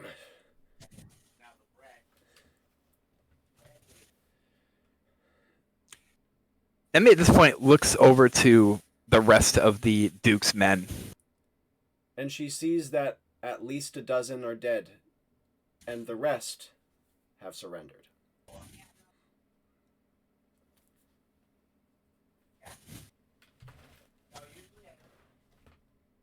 Action she would like to take from here. Sir Shackle, he calls over. And after a moment you hear, yes, Lady Parnassus, I am victorious by a thread. And you can see that he is like bleeding wildly from the side of his face. He has a smile on it though. Well, good. We have prisoners. They need to reach your king.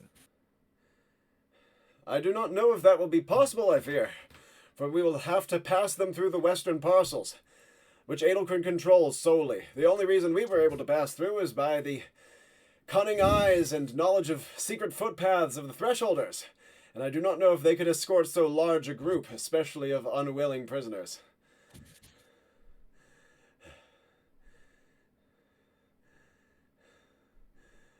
Nemi takes a few steps Maybe towards him. it should just be Oh, yes, Julian.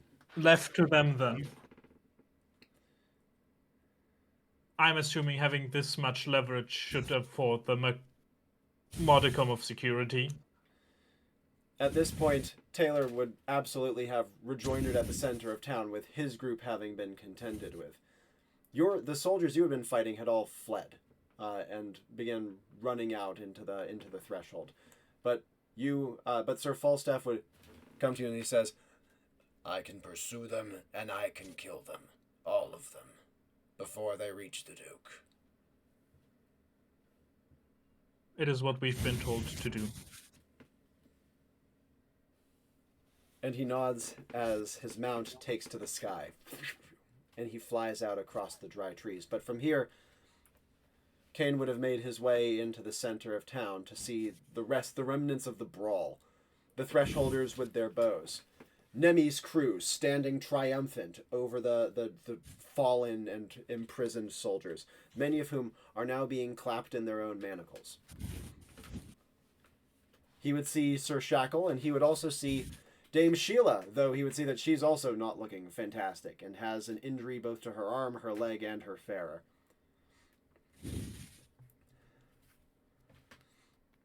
You look like you had a rough fight. Xela says, "You wouldn't believe. We had Lord Rosden with Dame Cressida, no less, and 2 other retainers and a small troop go straight through our ranks. The Sounds like what Liv would do. Yes, Lady Olivia led them right to us. We fell upon them. I will regrettably say that the Lord escaped with Lady Olivia in tow. Should we Then be he concerned? didn't escape. Oh, marvelous. She's that type of noble woman. My favorite type. We can consider that loose end dealt with. And she would say, "Are you What all right, do we Ethel?" do? And you can see that Ethel is busy using magic to unlock the manacles. And she just gives kind of a little like wave above her head, as in deal with other things. If I may take a second of the dame's time, as hopefully will become tradition, I have secured a thing for you to enjoy. I've been a Always bit you have rougher a this time, present but I for me, think sir. she's still alive. One more time. I have been a bit rougher this time, but I think they are still alive. Oh. Marvelous. And this is an inordinate number of prisoners. She looks for... Normally her, like, jovial complexion, like, kind of falls slightly as she says, "And I suppose, looking to the thresholders, you have not the means nor the food to feed them and contend with them." She gulps. I cannot in good conscience order these men executed. I cannot. Nemi looks over and goes, I would second that. She looks about kind of pleadingly, and Shackle would say, "An idea, then. Just an idea." And he gestures over to Nemi and says, "Lady Parnassus, I saw you equip your men." He says, "Perhaps something that can make them less of a burden," he says, gesturing to the prisoners, or can stay their tongues, or can send them back without inconveniencing these fine folk, or endangering them."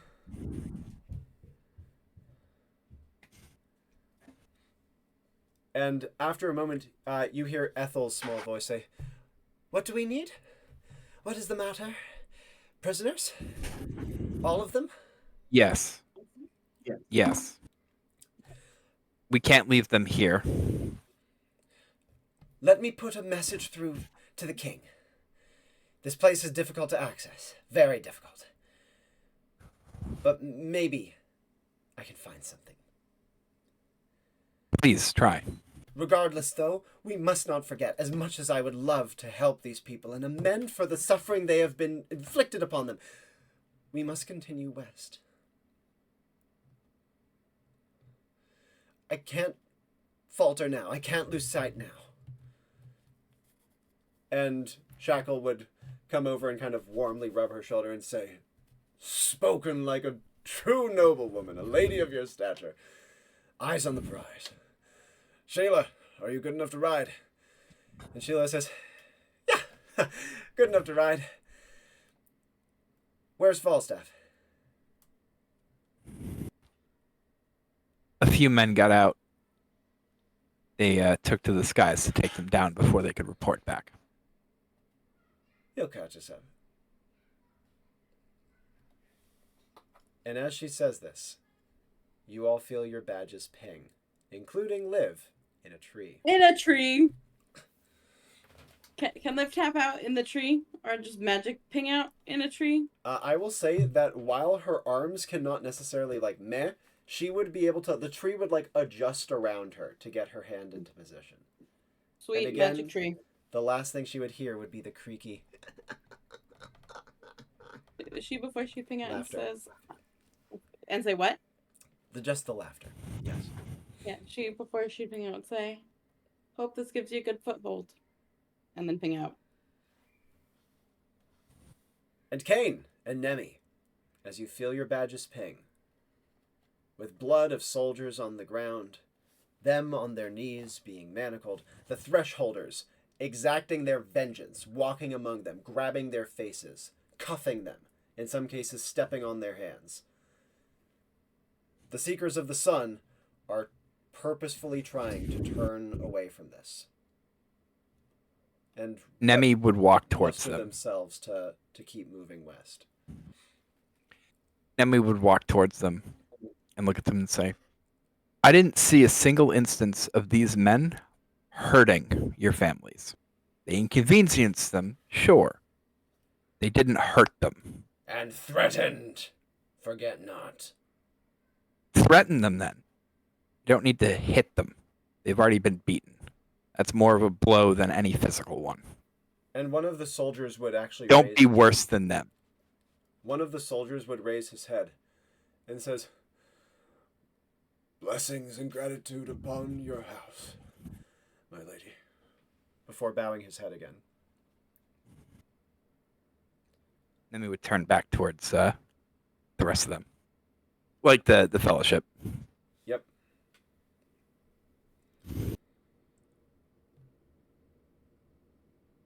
Officer Kane.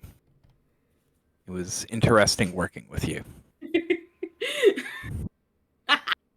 Said in just flat face, flat tone. Yeah. Considering they worked together for Taylor like has in the 10 meantime- minutes. Yeah, Taylor has in the meantime scurried over through the night, trying to ascertain if she is just dazed or actually dead. And upon finding her, you would find that she is alive, probably concussed, definitely unconscious. Then he's gonna pick her up and bring her in with the rest of them. And after setting her down, final actions from Kane.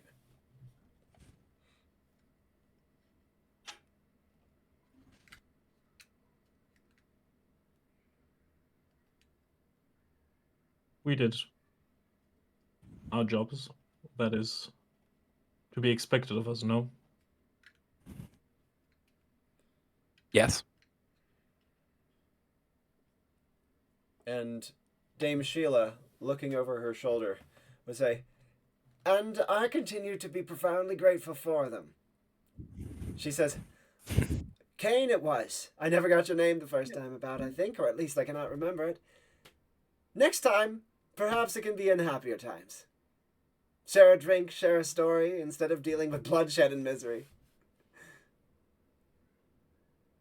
Not usually the kind of jobs would be a Enclave is thing. called for.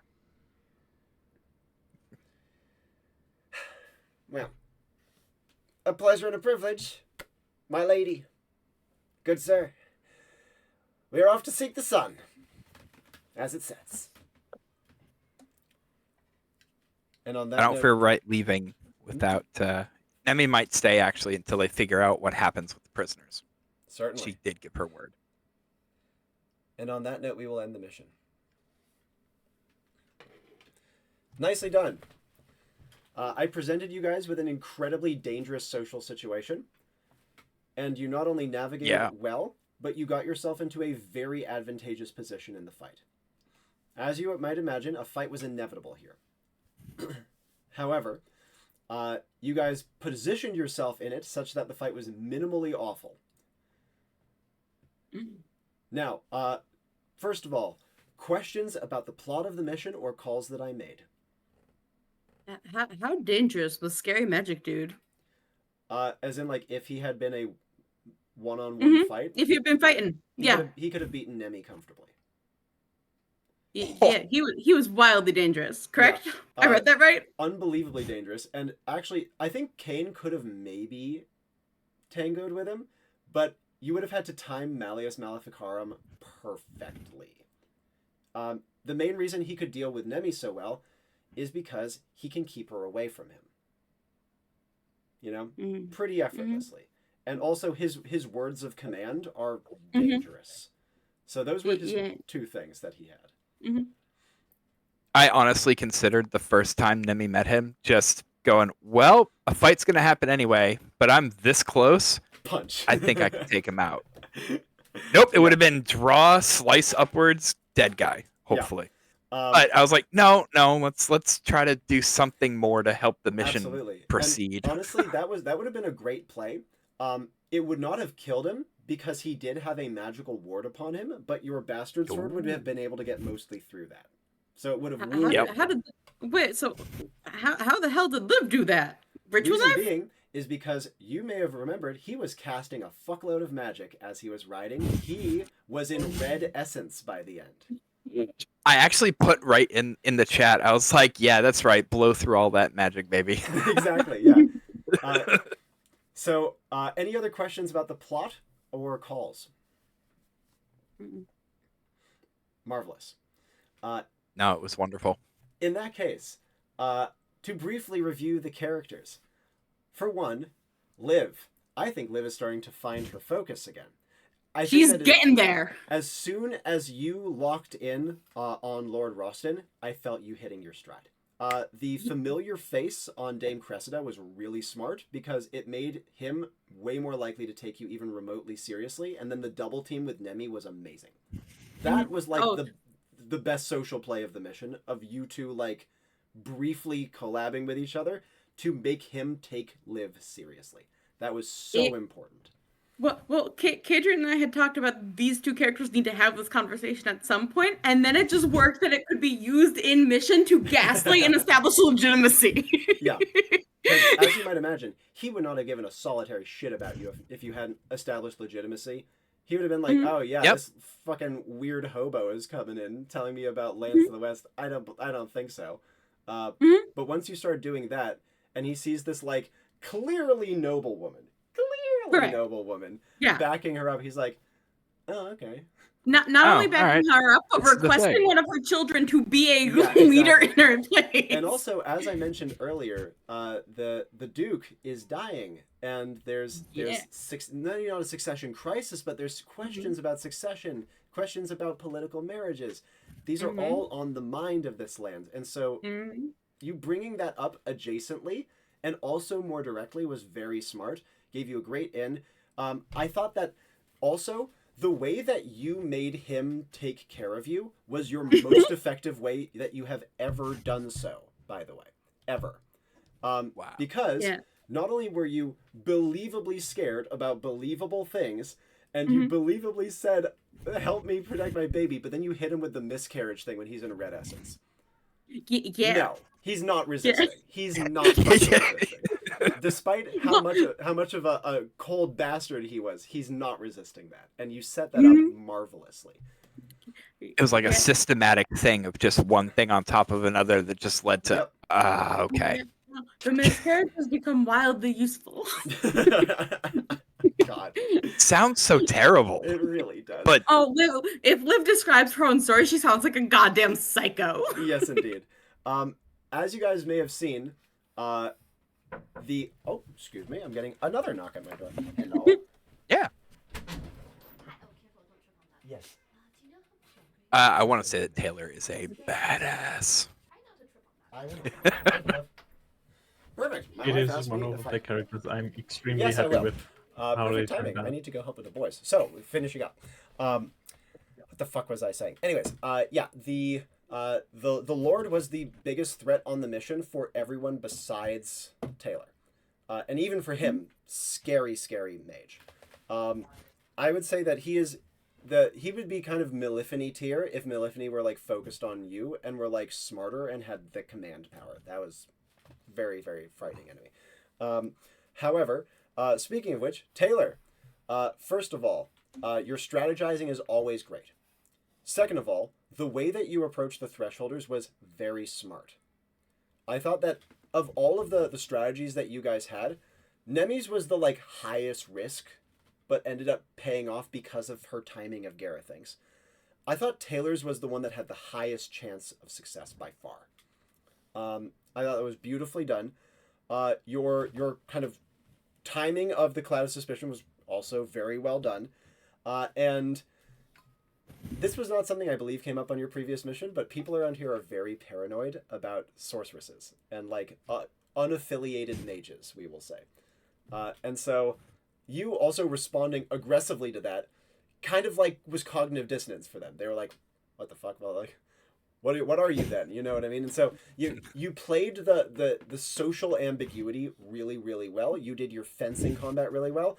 A phalanx of spears he could not quite get through, but what he absolutely can get through is a knight that uses magic. And so I thought that you timed that really well on top of all that too.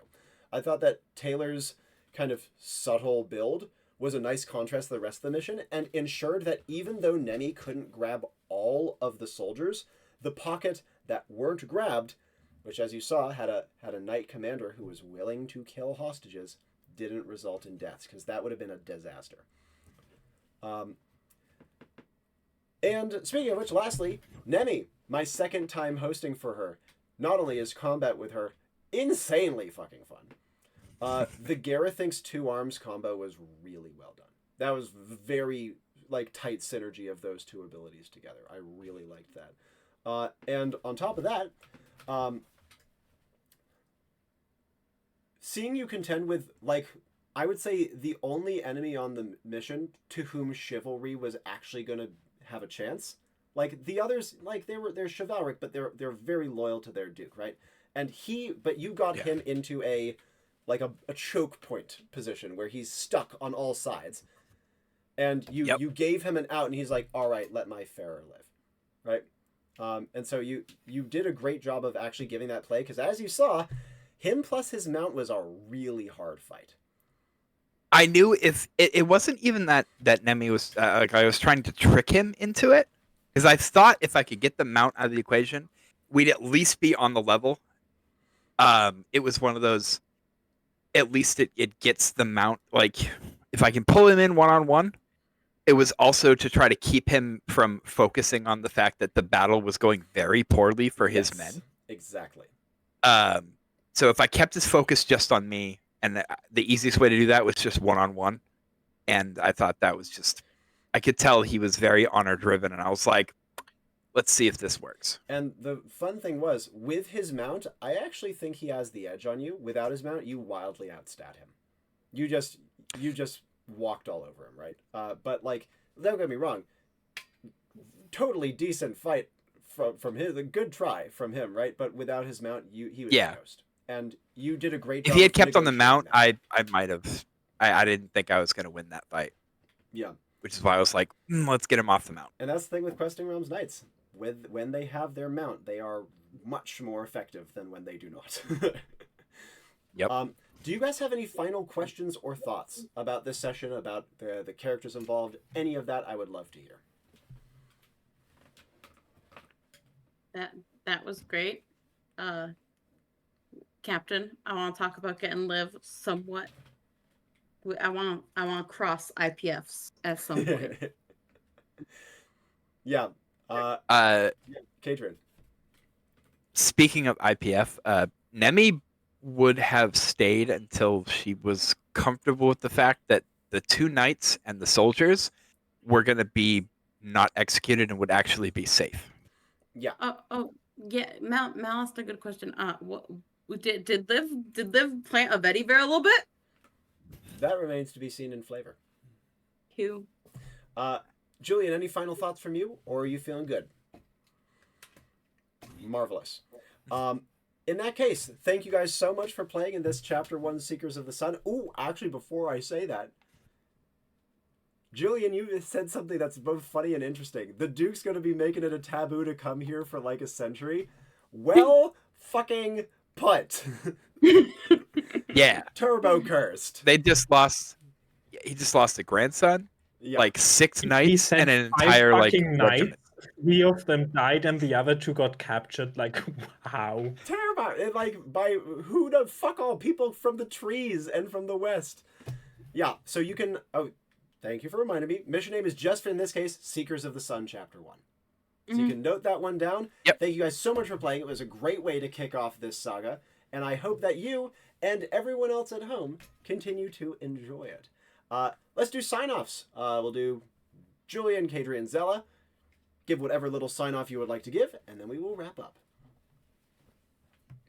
Well, as always, this has been tremendous fun. If you want to have some of this fun yourself, come here. Go tell Xela you want a game, or any of us really. And I shall hope to see you. Beautifully said. Kadrien. Yep, I've been Kadrien playing Nemi. This was wildly fun. I second everything that Julian said. Please come and give the game a try, even if it was remotely entertaining, which I really hope it was. I'm sure it was. And lastly. I'm Xela. Y'all got to see Liv trying to find a new playstyle, which is still just gaslight. If y'all want to try to just gaslight your way out of dumb situations, come hit me up and we will set up onboardings with someone. It'll be great fun. You all are wonderful. Thank you so much for playing, and as always, my name is Robbie Howell, and ciao for now, everyone.